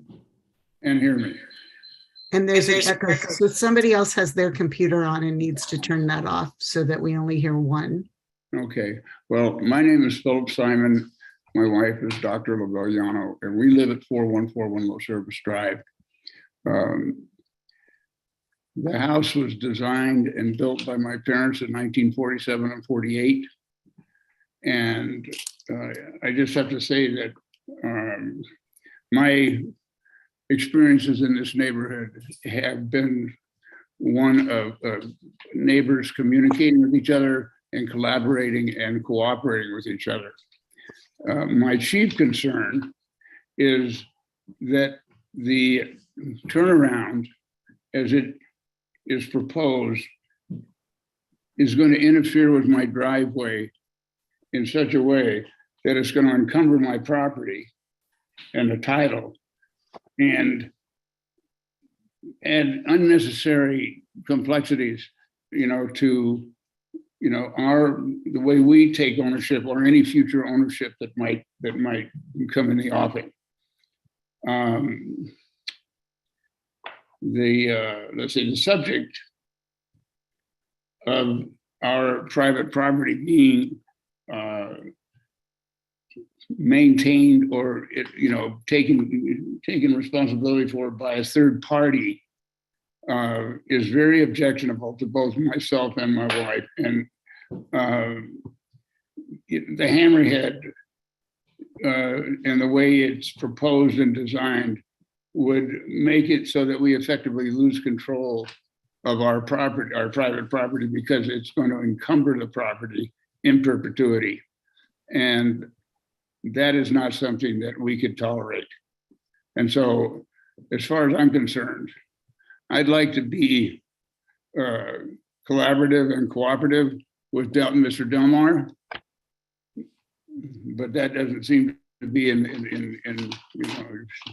the realm of possibility right now. And besides that, the scope of the right-of-way in the language when it was created in 1943 is such that the whole of this easement issue and the Hammerhead and how many feet, 10 or 20 feet here or there, really is it encroaches on our private property, and it's not. I don't hear anybody speaking to that.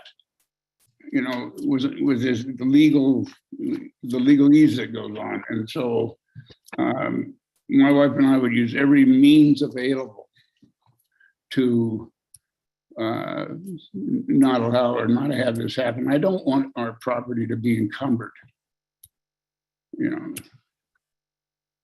and the title encumbered. So that's basically what my objection is, aside from, you know, the other issues, because we're on the downhill side of things. Okay. Thank you. I don't know what else to say. I mean, it's good.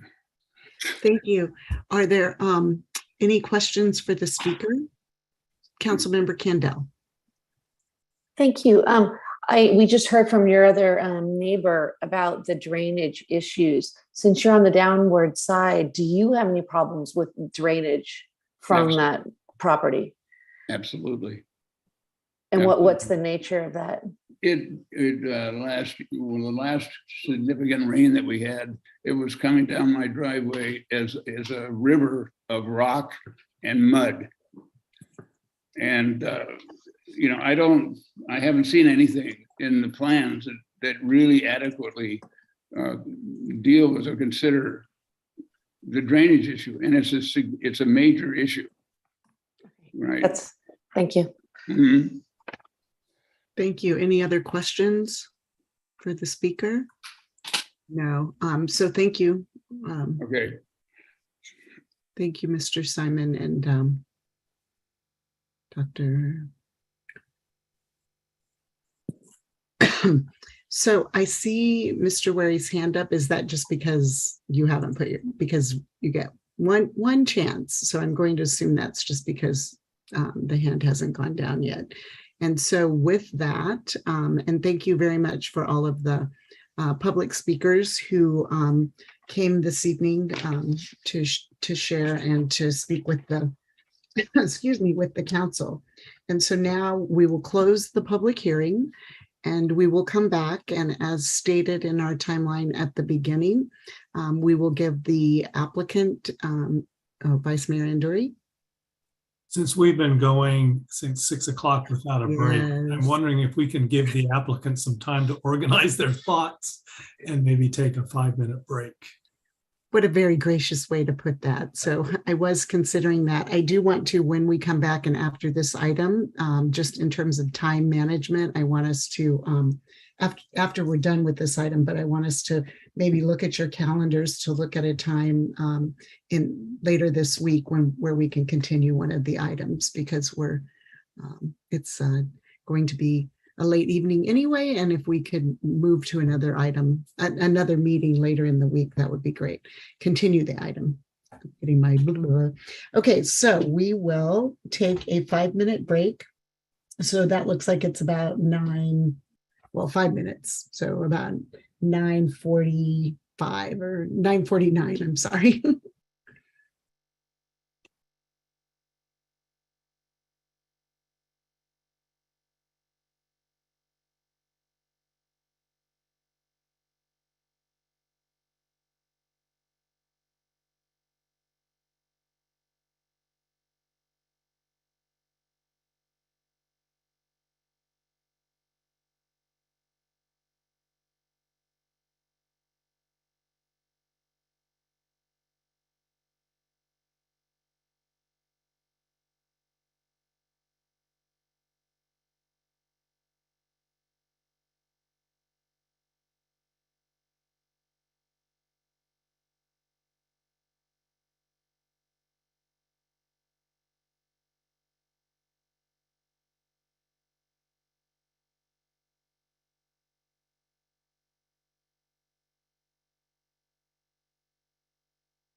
So welcome back, everyone. I think I was at the 5-minute mark here. And thank you, Vice Mayor Anduri, for suggesting a opportunity to stand up and yes, and grab a bite. No, it's right there with you.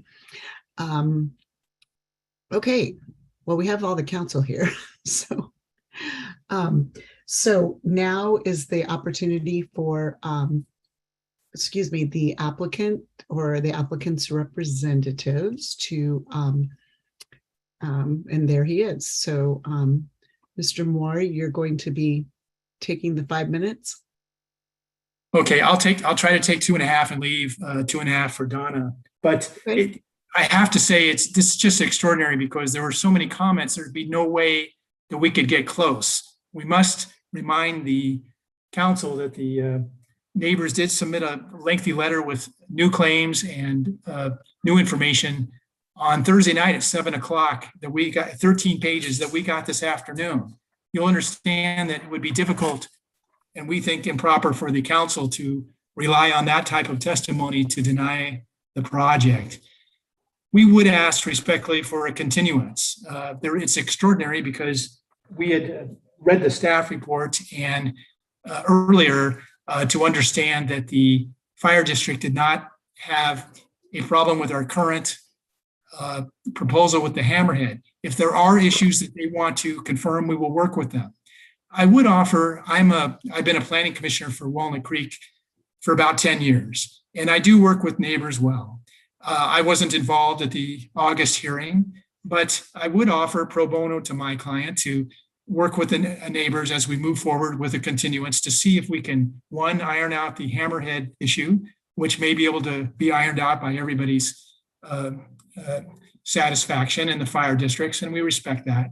And then work with them, on each neighbor's individual issues, et cetera. We would want to confirm that this is a cited massing hearing and not the type of hearing generally where you talk about some of the issues that were brought up tonight, but they're going to be brought up later anyway in phase 2. So I don't mind addressing that. So I'm offering some pro bono work for the client. I am asking for your city to continue the matter rather than accept the the documents that were just submitted that we just saw today at a 13-page document we saw today at a 2 through no fault of staff's, and give us a chance to work on these issues because again in 5 minutes I'm not going to address tree removal, drainage, and all the other issues. Please then accept my offer of free work for neighbors and clients and allow us the continuance. With that, I'll hand it over to Donna if she had any specific things. I did want to mention, we felt we did turn in a survey for the project, including the right-of-way. So there were several issues brought up tonight where we just want to have a regroup with Greg, who I have greatest respect for, Greg Wolf, and Amy, Nancy, who has been, according to our clients, just wonderful to work with. Regroup and have a better hearing next time where even if folks disagree on the impacts, we agree on the basics. Is the turnaround acceptable? Is the legal issue decided? I could talk to Mala about that. Are the other issues so we can not have such a disjointed type of a hearing? And I hope respectfully you allow that. Thank you so much. Okay, thank you, Mr. Moore. And Donna, I don't see Donna. I know she was waiting patiently. I saw her raise her hand earlier. Okay. There we go. I don't have anything further to add. Thank you, Ellen. Okay, thank you, Donna. And I guess since she's not adding anything, we do have our arborist here tonight, but again, it'd be very difficult in the time. I think the time would be better served working with you. We do recognize this was an extraordinary deal where the council, appealed it up. You have every right to do so under your ordinance. But given those kind of extraordinary times, again, I think the continuance would be so appropriate. And I really would ask your favor in that regard. Thank you so much. Okay, thank you. And so I'm going to say this. Are there any questions because I do have thoughts about how we can proceed. Vice Mayor Andori. Yeah, just a question for the city attorney, whether she sees any issues with stopping the discussion now and continuing this matter. I don't. I just comment, as you hear us frequently say, if we do continue it, you may want to continue it to a date certain. If we don't want to renotice it, if the applicant is not yet ready to figure out that date, then obviously we can renotice it accordingly. Okay. So we'll come back. Do you want to comment on the date certain, Mr. Moore? Just indicate we would agree to that, and we would agree to your good judgment in what that date should be. Okay. So with that, we're closing, or the rebuttal time has ended. And we, even before Mr. Moore offered his his suggestion, one of the questions, and in terms of process, that I was hoping to bring back was whether or not we as a body felt like tonight we were ready to go to the findings or go to any of the other information, in the packet, to begin to move toward making a decision tonight, or do we have additional questions, and would we want to continue it in light of Mr. Moore's? And I think probably we should move him. I mean, I'm not opposed to looking at him, but probably should move him because it's now, thank you, we're now in ours.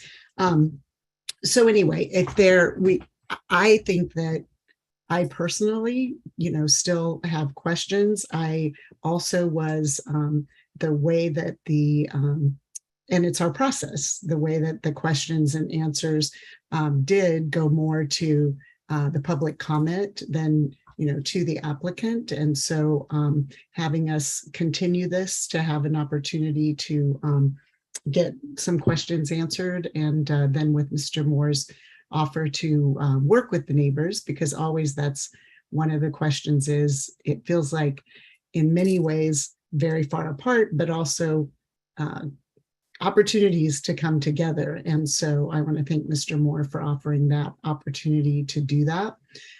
So unless we have questions that we want to raise tonight beyond the ones that we already raised, and in a moment I'll apologize to Chris Bachman, but unless we have other questions, do we want to select a date, or do we want to direct staff to work with the applicant and his representatives and the neighbors and come back to us with a proposed date? Councilmember Kendall. Greg had his hand up, so I think Greg. take him. Just with respect to a continued state, we're happy to go either way, but consistent with the city attorney's recommendation to a date certain, which would save the need for re-noticing. Okay. We would recommend October 24, which would give a couple weeks for the applicant to meet with the neighbors and turn around materials. We could always continue it at that point if additional time is needed, but I think that would be the minimum advisement. Thank you for that recommendation. And I see nodding of heads on the part of the council. So Councilmember Kendall, are you okay with that? Yeah, that actually was saying that seems fast to get anything organized and get consensus. And so, but as long as it's open-ended, like we can just, at that meeting, we can continue it again to another date, then that's fine too. And with the date certain, again, the noticing requirements. So Councilmember Dawson. I just wanted to ask if this came as an appeal, but also de novo to us in a sense. But hearing what the neighbors are bringing up in terms of certain particular items that they would want covered, would we basically enumerate those in terms of the grading, the massing, that we'd hope that this continuance would come back with more information on that and how they might have collaborated, or, I'm just curious, or does it come back just as a continuation literally of a presentation by the applicant and, any other comment that would come back? How can we determine the best process for that? Vice Mayor Andre, I was looking to Greg or Mala, but Vice Mayor Andre, go ahead. Well, I'm just going to say, I think it's better to take the latter approach. I really appreciate Mr. Moore's offer because he is very skilled. And one of the things that we want to accomplish here is bringing the neighborhood together. So I just think that's a great offer that he's made. Yeah, I concur, and I thank you for that. Thank you. Council Member Kwok.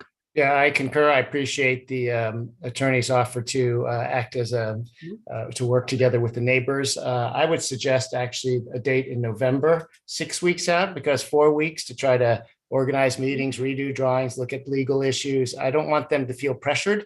I would like them to have adequate time to organize. It's not just one neighbor, it's 10 neighbors. So let's give them time to do an appropriate amount of consultation, and I would put it out to November 14th. 14th. Okay. Councilmember Dawson. I just wanted to get to Chief Bachman. Thank you so much. I do understand, though, from my understanding of your comments, that and correct me if I'm wrong, if you're following along, that you were supportive of the plan as it stood and was remade based on if the neighbor was also in agreement, and that was my understanding. So I just want to have your clarity on that. So, hi Chris. Hello. You're still awake. And really thank you, and know that you're going to have the opportunity to continue to work with the applicant and as we go forward. So whatever comments you want to offer now, please. Sure. It was, so if the probably a note, so if the Hammerhead required that the neighbor agree to it, then we would request that that take place. It's kind of a legal question. Does the neighbor, if it's within the easement, or does it pass the easement line? Is that neighbor's approval or agreement to that? Does it have to take place? I think that's more of a legal argument than it is, for me to answer. But if I think to my point was, if they couldn't come to an arrangement that and they needed the neighbor's agreement to it, and it could not be done, my point was that there are other options that we would work with the developer to either move the Hammerhead down and make it wider, or evaluate could it be done at the driveway location. We didn't identify that it had to be at the location it was at.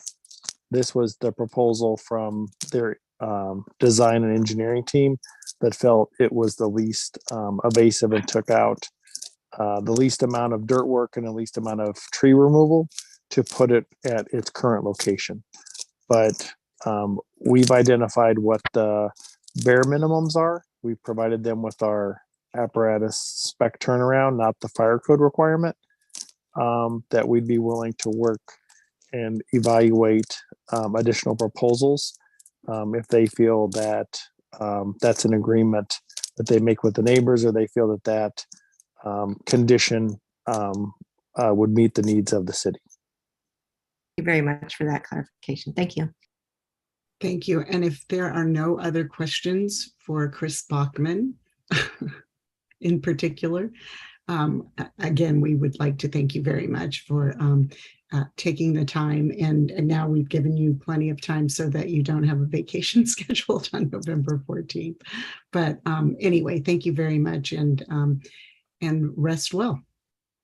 Okay, if I'm needed at either one of those dates that you mentioned in October, November, it would not be a problem for me to attend. So Greg can just send me Yeah. email with that notice. Yeah, it sounds like November 14th. And thank you. I know you're always, ready to come in on these items. So thank you. Okay, thank you.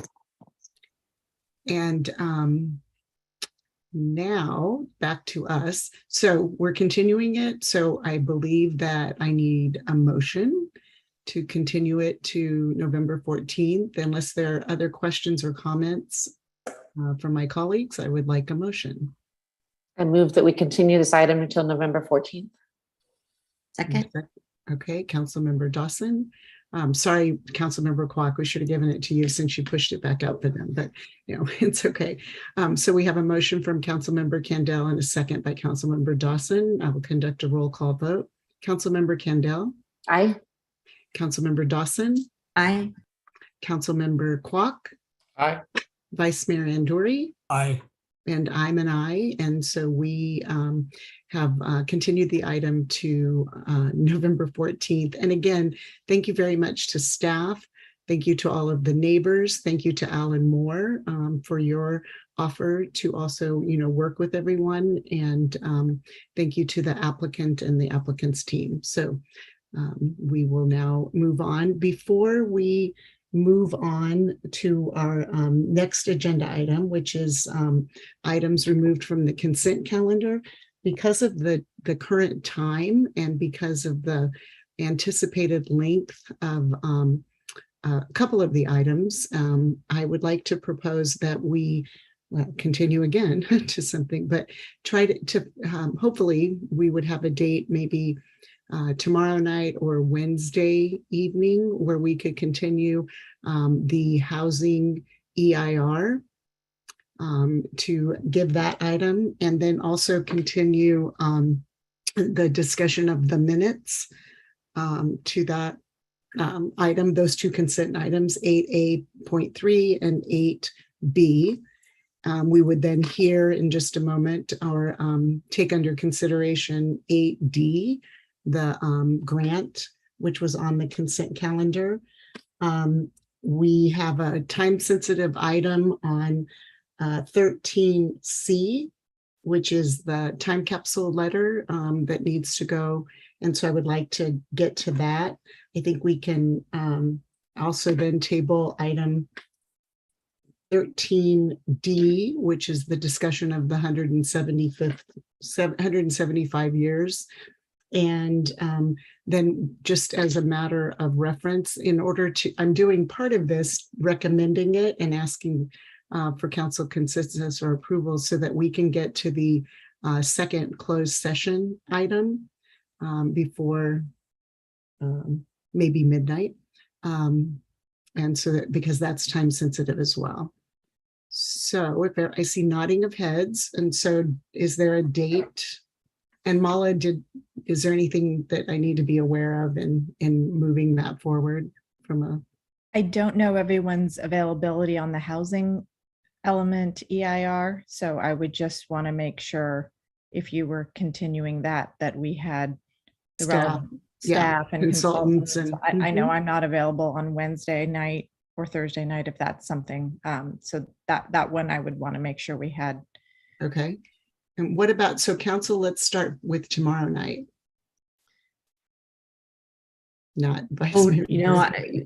My comment is I actually will not be in I will be in a more remote place that I will not have very consistent connection. Okay. So I'm not sure if actually through this. And so Mala, can we do, I know Councilmember Dawson, you would want to be there, and thank you for, making the time to be here this evening. Mala, on the voting or discussing and improving the EIR, the housing element EIR, that can be done on a with a 4-member. There's not a specific requirement. It can be done. It needs a majority vote of the council. Thank you. So not tomorrow night. Wednesday, I could change something on Thursday, but I would prefer not to. Tuesday and Wednesday work for me. So Wednesday night. What time? 7 o'clock? Depending on what time works for folks. I hear you, Mala, but would it work for someone else at BBK, Sarah, or? I would have to check with Sarah. Okay. So maybe we can't do this. And Greg, I don't know if our consultants are also available, if you can check with them. I'm free Tuesday, Wednesday, Thursday of this Okay. week after 7 o'clock, starting 7 on Okay, Tuesday, Wednesday. which is our Thursday. normal, meeting times. Yeah, I wonder if we should also look at next week. Okay. Um, And that's, I mean, we could then look at potentially moving it to next Monday. Well, Monday, we could. There are a No, couple that of would events- be, there's a couple of bunch of events big, on Monday. Oh, no. Yeah, No, there's not already Monday. a joint transportation and circulation, and then a couple of other things going on in the community. correct. Yep. So what Tuesday? day? Tuesday the 4th? Tuesday? Tuesday the 4th, that works for me. Mhm. It's okay with me. It's And fine with me. I'm free Tuesday, that would Wednesday, give- Thursday of next week also. okay, and then that would work better for Councilmember Dawson and Yes, give time for council and Mala. Does that work for you? It doesn't. I'm still checking. It sounds like Sarah can rearrange some things on Tuesday. The 4th would work for her. Okay. Well, thank you all very much. We want to give due time to the things that we need to consider, and Vice Mayor Anduri. Is that a 7 o'clock start? Yeah. I think so. Greg. So Luke Evans with ESA and Ellen Poling have their, hopefully they can advise through the Zoom on their availability. They're in, Oh, yeah, they're here they are. attendees at this point. So I just want to Again- confirm their availability for next Tuesday, the 4th is what I'm hearing. This is Luke. Yeah, that works for me. I can do that. Great. Thank you. This is Ellen. I can as well. Thank you. And really thanks to everyone, because we will make better decisions. Or we will make decisions and we will be awake, but Narup, City Manager Savatsa. Mayor, regarding the closed session item, if the next meeting is going to be next week, staff suggests that you hold a closed session this evening. Yes. Thank you. Yeah, and that's the goal, is to definitely have that closed session this evening. And so that's why I was moving those other items. So Vice Mayor Anduri. Well, let me try a motion. Ready to here. make a motion? I move we continue items 8A3, 8B, and 13D to 7 p.m. on the 4th of October. Okay.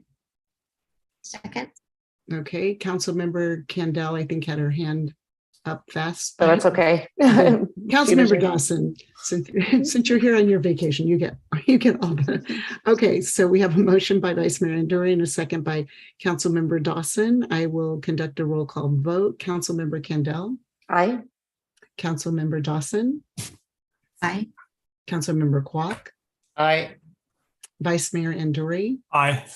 And I am also an aye, so we have adopted the motion to continue those items. So we will now move to the agenda item 12, which is items removed from the consent calendar.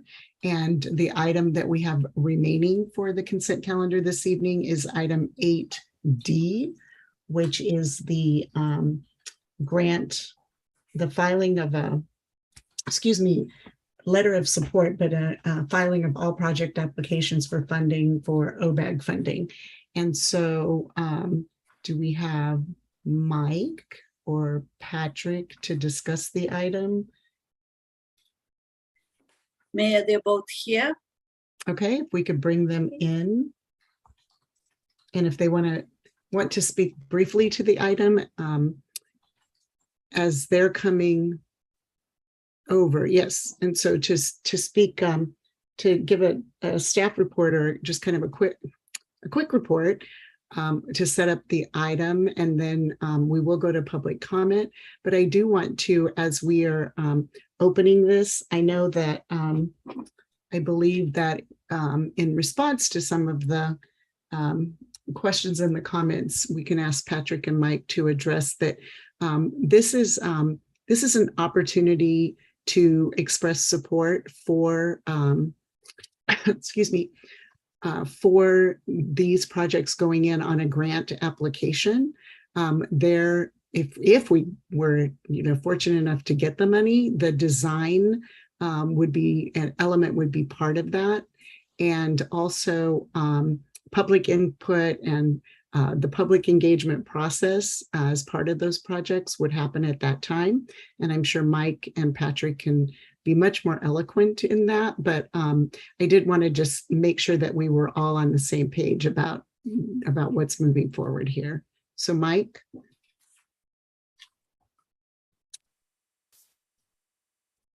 So I was planning to have Patrick. I don't see him in yet, and he was going to speak to this item.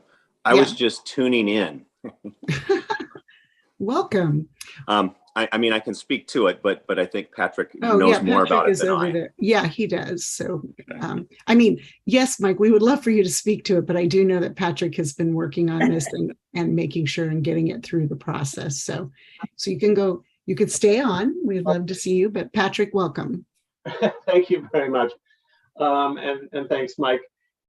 So this resolution is a resolution of local support. It's required by MTC as part of the OBAG 3 grant application that I'm preparing to submit. So just a little bit of a background. I had submitted 2 OBAG 3 applications to CCTA. They're kind of the first clearinghouse. They reviewed those 2 applications as well as 27 others from across Contra Costa County, and 10 projects were shortlisted by that review panel and will be submitted to MTC for their consideration. The School Street project is one of those 10, which is great news. So this particular project that has been proposed and scoped is for Class 1 facilities on School Street and Topper Lane, and a sidewalk on St. Mary's Road between Topper Lane and Birdhaven Court. So the grant would fund the planning, design, environmental, and construction phases for the project. In an ideal world, we would have taken the results from the tool Rapid Implementation School Safety Plans, then initiated the public process and the design process, but this grant opportunity came up this summer, right, which was about 2 or 3 months after the completion of the tool plans. So it's not an ideal timeline, but what I've added in the resolution is a qualifying statement that says that the project would be implemented as described, subject to the completion of conceptual and design, detailed design, public engagement, and environmental clearance. So we acknowledge that although the timeline isn't perfect, we don't want to lose the opportunity for this grant, and we are committing to a design and a public process as we would normally do. Great. Thank you very much, Patrick. And thank you, Mike and Patrick and Narup, the whole team, because we're taking a much more proactive, I would say, approach to our asks to our legislators, and then also to these grant opportunities. And I think Mike would be probably one of the first to say that in these, with this approach, we're actually feeling maybe more optimistic than at other points along the way. And so I just want to extend my sincere appreciation to everyone involved in this. Are there any questions of staff before I open it for public comment? Councilmember Candell. Yes, thank you. And I totally appreciate how you've done this. And I know the process does seem a little bit weird, but just for clarification, there's a couple, if people are concerned about Topper, they're also concerned about School Street, but a lot of the comments came in around Topper. And because we haven't really discussed that, if we get the grant, does it mean we automatically have to use the money? Do we have to come up with a design and have to use it? Or is it like, well, we get the money, we'll propose a design. If the public doesn't buy in or we can't figure this out, then the grant that part just goes away. No harm, no foul. There's a number of different ways that this could play out. We could be successful in our whole ask. We could get nothing. They could say no, or what's probably most likely is we'll get partial funding, and we'll be asked to scale the project appropriately and come back with an updated scope. We could also start the planning process and realize we didn't budget enough, right? That our cost estimates, once we have a detailed design, are much higher. And again, we'll have to scale up and down. So I think this is going to be ongoing conversations with MTC if we are successful. But we have committed to a planning process, right? So we would start by determining what's technically feasible on Topper Lane and School Street, then go out and have some discussions with the community about the project at that point. So that is a step that we are committing to. Thank you. Any other questions, comments before we go to public comment? Mike Moran. Thank you, Mayor. The only one thing I want to add is to remind the City Council that earlier, it was last summer, you did give staff direction to start the design process for School Street and School Street only. This grant includes, the perimeter around, 3 sides of the junior high, School Street being the primary. So we've actually started that design process, and we will conclude a design for School Street, whether we get this funding or not, because that's already direction we received. It's just that should we get this grant, that will expand the scope and we'll be able to turn the corner literally at Topper off of School Street, and then again at St. Mary's Road. So just as far as where we're at and the direction staff has received is, we had some direction that we definitely know we want to connect a Class 1 pathway on School Street from the trail to at least First Street and even Moraga Road. And we did receive that direction. That was not given for Topper or for St. Mary's. So, we'll just be able to include that, or at least we would hope to, should we be getting this grant funding. That's it. Thank you. Great. Thank you for that clarification, Mike. Vice Mayor Andori. And just to confirm with Patrick and Mike, if we approve this resolution, the process that we would go through for anything related to any development on Topper or St. Mary's would be the same as if we hadn't approved this resolution. In other words, there'll be no cutting back on public input. No, we're not cutting back on public input. It's just the timing of the grant application. This work should have been done before the grant application, but the grant application was due this summer. So it's just a bit of a reversal of the phasing.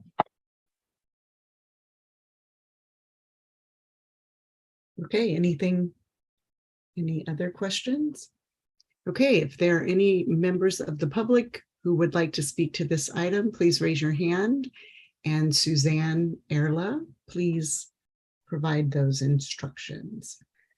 Thank you, Mayor. The first person to speak is Joanna Gladeau.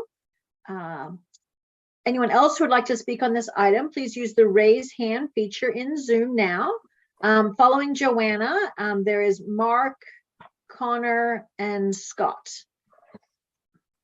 And welcome, Ms. Gladeau. And I want to thank all the members of the public for being here at the beginning of our closed session, starting up our evening with us, and for hanging in to this item. So welcome. Good evening, Mayor and Vice Mayor. I'd like my husband to cede his 3 minutes to me. Could we do that? Okay, is he there to tell us that? I believe he is. He should be. What is that person's name? Mark Brenner. Yeah.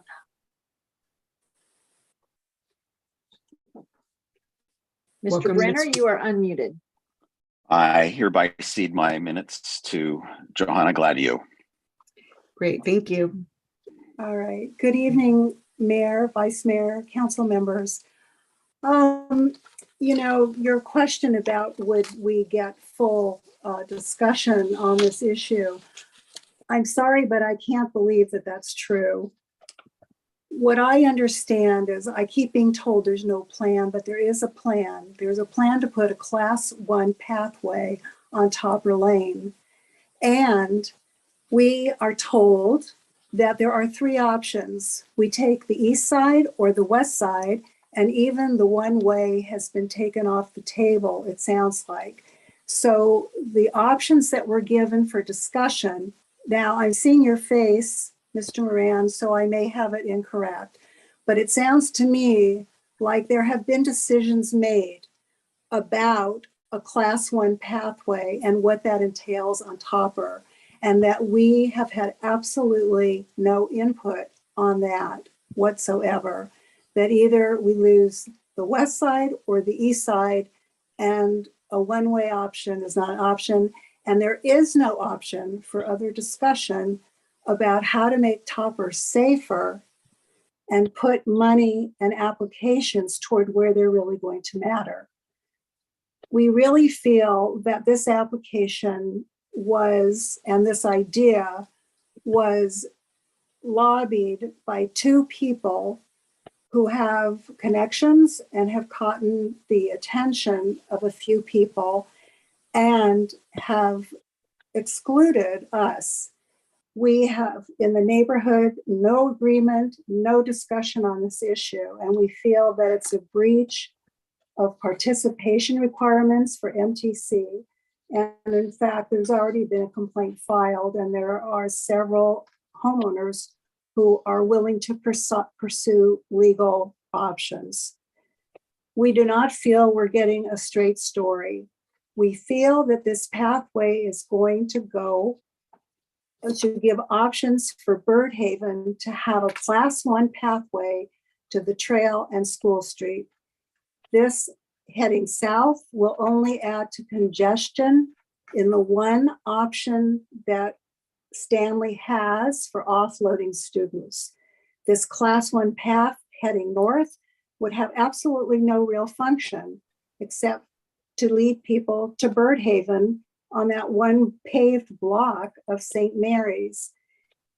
This option just doesn't make any sense, and it leaves us on Topper living in an alley, basically, for no real benefit, and costing the city gobs of money to relocate telephone poles, drainage, a fire hydrant, possibly taking area from driveways, home frontage.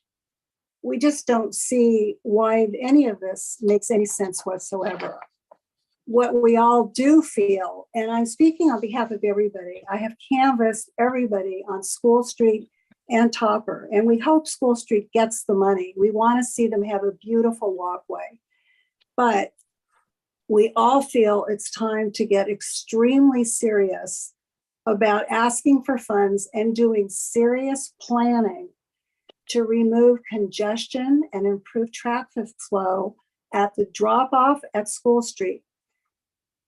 I have heard in the last week of 3 incidents where there were jam-ups and people trying to go around other cars, dropping off, picking up students, exactly the same stuff that resulted in a deadly event. And I think, Mr. Moran, you witnessed one of those also just over the last week or so. Circulation and traffic flow and safety have not improved, and they will not improve with a Class 1 walkway after lots of money and destruction on Topper Lane, excuse me. Would we please focus on St. Mary's? Would we please focus on putting a walkway on North St. Mary's, on putting some sort of access for pedestrians and bicycles on the Stanley Field, either the west or east side, and developing a drop-off at a campo on St. Mary's. We have to get the congestion out of that drop-off on School Street. This plan for Topper makes no sense whatsoever, except for people who live on Bird Haven. And every other street east of Bird Haven has access to the trail besides Bird Haven, because they were shut out when the owners changed and cut off their access. They can walk 1 block to Hope and access the trail just perfectly. They can access the schools the way everyone else does in the neighborhood. Thank you for listening, Gia. I hope you take the letters that you receive very seriously, because we are very serious. We're not going to have our street transformed in the way that a Class 1 pathway envisions. Thank you. Thank you. Are there any questions for the speaker? Okay, thank you. The next speaker is Connor Begley.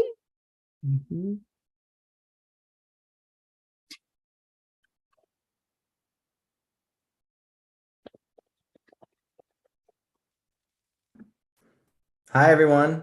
Hi, welcome. My big moment, my first time on the big stage. Thanks for having me. And thanks, is much later than I usually stay up. My name's Connor. I moved into Lafayette about 4 years ago with my wife, and now 3 kids. Just moved into Topper Lane about 1 year ago, and very appreciative of all the work that you guys are doing. I know that most people aren't staying up till midnight on a Monday talking about the city. I think additionally, appreciate all the work and effort that's being put through. Great to hear that you guys are being active and fast moving when grant money is available. Definitely want to take advantage of those opportunities. I think with that being said, this particular plan, I just don't think it makes a lot of sense, right? And I know that it comes down to what I'd say are 4 different issues. So the first one is there's pretty resounding consensus amongst the Topper Lane community that this is not something that they want in kind of any of the current formats that are proposed. It's just not something that they're particularly interested in. So I think first. I think second, adding this in benefits a very, very small number of people. And I'll show a quick graphic there. You guys all know the neighborhood, but it benefits literally a single street. Every other street has access either to the trail or is not reasonably going to use Topper Lane to walk down that street. And so benefits a very, very small number of people at a very high cost. And then 3, if the goal is to increase safety around the schools, this will have almost no effect. In fact, it may actually have a negative effect by limiting the width of Topper Lane that will increase kind of traffic congestion because you're eliminating space. There's very little space to work with there as it is. And so I think similar to the point that Johanna had made, if we are actually trying to increase safety and decrease congestion, you need to come up with an alternate path for dropping off students, which is clearly St. Mary's Road, right? There's a lot of space there. There's a path or a park there where you can very easily kind of make that more accessible for dropping people off. And 4, I think although you guys are moving quickly, and I am appreciative of the fact that you're trying to take advantage of kind of the opportunity, the reality is that we're going to deal with sunk cost fallacy here, right? Where, now that we've got the grant money and we've got the plans, now we have to do it, right? Because, we've gotten approval, like why wouldn't we do it? And so, and unfortunately, this just isn't actually going to accomplish the objectives that have been stated. And frankly, is just not something that, is going to actively detract from the people that live on that path to benefit almost nobody. Similar to the points that Johanna had made. So I think our request is to have this removed, reconsidered. We can reapply later if we want. But this is just not something that either the residents want or provides almost any benefit to the community and comes at a high cost. So. Thank you. Any questions for the speaker since I started down our land use protocol? Any questions? I'm not seeing any. Thank you. And thank you for making your debut.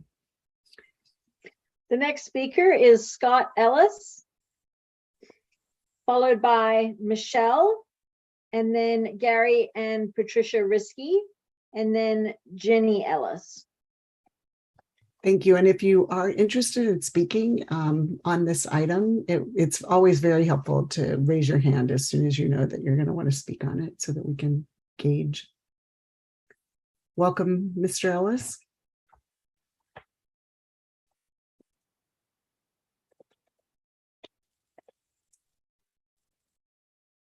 All right, I think I'm on now. Everyone, Yeah. can you hear me? Yep. Excellent, very good.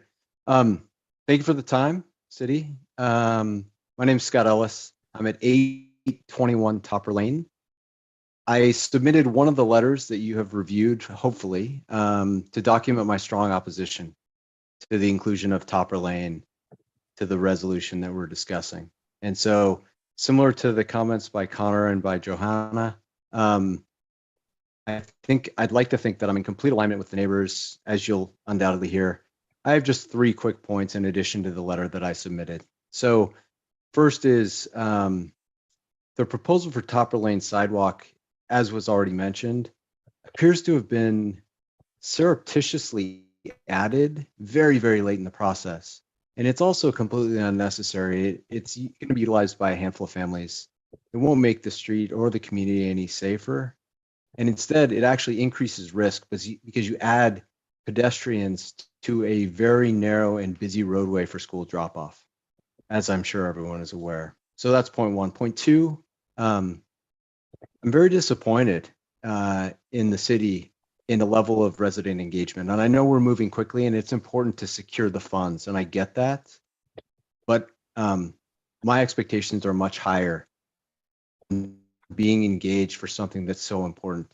I would say we have had insufficient visibility, communication, and engagement on this topic.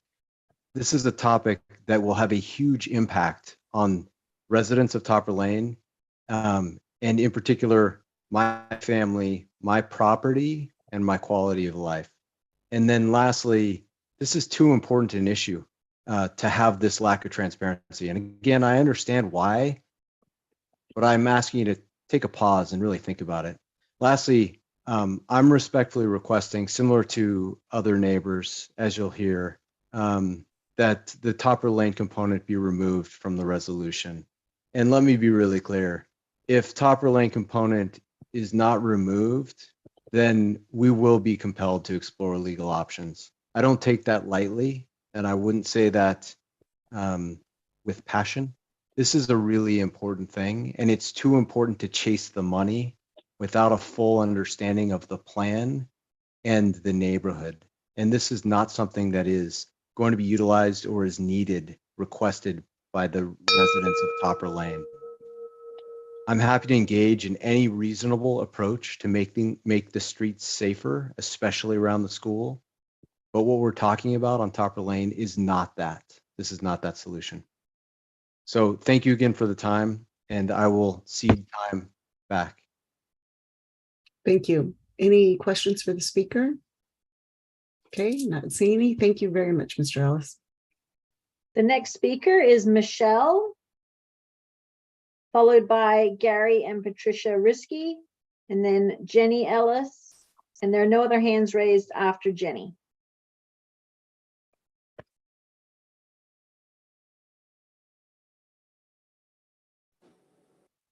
Welcome. Hello, thank you. Thank you, City Council members, for allowing the public the opportunity to comment on this resolution.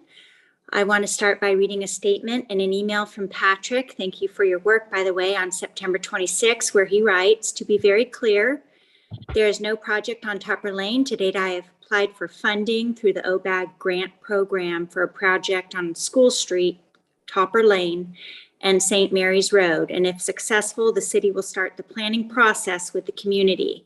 However, without that funding, there is no project. End of statement. So without funding, there is no project, but with funding, there is a project, and it includes a Class 1 facility down Topper Lane. So Resolution 2022-59 serves three purposes. It authorizes the filing of the grant application to get the funding. It commits $700,000 worth of matching funds from Lafayette taxpayer dollars. And it states assurance by the city of Lafayette to complete the project if the grant is received. Furthermore, the city, by approving this resolution, assures the sponsor that it will complete the project as described in the application. Therefore, I hope you understand our concern and perhaps confusion about there being a project on Topper Lane or not. So on behalf of all the residents on Topper and a few on Birdhaven, we oppose the resolution 2022-59, and we ask that it be amended to delete any language regarding a multi-use path on Topper. However, we want to let you know we are in clear support of the resolution as it pertains to installing a permanent Class 1 facility on School Street to connect the trail to Moraga Road. We feel a permanent path will make the temporary changes constructed on School Street this summer much safer by means of a raised curb and ideally landscaping, hedging, or some other barrier, such as a fence that could act to separate people from moving cars. A few reasons we don't support the Class 1 facility on Topper. First and foremost, we support safer routes to school, and the money potentially devoted to a path down Topper does not make anything safer for hundreds of children who still need to get driven to school from Burton Valley and elsewhere and dropped off on St. Mary's Road. If you look at the chaos on St. Mary's Road, which I'm sure you have, and its side streets like A Campo, and compare that to what's going on to Topper Lane, you'll see firsthand where there could be more impact for the greater good, and that is not by constructing a Class 1 facility on Topper. Let me skip down to the bottom. We ask that you please table the vote for Resolution 2022-59, amend the resolution and grant application to exclude any language, including Class 1 facility on Topper Lane. And this way, hopefully you can proceed with the grant application and proposed Class 1 facility on School Street that would enhance the safety of the temporary changes already made. Thank you so much for listening. Thank you. Any questions for the speaker? Okay, so then we have our next speaker. The next speaker is our Gary and Patricia Risky, followed by Ginny Ellis and Eric Law. And if there are any other people who would like to speak on this item, please use the raise hand feature in Zoom now.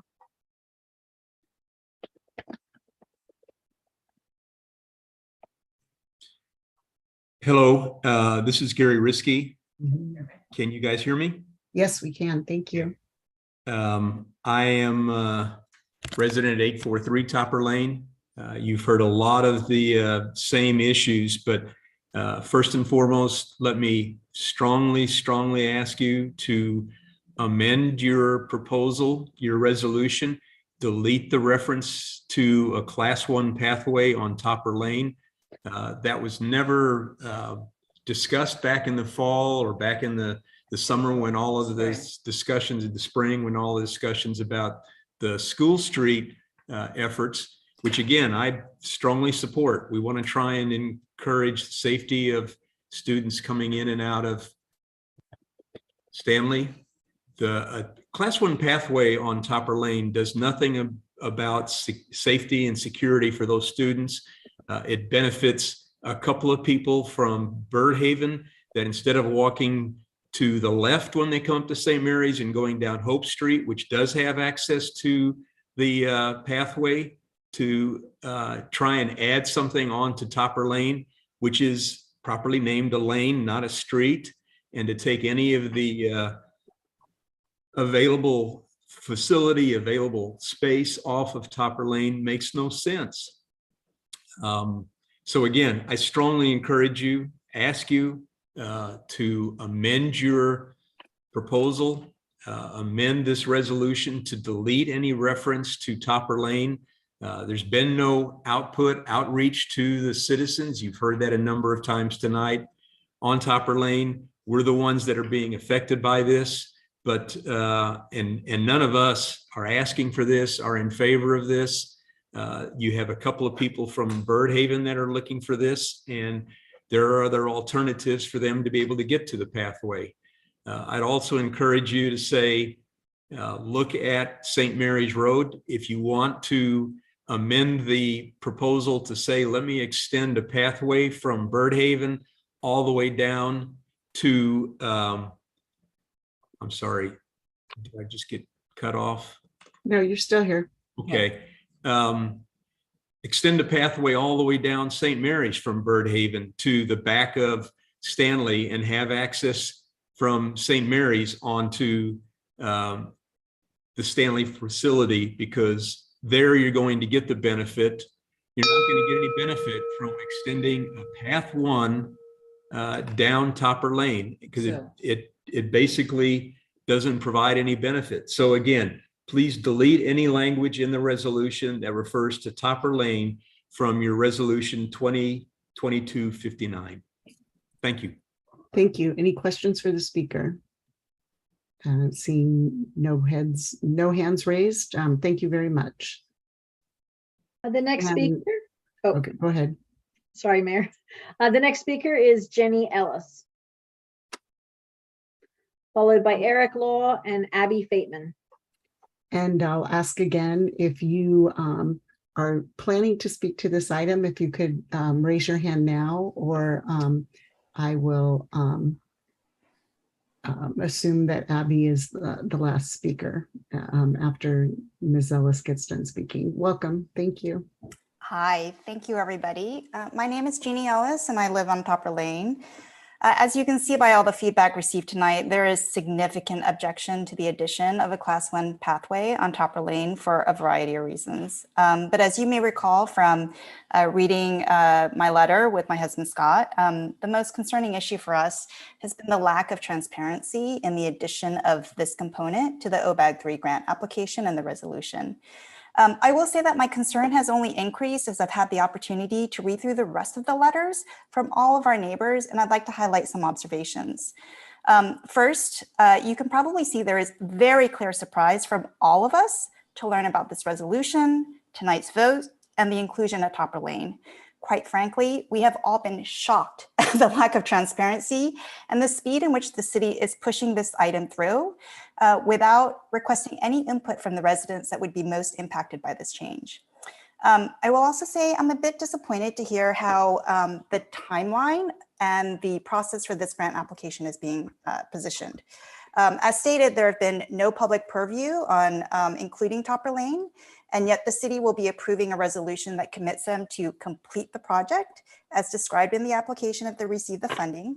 And while I appreciate the time constraint that the city is under, I don't think that that permits the city to bypass and short circuit any required processes in submitting the grant. And in fact, I just heard the city council talk about providing adequate time in order to address all considerations in the previous matter that I learned way more about Hammerhead than I thought I ever would want to.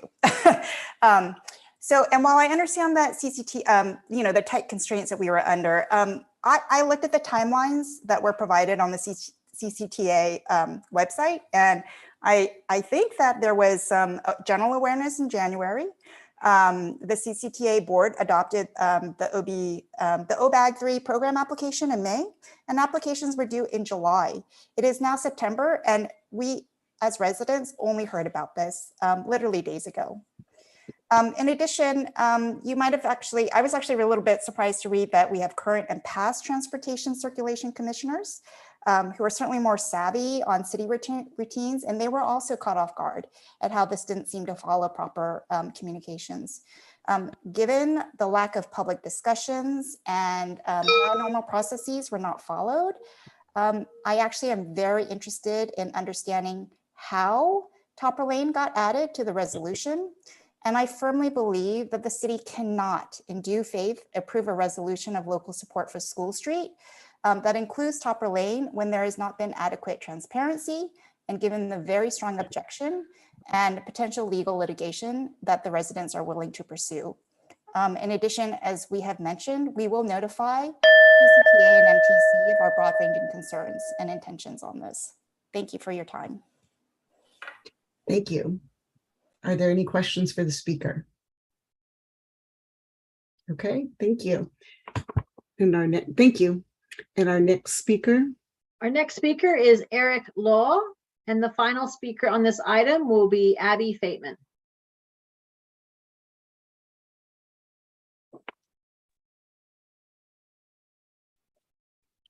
Hey, good evening, Lafayette City Council. Thank you guys for your time this evening. I know it's been a while since I've been on a call, but I thought I'd join in on this one. So listening to the comments tonight and reading some of the letters, I was a little bit shocked. Since the folks on Topper don't want the city money, I would like to volunteer Solano for the money to be spent on burying our utilities, because we know that increases property values. Bike and ped paths increase property values, so we'd like to have one of those. And also, I think it should be a one-way street, because a one-way street would result in substantially less traffic for us. These are all great solutions that would benefit us as residents. And if the folks at Topper want to maintain a two-way street in a dangerous section for themselves, they're more than welcome to.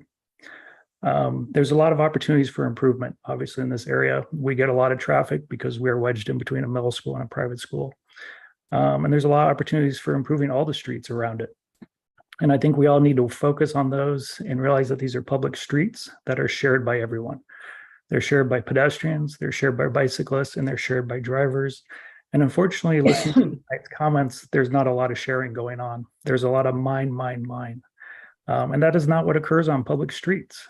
Otherwise, we need to close all the streets, according to the residents on Topper, and put up gates and toll plazas is what they're proposing. Let's not do that. As the city of Lafayette does and our schools do, we're into sharing, caring, and giving, and being respectful to each other. And that is not as what's occurring in these comments. The personal attacks in the written comments are unacceptable. And just the straight up selfishness. I was hoping City of Lafayette residents would be a lot better than this. So if you guys need other projects, we got lots of other opportunities to put the money on, but I think, Stanley's a good opportunity. So thank you guys for your time tonight, and hopefully all the residents can show a little more respect towards each other and our neighbors, and let's solve some problems by building some infrastructure. Thank you, guys. Thank you. Any questions for the speaker? Okay, not seeing any. Thank you. And our last speaker. The final speaker on this item is Abby Fateman.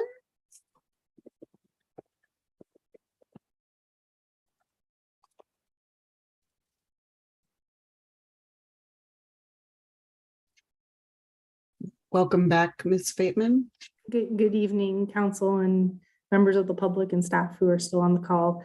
I want to thank staff for taking initiative and starting to apply for grant money for these areas that have been identified in a series of studies over the past decade. I think it's really important to demonstrate that we hired new staff to start looking at this, and we took quick action on it. And I appreciate that we're looking at it as a little bit more of a network as opposed to just a segment of a street.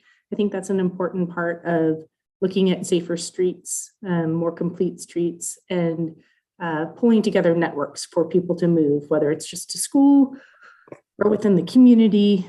So I do appreciate that. Could it be bigger? Sure. Could it be smaller? Sure. I mean, nothing's going to be quite perfect. But what this grant does is provide us an opportunity to start having those discussions, to do the studies, to figure out what design concepts can work and what can't work. There is not a specific project, and I think there is some misinterpretation of the word project, at least from my experience as a planner. What a project means is that doing the outreach and doing the studies is part of the project, and the project might end at the point where you don't have something that can go to construction. But doing the studies, getting the input, having the process, having the funding to do it properly is what this grant is about. And if we get through this to a place where we can construct, that's a huge victory. This is a huge deal. It's a lot of money for a very important area with a lot of vulnerable people moving through it multiple times a day. So I applaud staff for pursuing this. It sounds like there's been some miscommunication. And it sounds like there's some people who are very concerned, but I'm hoping that the city can work on the communication to make people feel better about the process that's ahead of them if we are awarded this grant. And I encourage the city to move forward with adopting the resolution, submitting the grant proposal, and doing this in other neighborhoods. As the speaker before me mentioned, there are lots of places that could use lots of infrastructure improvements, and they're expensive. And the fact that we have some cost share, we have a policy that helps us guide how we make decisions to prioritize zero deaths and reducing deaths for bikes and pedestrians and interactions with other road users. It's really important that we stick with the policies we've adopted, use them as guidance, and have clear communication with the community about what's really happening, so that we can all work together and not create tension and divisiveness in the rhetoric that's being used. So like Eric, who spoke before me, and as I said earlier, I hope people can come from a place of trying to understand more and communicating facts, and not coming from a place of fear or feel like they're being attacked, because this is really a huge opportunity for us to study and create a safer network for our community to use around the school. Thank you. Thank you, and thank you for wrapping that up at the 0 mark. Are there any questions for the speaker? Okay, so thank you to all of the speakers, both those who hung around and spoke tonight, and then also those who submitted letters. There were a couple of wondering if we had an opportunity to read all the letters, and I actually am honored to work with this group, because we do read, all of the communications that come in, and just want to assure everyone that we are listening to both. So are there any questions from others? I have a couple. Vice Mayor Tori. Yeah, I have a question for staff. Just looking at the text of the resolution, in the first whereas, it refers to, and it's underlined, the School Street Class 1 multi-use facility project, herein referred to as project. And then nowhere else in the resolution is Topper or St. Mary's referred to. There is a reference to an application, and I'm wondering if, resolve the project, but still that's the defined term, will be implemented as described in the complete application and in this resolution. So what is the complete application? Does that have a reference to Topper? And then sort of a question within that, we've heard many references to Class 1 pathway on Topper. And in fact, the staff report does refer to a Class 1 path on Topper as being part of the application. Is that correct? So that's one question. Is it in the application? And we need to change the resolution to make sure what we're covering. It is in the application, yes. Okay, well, we didn't get the application, right? I didn't see it in my materials. No. Okay, so what does it say in the application? Does it talk about a Class 1 pathway in a particular location? Yes, Class 1 pathway on School Street between Moraga Road and the entrance to the pathway. Oh, I'm only looking at Topper and St. Mary's. Okay, I was talking about the whole project. Class 1 facility on Topper between Topper Court and St. Mary's, and then the sidewalk on St. Mary's. Okay, does it say what side of the street? For Topper, on Topper. What's envisioned is on the east side. However, my narrative describes that we need to go through the planning process and the design process. Yeah. Okay.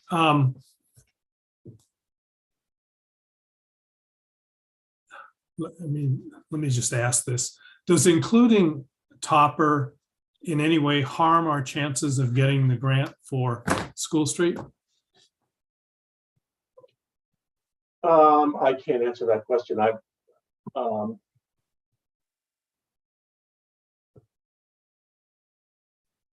I don't have an answer to that question. Okay, I thank you. don't know.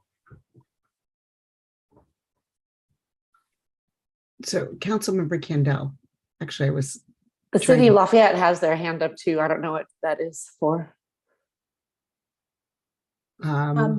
That's me, Mayor and Councilmember Kendall. I actually wanted to mention there actually was another member of the public with their hand raised while Abby was talking. So I didn't know if we could let that other person speak Happy to before do the that. council continued.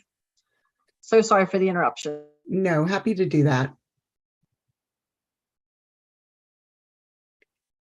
And if, I will just say it, if there is anyone else who would like to speak, if you could raise your hand right now, because once Ms. Risky comes over and begins to speak, I would like to officially close the public hearing. And so as she is moving toward unmuting, here is your Tricia, opportunity. didn't she already come on and see No, the her time? husband, she didn't. Did she see the time? I don't think so. I think he spoke and she was in the. Okay, cool. Yeah. Just I making think sure. Okay. Sorry. Yes, my husband spoke. I'm Patricia Kennedy Risky, residing 843 Topper Lane. I just wanted to reiterate about communication. I think a lot of what has been said by the two prior speakers could have been avoided if, as residents, we were given some type of clear communication. The number of emails I've received in the last few days about what's happening on Topper Lane, I'm not going to address the rest, but just specifically Topper Lane and how it's come about is really confusing. There is a project for Topper Lane, there isn't a project. So I think, you know, the application initially was submitted July 15th, I believe, start of the application. It's 2 months gone by. Just a notice, etc., to the residents would make things a lot easier. And I just want to also reiterate that the implementation of a Class 1 pathway on Topper Lane will only benefit a few, basically from Birdhaven.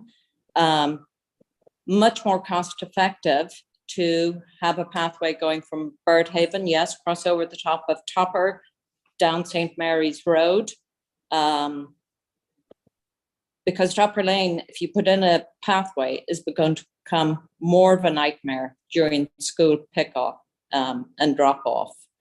So I would respectfully ask that you start to engage with the residents, start to communicate with us, but ultimately delete any language in the resolution that refers to Topper Lane. Thank you. Okay. Thank you. Thank you for coming back on and raising your hand. We will now come back to the council and to questions from the council and Councilmember Kendall. So just to really straight out, can we change this resolution and where it is in the process and remove the Class 1 from it? And can we remove it, or can we modify it? Are those even possible at this stage in the game? The application will be submitted to the MPCs due on Friday. Mm-hmm. Can I change the application? Probably, but it's gone through the CCTA review panel and they are the ones submitting to MPC. But can they be asked to remove part of it? Maybe we can't modify it. Then that sounds like maybe we can't modify it. We might be able to rescind part of it.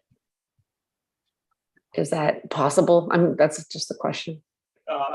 Can I talk to CCTA about it? Yes, yes. Okay. But okay, here's my question. So when would you, so tonight we're being asked to approve the resolution that supports the application. that's going through, and the application is due on Friday.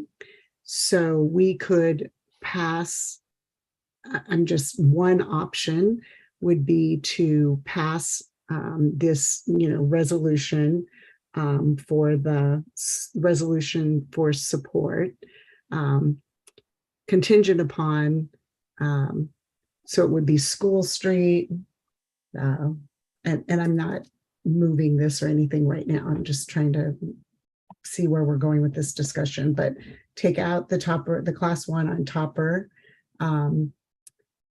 that's being studied as part of this whole piece, and still leave in the St. Mary's, and that is contingent upon that. And then if the CCTA tech, the folks on the panel, the grant panel, say no, that it's already in that process, then the council, with that motion, Councilmember Candell, just say, okay, we can't do any of it. Just asking, sort of being the devil's advocate.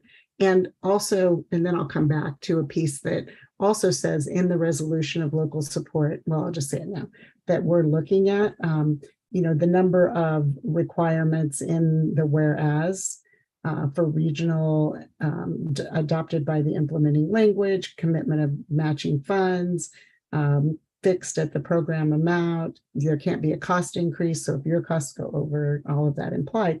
And then it comes down to the assurance of the sponsor to complete the project as described, subject to environmental clearance, and if approved as included in the MTC TIP. So part of that process, if I'm reading that correctly, is that it has to go through that study, design, and communications. So the question about the projects, I'm mixing two things, but that was one of my questions that I wanted to bring in.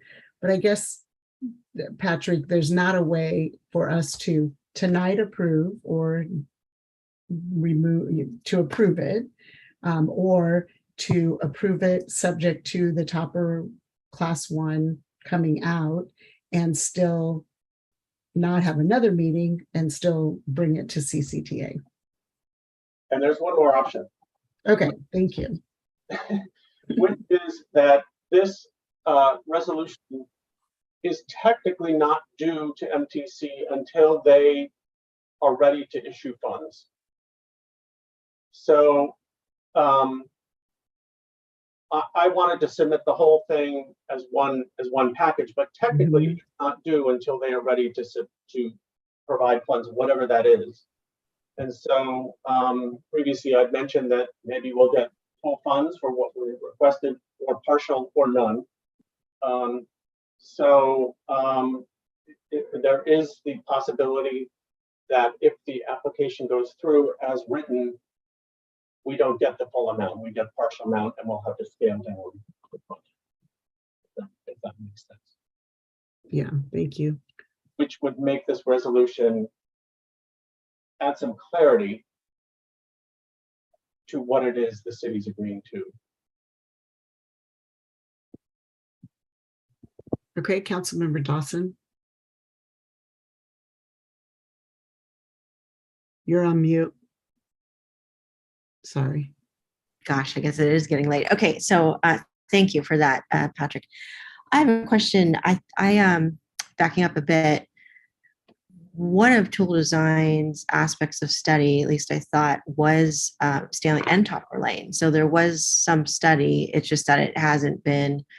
I mean, the study has just been completed.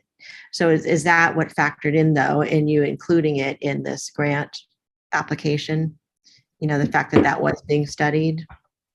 Yes, so we, last April, the Rapid Implementation School Safety Plan came to council for Stanley Middle School and Lafayette Elementary School, and this was a recommendation out of that study. As you know, Mike's been working hard to implement, just get through as much of the study, the short-term projects as possible. But this grant gave us an opportunity to start chipping away at some of the longer-term recommendations recommendation. Yes, yeah. So I just wanted to make that, put that on record that it has been an ongoing concern and a point of study for the city and in our school safety priorities. So I'm thinking, just as a personal opinion, it's part of this application. And to your point, you don't know how much you're going to get funded, and you might have to come reduce the application or what your plans are for that anyway. And if the resolution isn't due, maybe I can see not getting in the way of potentially not getting these grant funds because it would alter the application at the last minute. Of looking to forward this, well, actually just not turn it in right now, put it that way, what your suggestion was earlier. Trying to help the council move forward on figuring out what we want to do here. So Vice Mayor Henry. Yeah, can I ask, in the Tool report, what was the recommendation with respect to Tool Street? And I have to say as an aside, I mean, we're coming to this issue. I find it very difficult to make a substantive decision on what happens where tonight because we don't have the information. But I'm just curious, what was in the Tool recommendation as a medium-term or long-term solution? Right, it was a longer term project, and it was install sidewalk on the east side of the street. If there is enough right of way, install shared use path for walking and bicycling. Okay, so that was a if, there was nothing. Okay. And let's see. In the application itself, does it use that same kind of language for the project? I mean, what are we applying? Well, what are we applying for? And if at the end of the public process, we decide to do either nothing, well, forget nothing. If we decide to do something else on Topper, are we allowed to use the funds for that something else? I think that's to speak higher level. Scopes change all the time with grant funding. So oftentimes grants are issued before detailed design is done, and just change, and so scopes have to change. That is common. But to answer your question, can we change the scope? I mean, it's discussions with MTC, but typically, yes. I mean, after however long time it is after we've gone through the full public process. Correct. And Okay. that's the qualifying language that I added to this resolution. Right, right. Subject to planning, design, environmental. Yeah. Thank you. And so it being, well, wait, Ty, if you want to. Okay, no, I'll hold off. Well, and so what, the moving forward with the grant application, with that, and the way I look at it, is that in the Tool report and the longer term, it does begin to touch that St. Mary's Road. And there are a lot of what ifs or ifs, right? As you go through there. I want to apologize for however we got to the lack of communication or the idea that something is absolutely happening right now without everybody being part of this, being part of a discussion, feeling like it's being rushed. But in the application, and I mean, in the report and in the application and the applying for the grant based on recommendations that we have received from different reports over the last year, most recently with the Tool report, this system is one, or network is one that we're looking at, and how we connect from the trails, how we eventually, and in the downtown congestion plan 10 years ago, we looked at what kinds of things can be done on St. Mary's Road. And if putting a, sidewalk and then working with the school district, because that property is theirs. And I was on the school board when we first looked at this, and that cutting into the St. Mary's Field, those are all discussions that have to take place. This idea that we can move forward with recommendations that we already have, knowing that we're going to have community output, community engagement, we're going to look at designs and look at plans that are realistic, cost-effective, have community buy-in, all of those things to the extent, because I know not everybody's always going to agree on all of these pieces, but I would like to see how we can just continue this, finish this discussion tonight and be able to submit the application with my sincere apologies for however people feel they haven't, been listened to, but that this actually is all part of what has been, and Tool was very much in the public sphere and engagement. Vice Mayor Henry. Well, I support that completely, everything that you said. And I apologize also if there is a feeling that something has been pre-decided. I mean, clearly there hasn't been public input, clearly. So, apologize for that. But looking at the concerns here, I mean, I give my personal guarantee, I'm sure other council members will join me. There was a concern that decisions have been made already. I mean, I can guarantee that if a decision has been made, we're going to undo it, and we're going to be looking de novo at how we handle this project. I mean, so far as I'm concerned, nothing has been decided on that. We're coming in fresh on the public process, and I hope the public trusts us on that. I identify with Mr. Begley's invocation of the sunk cost fallacy. I can guarantee you that I'm not going to buy into the sunk cost fallacy as we discuss this. It's just not going to happen. So the way I see this, it's unfortunate that it happened this way. It's fortunate, though, that the funds are available to consider all this. I don't think we should jeopardize the opportunity to have those funds. And I think the council members, all of us will guarantee that there's going to be a full public process. There's no pre-decisions. We're going to take everybody's input into account and make the best decision for the community.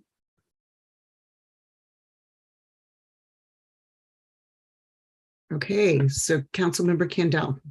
And I want to add to that, yeah, this was backwards, but we will do a better job when it gets backwards again. I think that we kind of got ourselves into our own muck on this one, unfortunately. I mean, I didn't even understand that Topper was in there. And so if I don't even know it, you guys don't know it, and definitely no decisions have been made because it hasn't come by us. We're the people that make the decisions, 100%.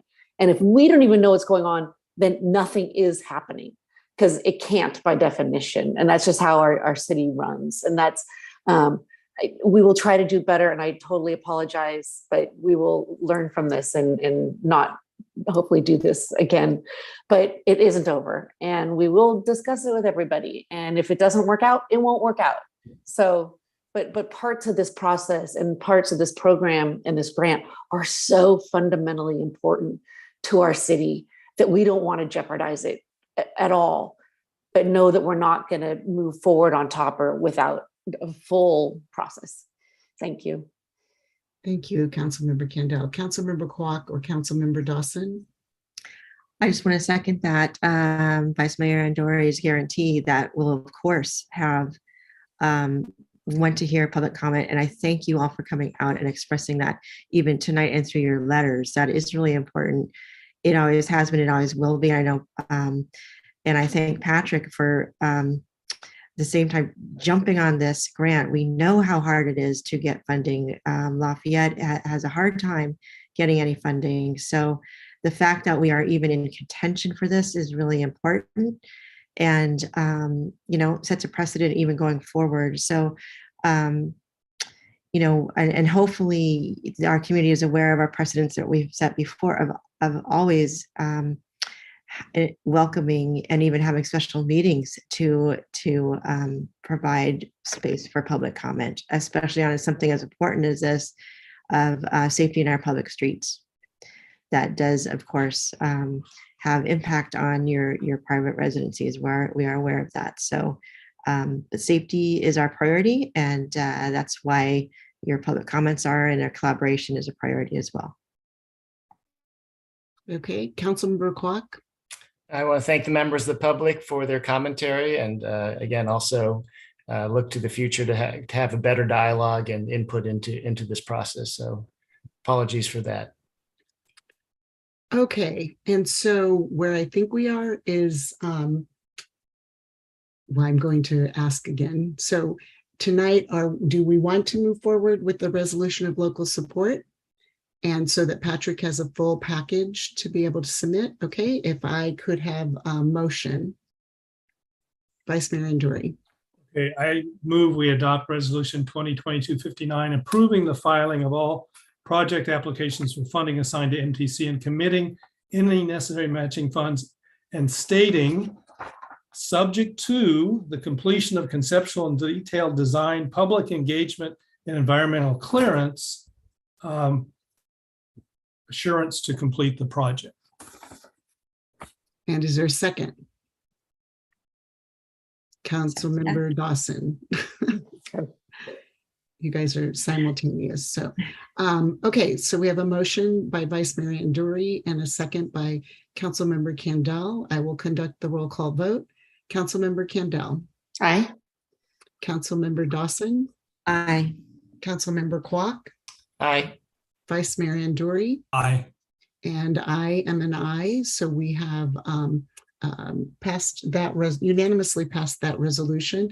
Again, we have all said it, and I want to thank my colleagues for the discussion, and also thank you to the members of the public for coming out and for writing the letters, and for continuing to work with us as we move forward on the process. And so we will continue those conversations. And then again, where I think I started, I want to thank staff under the leadership of City Manager Savatsa, and then Mike and Patrick, for helping to move forward these initiatives that the community spent a lot of time on. Our Transportation and Circulation Commission spent, countless hours. A lot of volunteer and staff work has gone into these recommendations and potential projects. And so just thank you to everyone, and we will continue and look forward to continuing to engage with the community. So with that, we will move on to go ahead.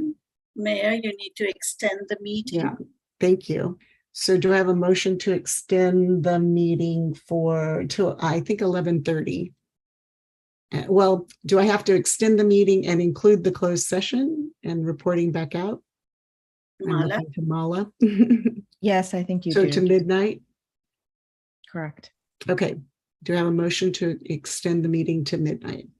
So moved. Okay, thank you. And then a motion by Councilmember Kandel and a second by Councilmember Kwok. Councilmember Kandel. Aye. Councilmember Dawson. Aye. Councilmember Kwok. Aye. Councilmember Anduri. Aye. And I vote aye. So we have unanimously extended the meeting. And now I'm going to go down to 13C, which was the last item that we left open. And in your packet, you will see a draft letter, and along with some ideas of things to put into or to respond to the request from our supervisor, our Contra Costa County Supervisor Candace Anderson, to put into a time capsule that they are going to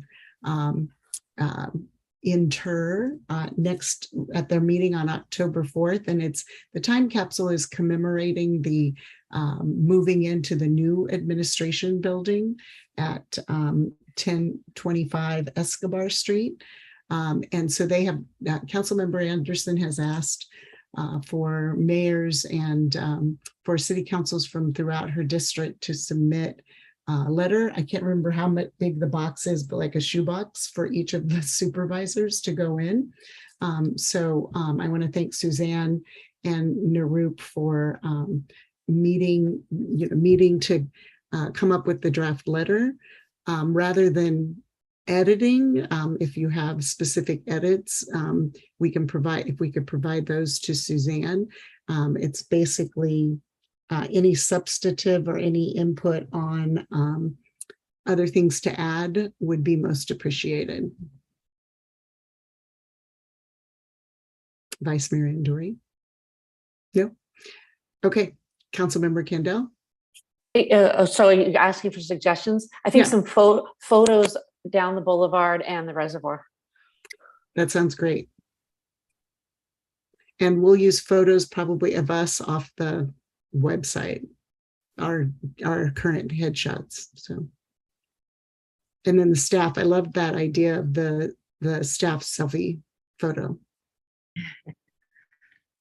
And if there are other things that I had a couple of edits that I was going to submit, just tweaks, but, and of course I love Lafayette bumper sticker. Yeah. I tried to squeeze in a license plate rack, but or a frame. Yeah, Vice Mayor Andori. Was this emailed to us, or because I don't think I have the draft. When did it come out? Oh, it's in the packet. The packet. I mean, in our agenda packet under item 13. Okay, so it's not in my hard copy. It must have been updated online. Okay. It might have, yeah, it might have been. So you have time, for any suggestion once you've had a chance to review it. And so basically, though, tonight we're authorizing the submittal of items for the time capsule. And they are on the 4th. It might be a fun meeting to watch to see, we're putting the county supervisors putting in things from all of her cities. So we're submitting something, but to see what they put in the 60s into the Pine Street building, their old administration building that is being torn down as we speak. It'll be an interesting session. So with that, I think I need a motion to approve us submitting something, and you can provide that. Thank you, Councilmember Kwok and Councilmember Dawson. So we'll do a roll call vote. I'm running out of steam. Councilmember Kendall. Aye. Councilmember Dawson. Aye, and thanks to who put the draft together.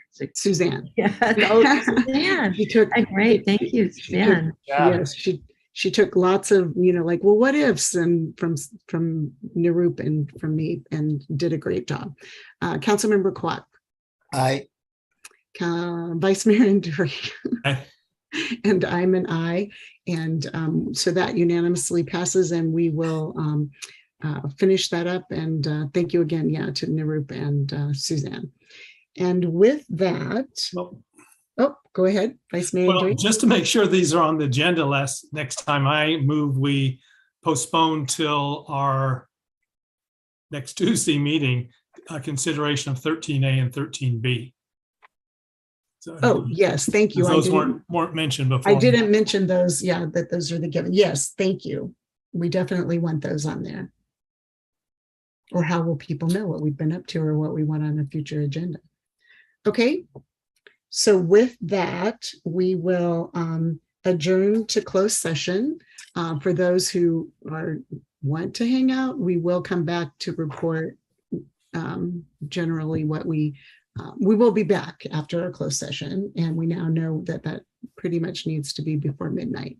Councilmember Kendall. There were 2 Zoom WebEx meetings, were there or not? It seemed like I got 2 for. There were 2, yeah.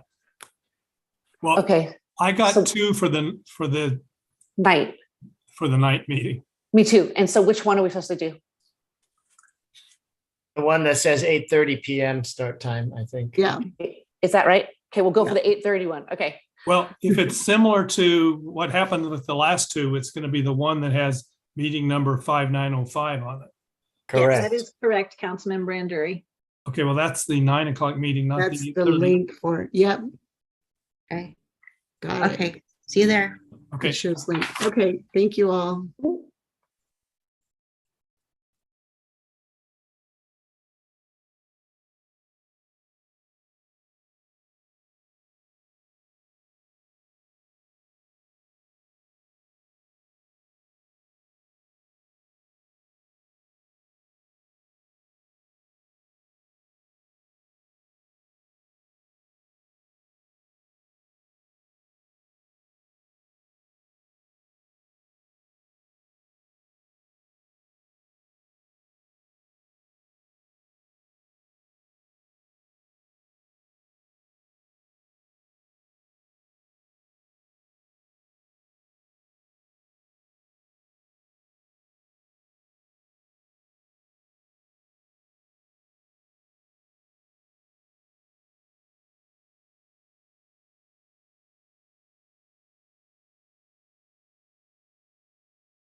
You are tuned in to the Lafayette City Council meeting. The City Council is currently in closed session and will return shortly to report out. Thank you.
Suzanne, we're coming back.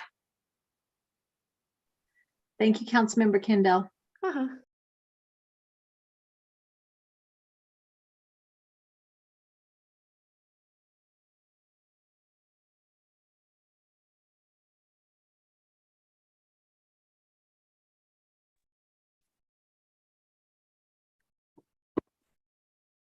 Okay, we're almost all back.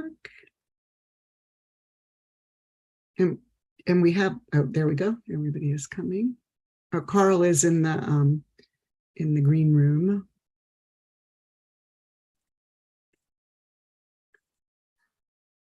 Okay, here we are.